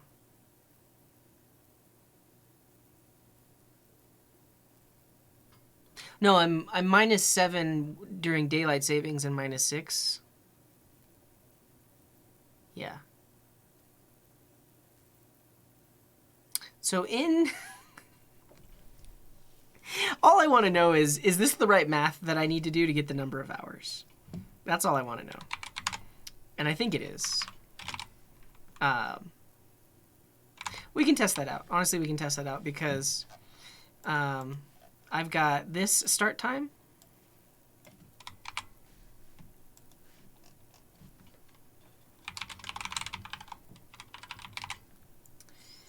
And then I've got this end time. Do we have it? Do we have it? Yeah, we don't have a duration property. I really just need to calculate it myself. So we have the end time minus the start time. Great. And then we divide that by 1,000. We divide that by 60. And we divide that by 60. That's not right. Oh, I need parentheses.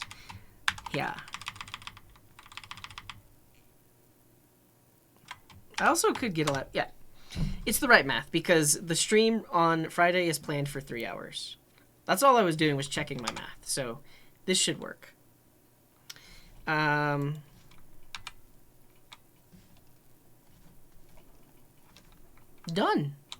All right. Let's run it. Oh no. Request failed with status 400. It's got to be this. Oh, because it's a delete. It's a delete. Yeah. I need this to be a create. I believe it's a create. Or a post. Post. Test fail. All right, here we go.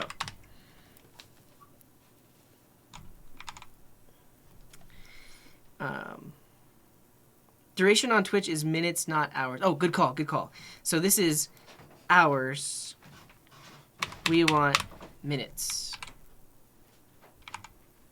Right? Right, okay. I am actually just going to look at the response because it's basically I'm not sending the right data to Twitch. So we want to see what Twitch is saying back at me. Let's see what happens.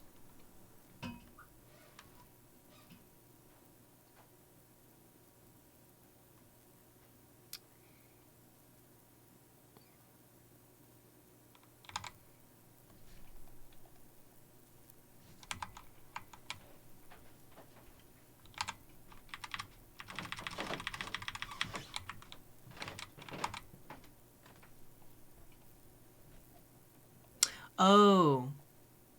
Wait, no, that should be fine.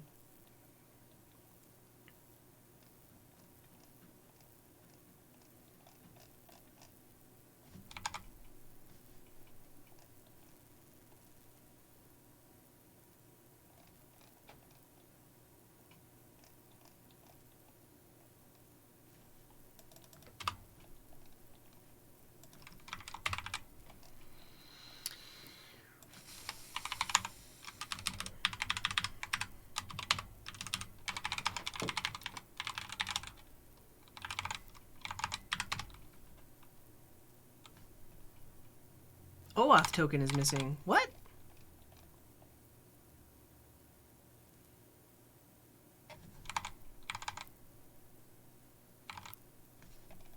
That's not true.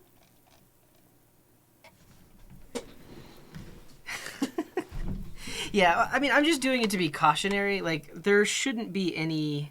Oh. Oh, I was going to say there shouldn't be anything. But I think now that I'm actually logging the full request, yeah, the full request does have my token inside of it.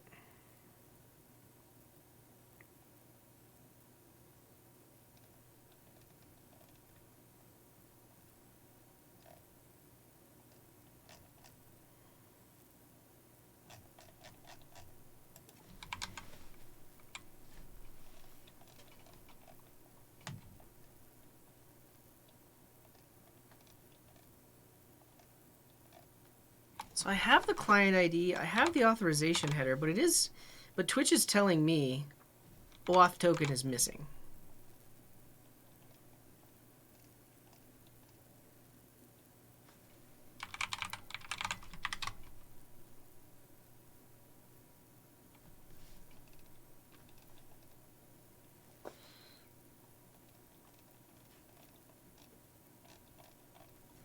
I mean, I don't think anything weird happened to my .env.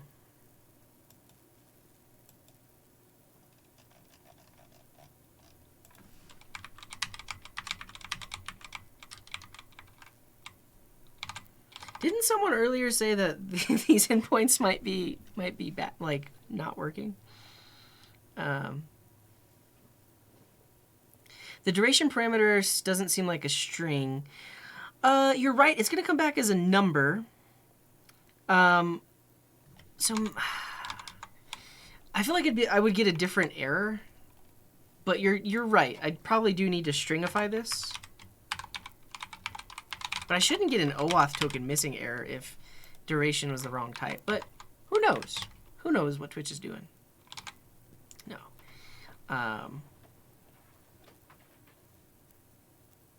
Yeah, so I converted it to a string.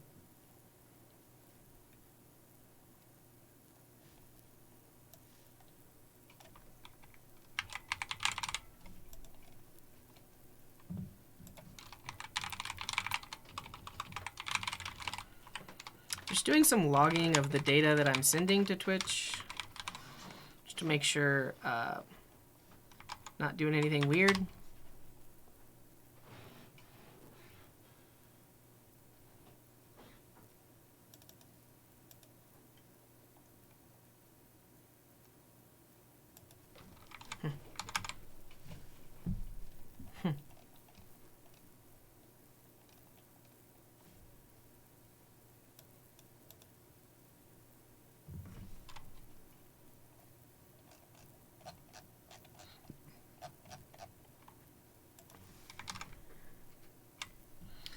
I'm going to move the broadcaster ID into the URL string, because that's one thing we changed earlier. I mean, that shouldn't affect it, because behind the scenes, Axio should just be putting that on the URL.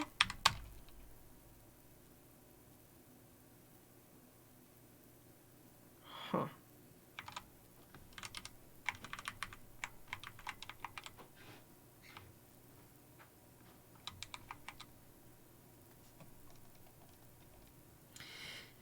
The weird thing is, I use this exact same token to remove events just a little bit ago. Should have used fetch. I mean, we'd be running into the same issue. Let me try one more time. If removing a stream works.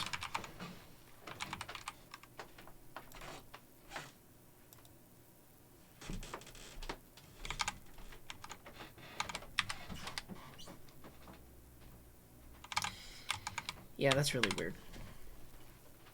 Deleting events, perfectly fine. No OAuth token error. Creating events, OAuth token error. Yeah, I'll show you the code again in just a second.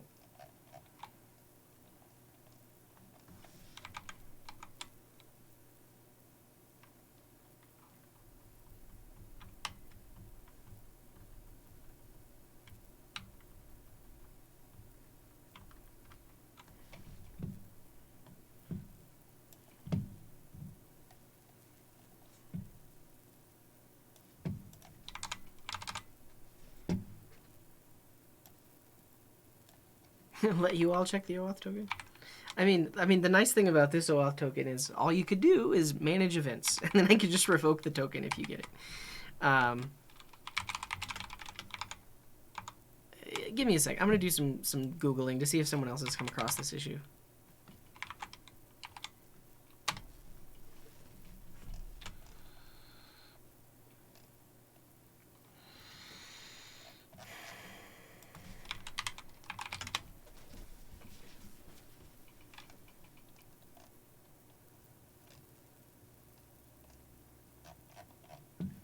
I mean, they might abuse it, but like I said, I could revoke it, and then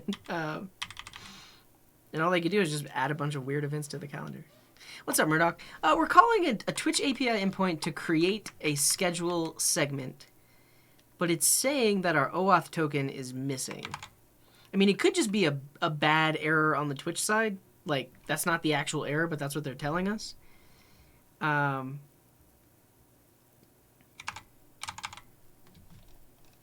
Let me try this. I am going to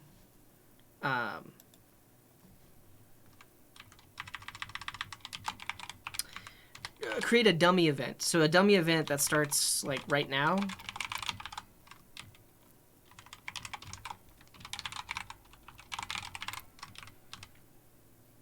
With no duration, no category, and then just a title of test. Yeah, I mean, that could be the issue is if we have the wrong time zone specified and they're just giving us back a bad error.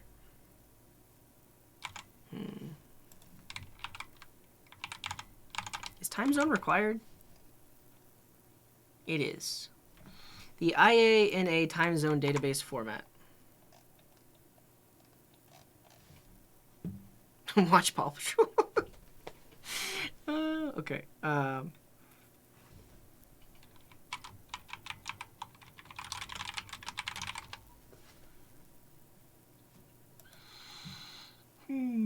Oh, do I want GMT, not UTC?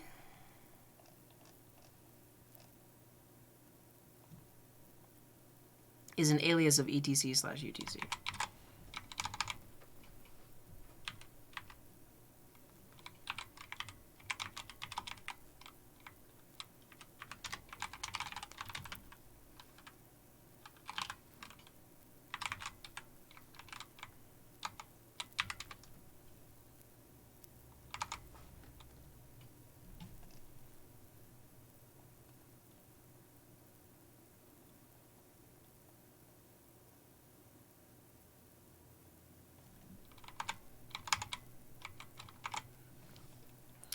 Yeah, you're right, Mike C. But, okay, let me make sure I'm not showing anything weird, and then I'll show you what I'm looking at.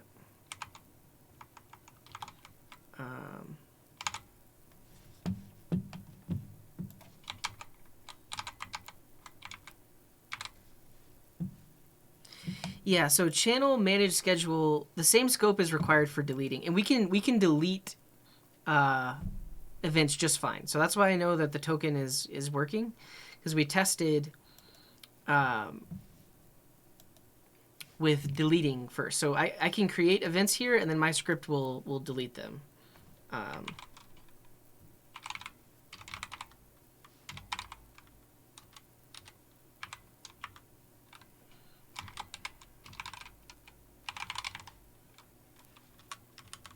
Here.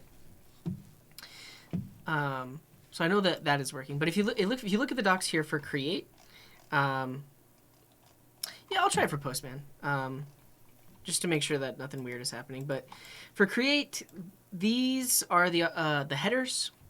Yeah, and then the URL just has broadcaster ID, and then this is the body of the request, which is what we're trying to send over.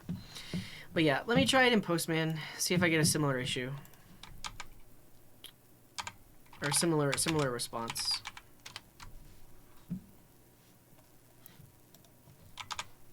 Any Twitch devs watching?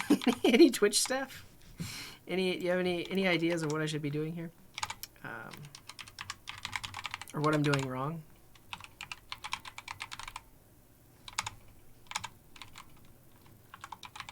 Any Twitchers?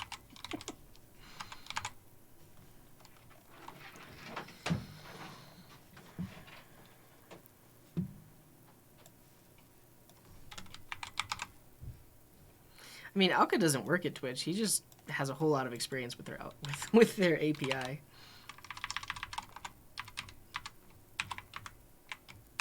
Yeah, Theo used to work at Twitch, didn't he? I don't know what team he worked on, or if he was on the API team or anything like that.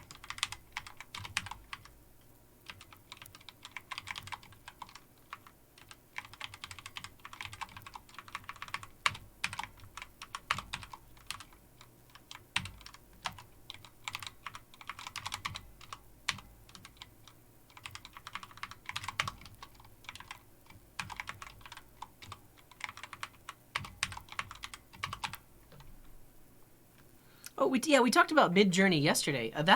This image was created using Midjourney. Seems really cool. Like it's extremely impressive. Like how nice the art looks. So I'm impressed. I don't do a lot with AI though, and so I mean, yeah, I don't.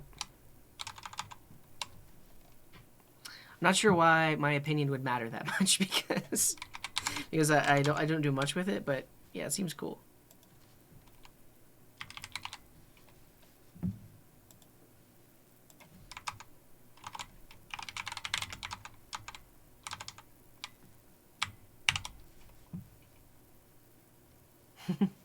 Because I'm a dev bro. Is that why you're asking my opinion of it? It seems cool. I mean, Dolly is cool too. They're all cool, and they're all like, very impressive.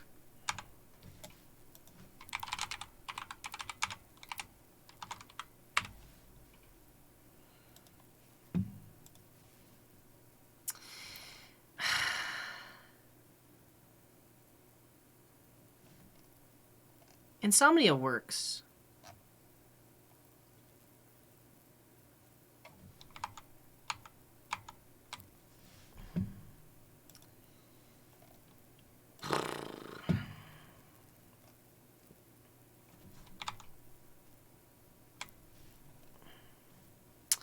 Just a second. I don't know if I want to show you. I mean, is it?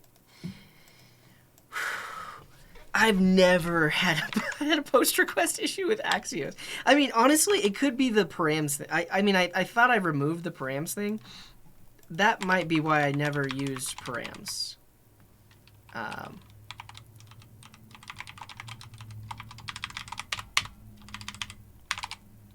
That. Oh.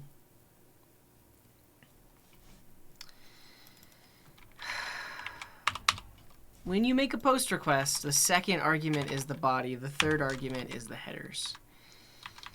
Oh goodness. I passed the arguments in the wrong order in Axios. Yep. Okay, we figured it out.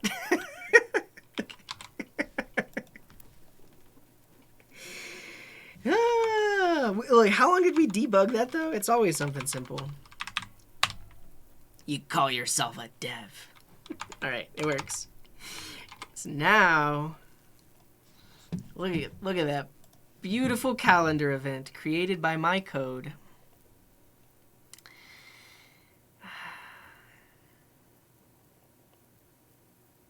Cool. The Sheboss is asking, how does the auto brightness checkbox work? Is that in display preferences?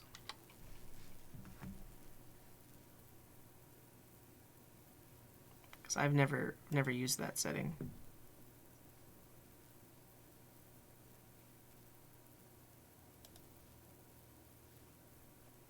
Automatically adjust brightness. Honestly, it might need access to your camera so we can see how bright things are. But I have my camera blocked. I don't know how that works. I usually just manually set my brightness.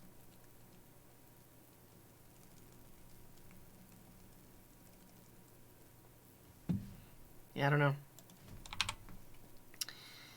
There's a light sensor on the keyboard. Oh. Sensor, not a camera. That makes sense. All right.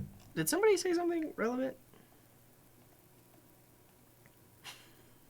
Any successful dev must make these mistakes. It's an actual requirement. Yeah. But let me show you what my issue was. So I copied remove Twitch event. I pasted it, and then I put the thing we're creating here. But with Axios, the thing you're creating is the second argument. So basically, we were sending this object of headers as the create to Twitch.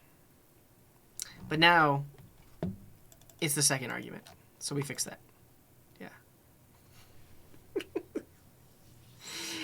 But we can test it out now. So now check it out. Let me go to my Google Calendar and add some events.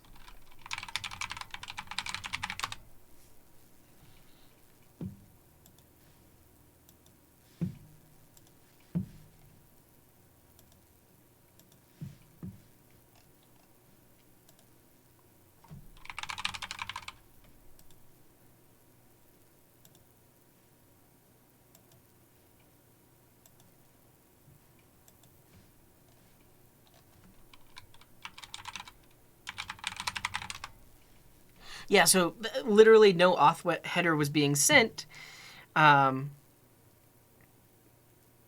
the body of the request was the auth headers.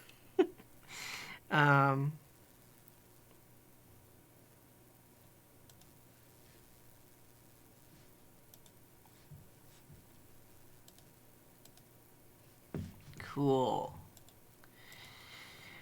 All right.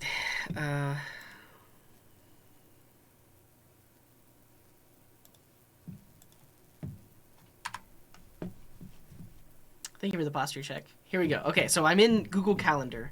I have this. The whole reason we're doing this is I can click here. I can say test stream.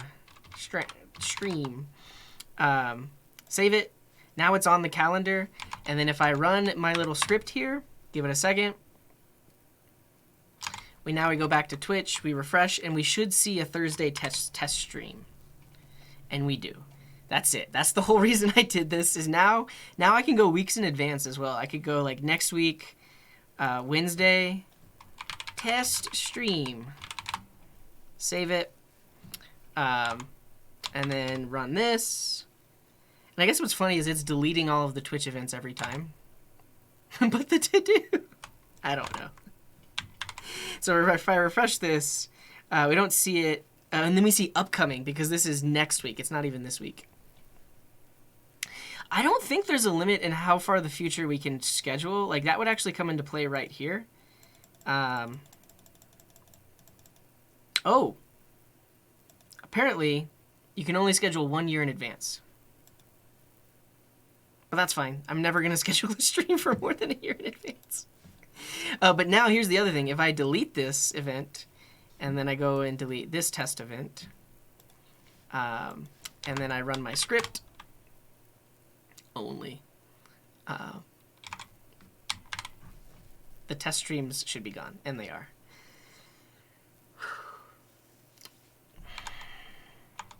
Cool. Now, the nice thing is, I could put this in a cron job, right? I could put this on my backend server, and then my backend server could run this once a day. I could have a webhook that anytime the events change, this thing could run. This is good. This is good. Yeah. Yeah, exactly what the Shiwas just said. Well, I don't know if you were in here earlier, but we spent the first 20 minutes researching calendar webhooks, and I was like, I don't want to do this. It's going to take too much, and then we didn't do it. Well, no, here's the thing, Judge JLo. You don't have to do it yourself, because I'm going to push it to GitHub, and you can use it. So if you give me a second, I need to add a README and everything. But there's some more things I need to parameterize before I push it up. So right now we want Twitch channel ID, and then we also want Twitch category ID. So this will be like right now. Every event that gets created, I'm putting in the software and game development category. If I need to go in and change it, I will. I think also whenever I go live, I set my category in as well. The mic sounds different. The mic is up here now. The mic used to be over here. Now it's up here. But these are the things that I wanted to parameterize, because then it does become more usable by other people. So now this Twitch channel ID, we can use here, and I'm gonna refactor this a little bit. We'll have a params.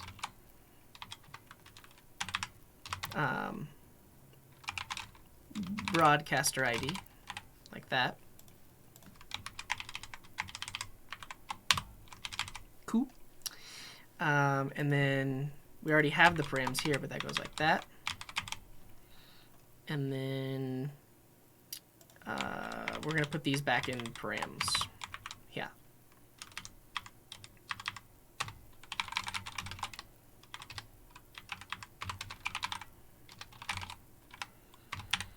Cool. And then lastly, this is the category ID. Twitch category ID. Great.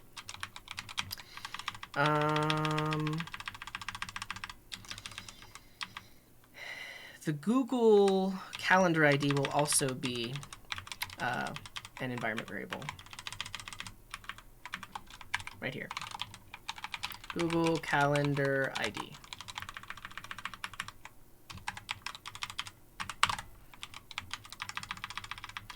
And then we throw that in, well, not that.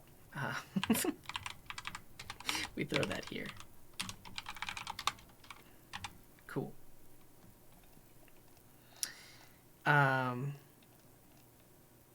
Seems fine. Let's go ahead and refactor this into a little waterfall method.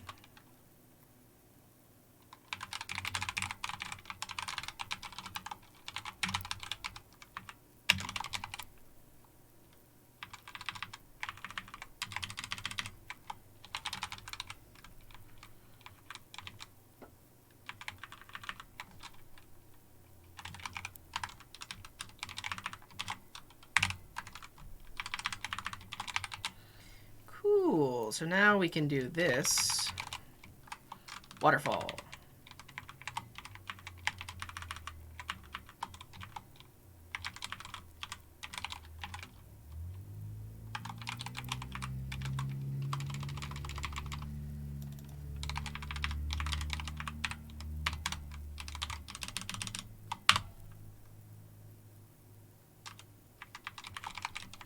Same thing. This is waterfall with Google events and create Twitch event.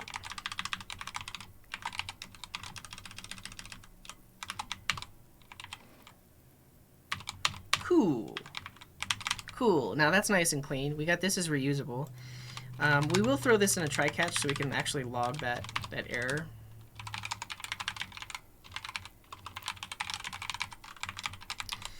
And then I need to update my .env. Okay, okay. Don't go crashing waterfalls. Don't go chasing waterfalls. All right.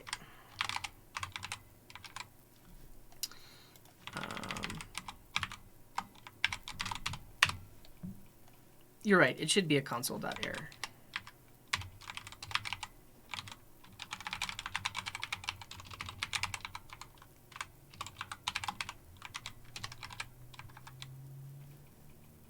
Does anybody know my channel ID?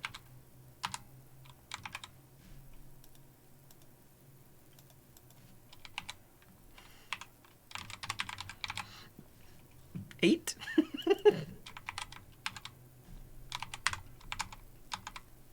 42? I think I'm pretty sure I logged it earlier.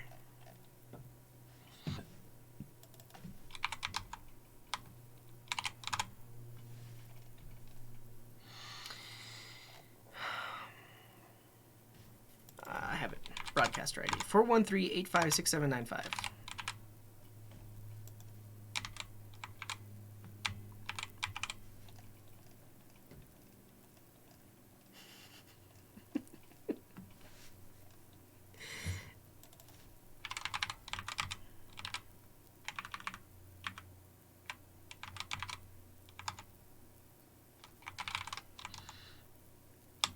All right, I did all that refactoring. Well, let me make sure nothing weird is on my screen. Cool.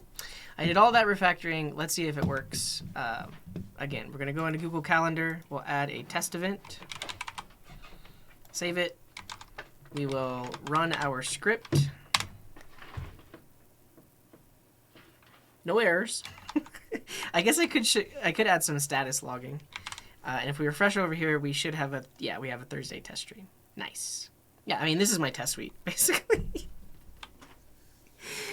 Okay. Great.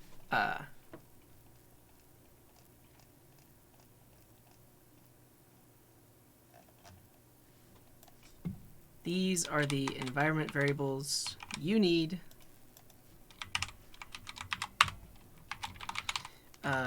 Google Calendar Twitch sync.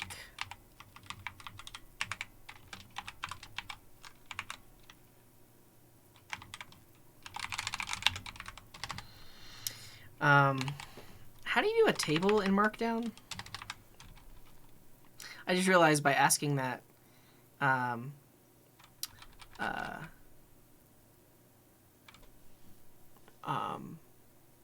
it wouldn't work. Oh, actually, because if you tried to put a table, in my chat, it would strip it out.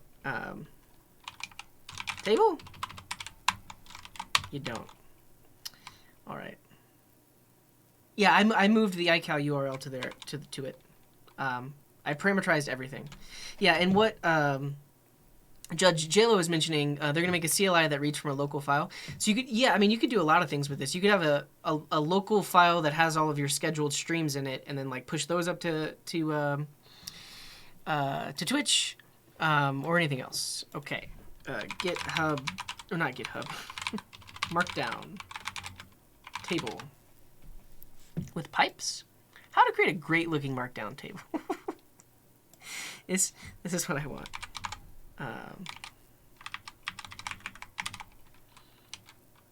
Variable.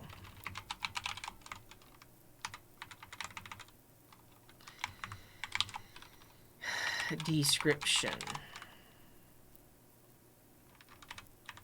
That's it. That's all I need.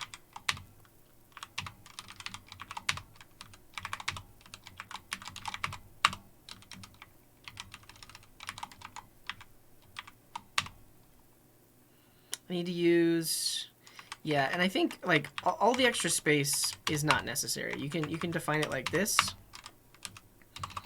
and then you just need 2 of these. Basically, I didn't need to copy paste.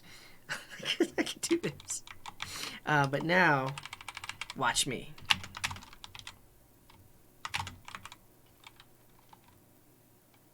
Hello. Okay. Look at that table.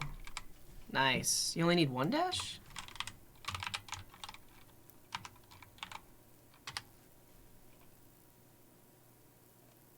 I think you're right.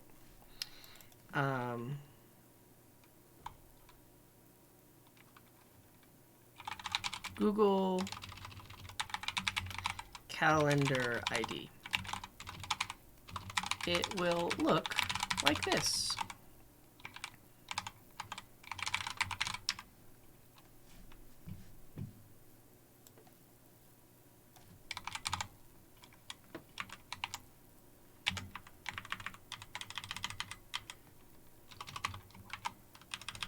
Twitch channel ID. The channel ID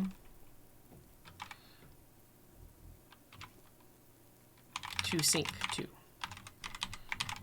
The category to set for every scheduled stream.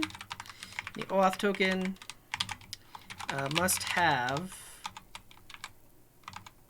this scope.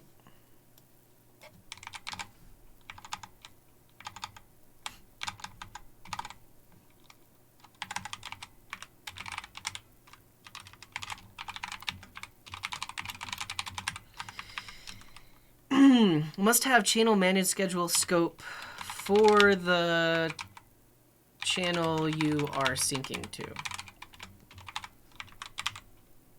Cool.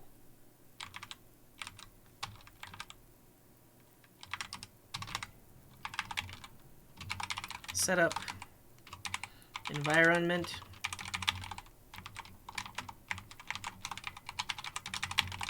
Variables.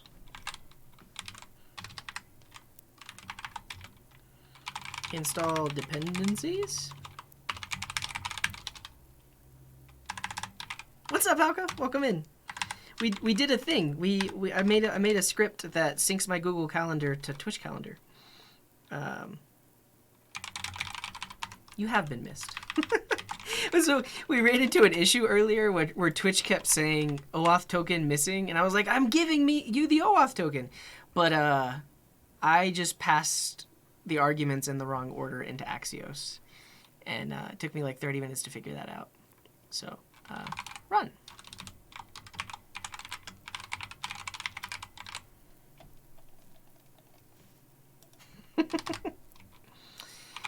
This script requires at least node.js version 16. And then we'll link to node.js.org.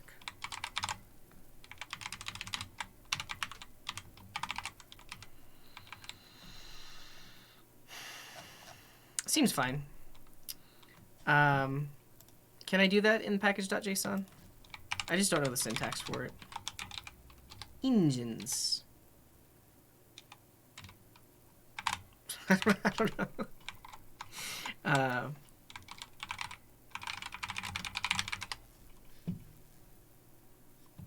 Yeah, it wasn't my fault. It was Axios' fault.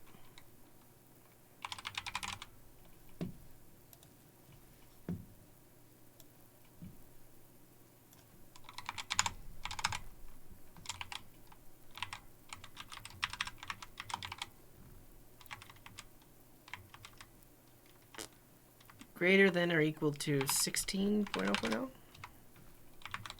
Can I do that? And then will it alert me if I try to run it with an older version?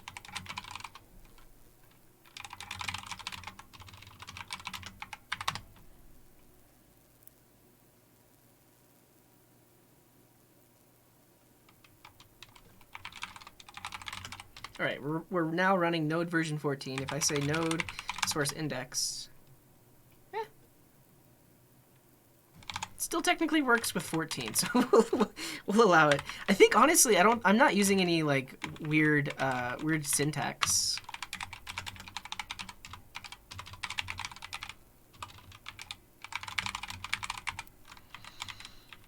Oh, it's when you go to do an npm install. So if I do 16 and then try to do an npm install, the version of npm is compatible.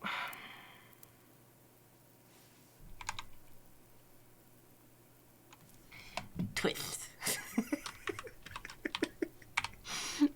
Twith. Thanks, Titan Fuzz.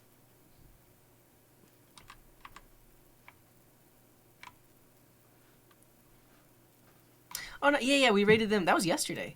They were working on an overlay animation. Show me what you got. Nice. That's awesome. Are you doing it with Canvas? Or no? No.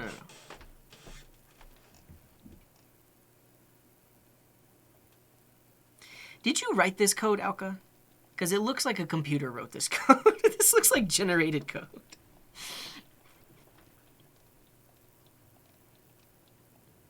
That's awesome.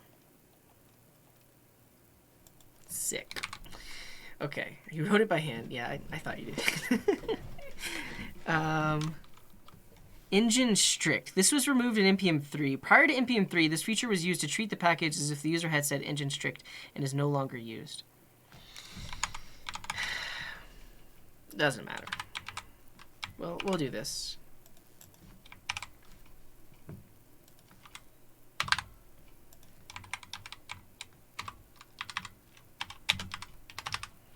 Sync a Google Calendar with a Twitch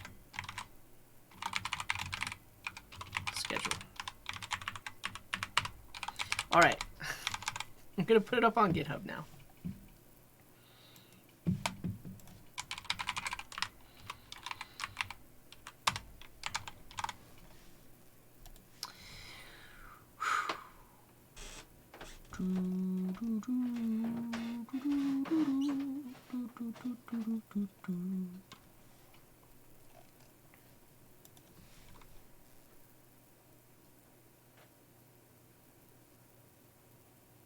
I think that's just the overlay hasn't updated, because my Twitch dashboard says I have over 400 subs. Yeah, there you go. Nice.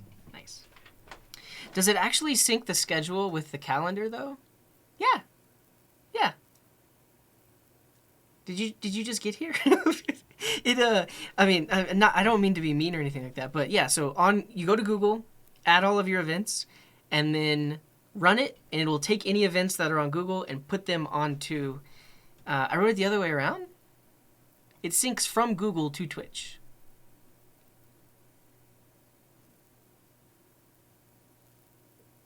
The wording is backward? Okay, I'll fix the wording. Sync a Google Calendar with a... Okay, you're right. I should say sync a Twitch schedule with a Google Calendar. I'll be explicit about it, because you're totally right. This isn't like a two-way sync. This is... I see what you're saying. Okay, this script will... The script will remove all upcoming events on your Twitch schedule. Add or create an upcoming event on your Twitch schedule for every upcoming event on the Google Calendar.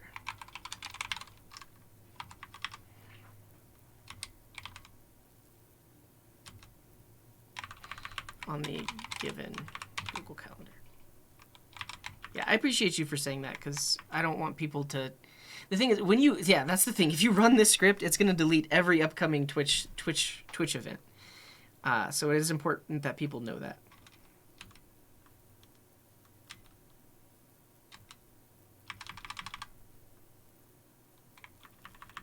Twitch schedule. I like that wording. Google Calendar, Twitch schedule mirror.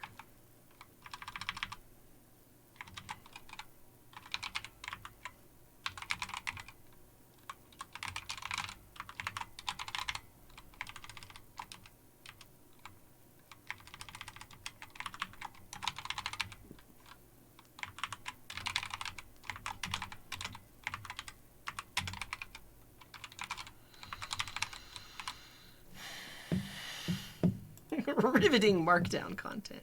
I mean, that's literally what I'm doing right now. Okay, you all let me know if this is okay wording.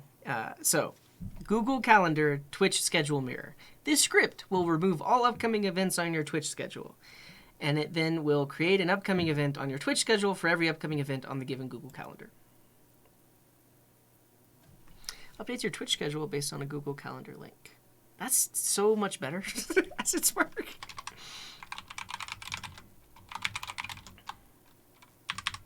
You're right.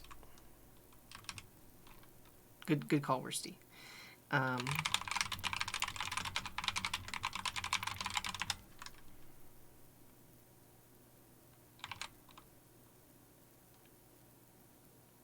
Is the word advance in here? Advanced? What you talking about, Slice Rabbit?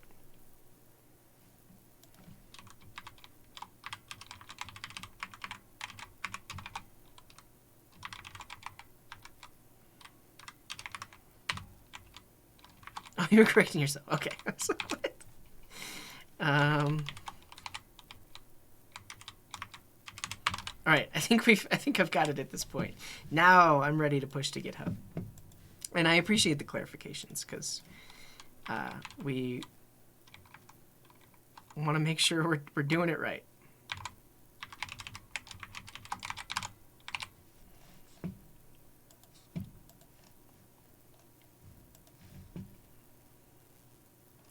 Good call. Yeah, so I already have a git ignore, so my .env will not get pushed up. And then I'm going to add a license, so the MIT license.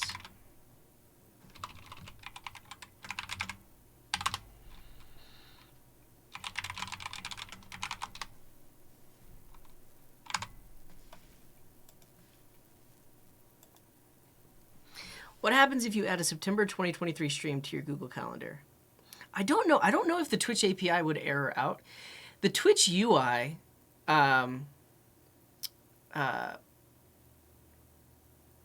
only allows you to schedule a year in advance, but their API may not block it. Don't know. Well, that's the nice thing, Worsty, is I don't have a version yet, so this can be 1.0. Yeah, and I do have an env.sample set up already. But Judge JLo has a comment. I'm assuming for those who stream to multiple categories, we'll need to modify this a touch. Yeah, so right now it just assumes everything is a single category. And if you look at the environment variable, it has one variable for category ID. I don't know how you could customize that because I don't know if there's like tags or maybe custom attributes on a Google Calendar. I guess on Google Calendar you could have it in the description of the event, and then you could parse the description. But yeah. Yeah, I talked about open source license. Well, no, I didn't talk about it. I showed a video on open source earlier today.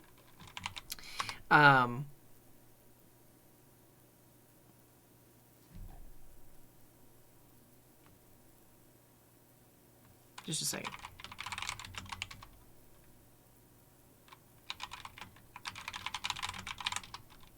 Oh, I need to commit.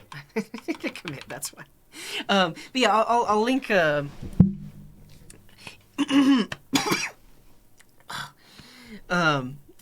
link the video. I just talk about. I mean, I talk very generally about the licenses, and I talk a little bit about why I choose the MIT license versus other license. But yeah, I'll give you a link in a second. But yeah, that's a good point, Judge JLo. You basically could look at the title, like.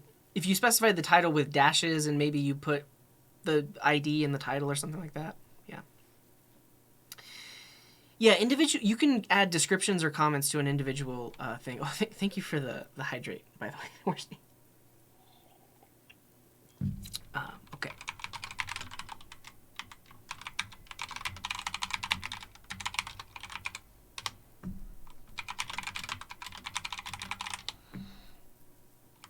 Oh, that's a good call, TitanFuss. Put it in the location field because that is an extra unused field, or a field that you do get access to. I'll show you what the iCal looks like. Yeah. So this is the parsed iCal info, and there is a location field.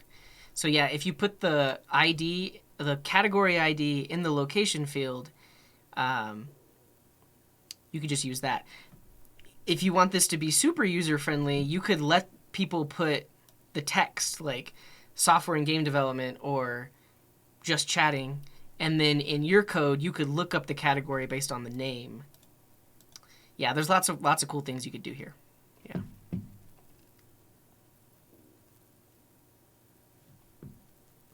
Yeah, I mean, and that's another way you could in the title. It's or like yeah, the summary is technically the title. You could come up with your own formatting and then just parse that.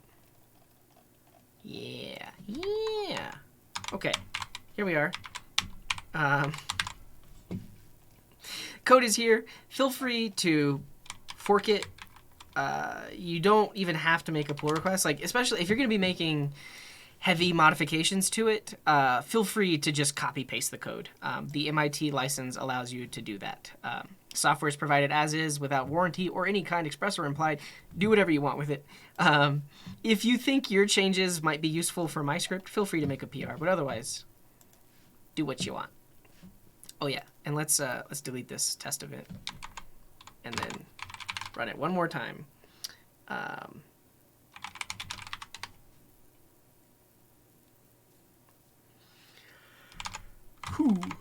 And that should have gotten rid of the test event. Cool. Cool.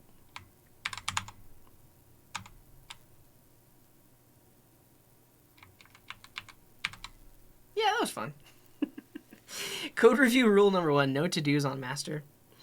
I could get behind that rule, but not on these repos. If I was working a job, yeah, because when you're working a job, you have a ticketing system, right? And, like, don't put a to-do in the code, create a ticket, and then give it a priority or something like that. We've done it. Cool. I think that's all we're gonna do today. One thing we did get working. I don't know if you didn't see this, Alka, but check it out. We get tool tips, coding first try, or people clap, or this, or Kappa. So that's fun.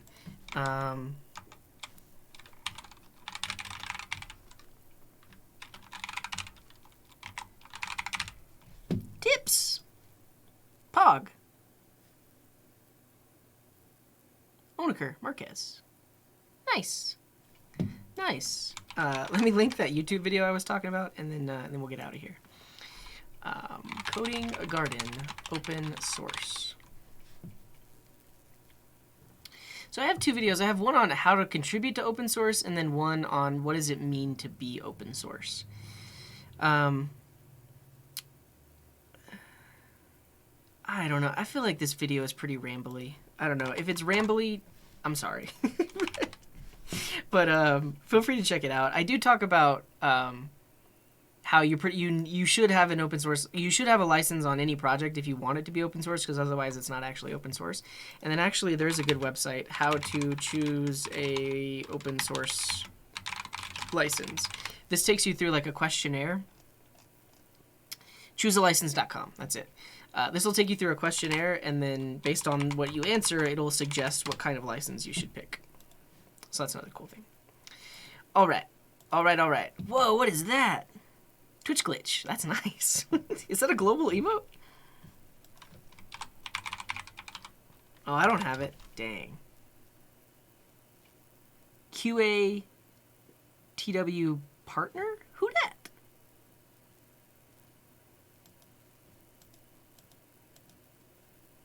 Oh, it's a limited time only emote. I see. Is the schedule different from the one beneath my stream?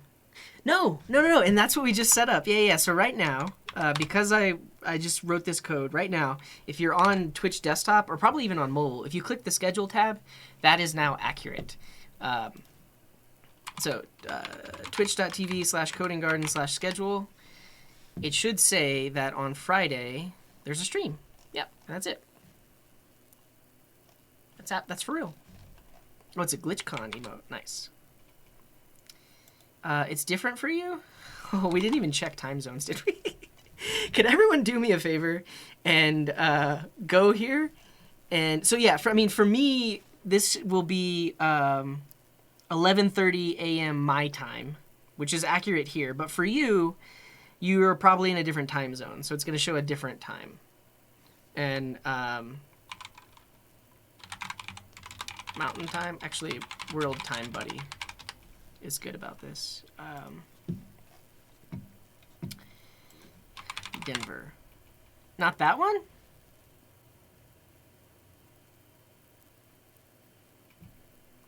Oh, I have a widget with a schedule on there, don't I? Yeah, so I'm in -7. But yeah, you're totally right. If you go to About, there is this, which is a widget that this should be in your time zone, unless it says all times shown in America, Denver. Yeah, I'm in Denver. Countdown till next stream. This one, right? Right? Is this what you're talking about? Or is it something completely different? I'm on mobile. Sounds like too many steps. Oh, nice. Dyslexic Hobbit. I don't know if I'm going to be at... So if you're not aware, there is the Develop Denver happy hour that happens every so often. I'm there every now and then. So if you see me, say hey. Yeah, okay. So whoever wrote this extension isn't picking up your local time zone. That's unfortunate. I saw this from, I believe I saw it on RWX Rob's stream. First of all, shout out to them. Did I type that right? Yeah.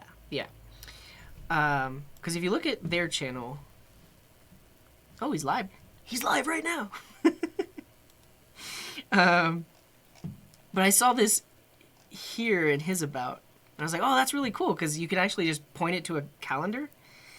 But yeah, see, this says all times shown in America, New York, which isn't that useful. I mean, I guess it is useful. It would be nice if it showed it in the user's current time zone.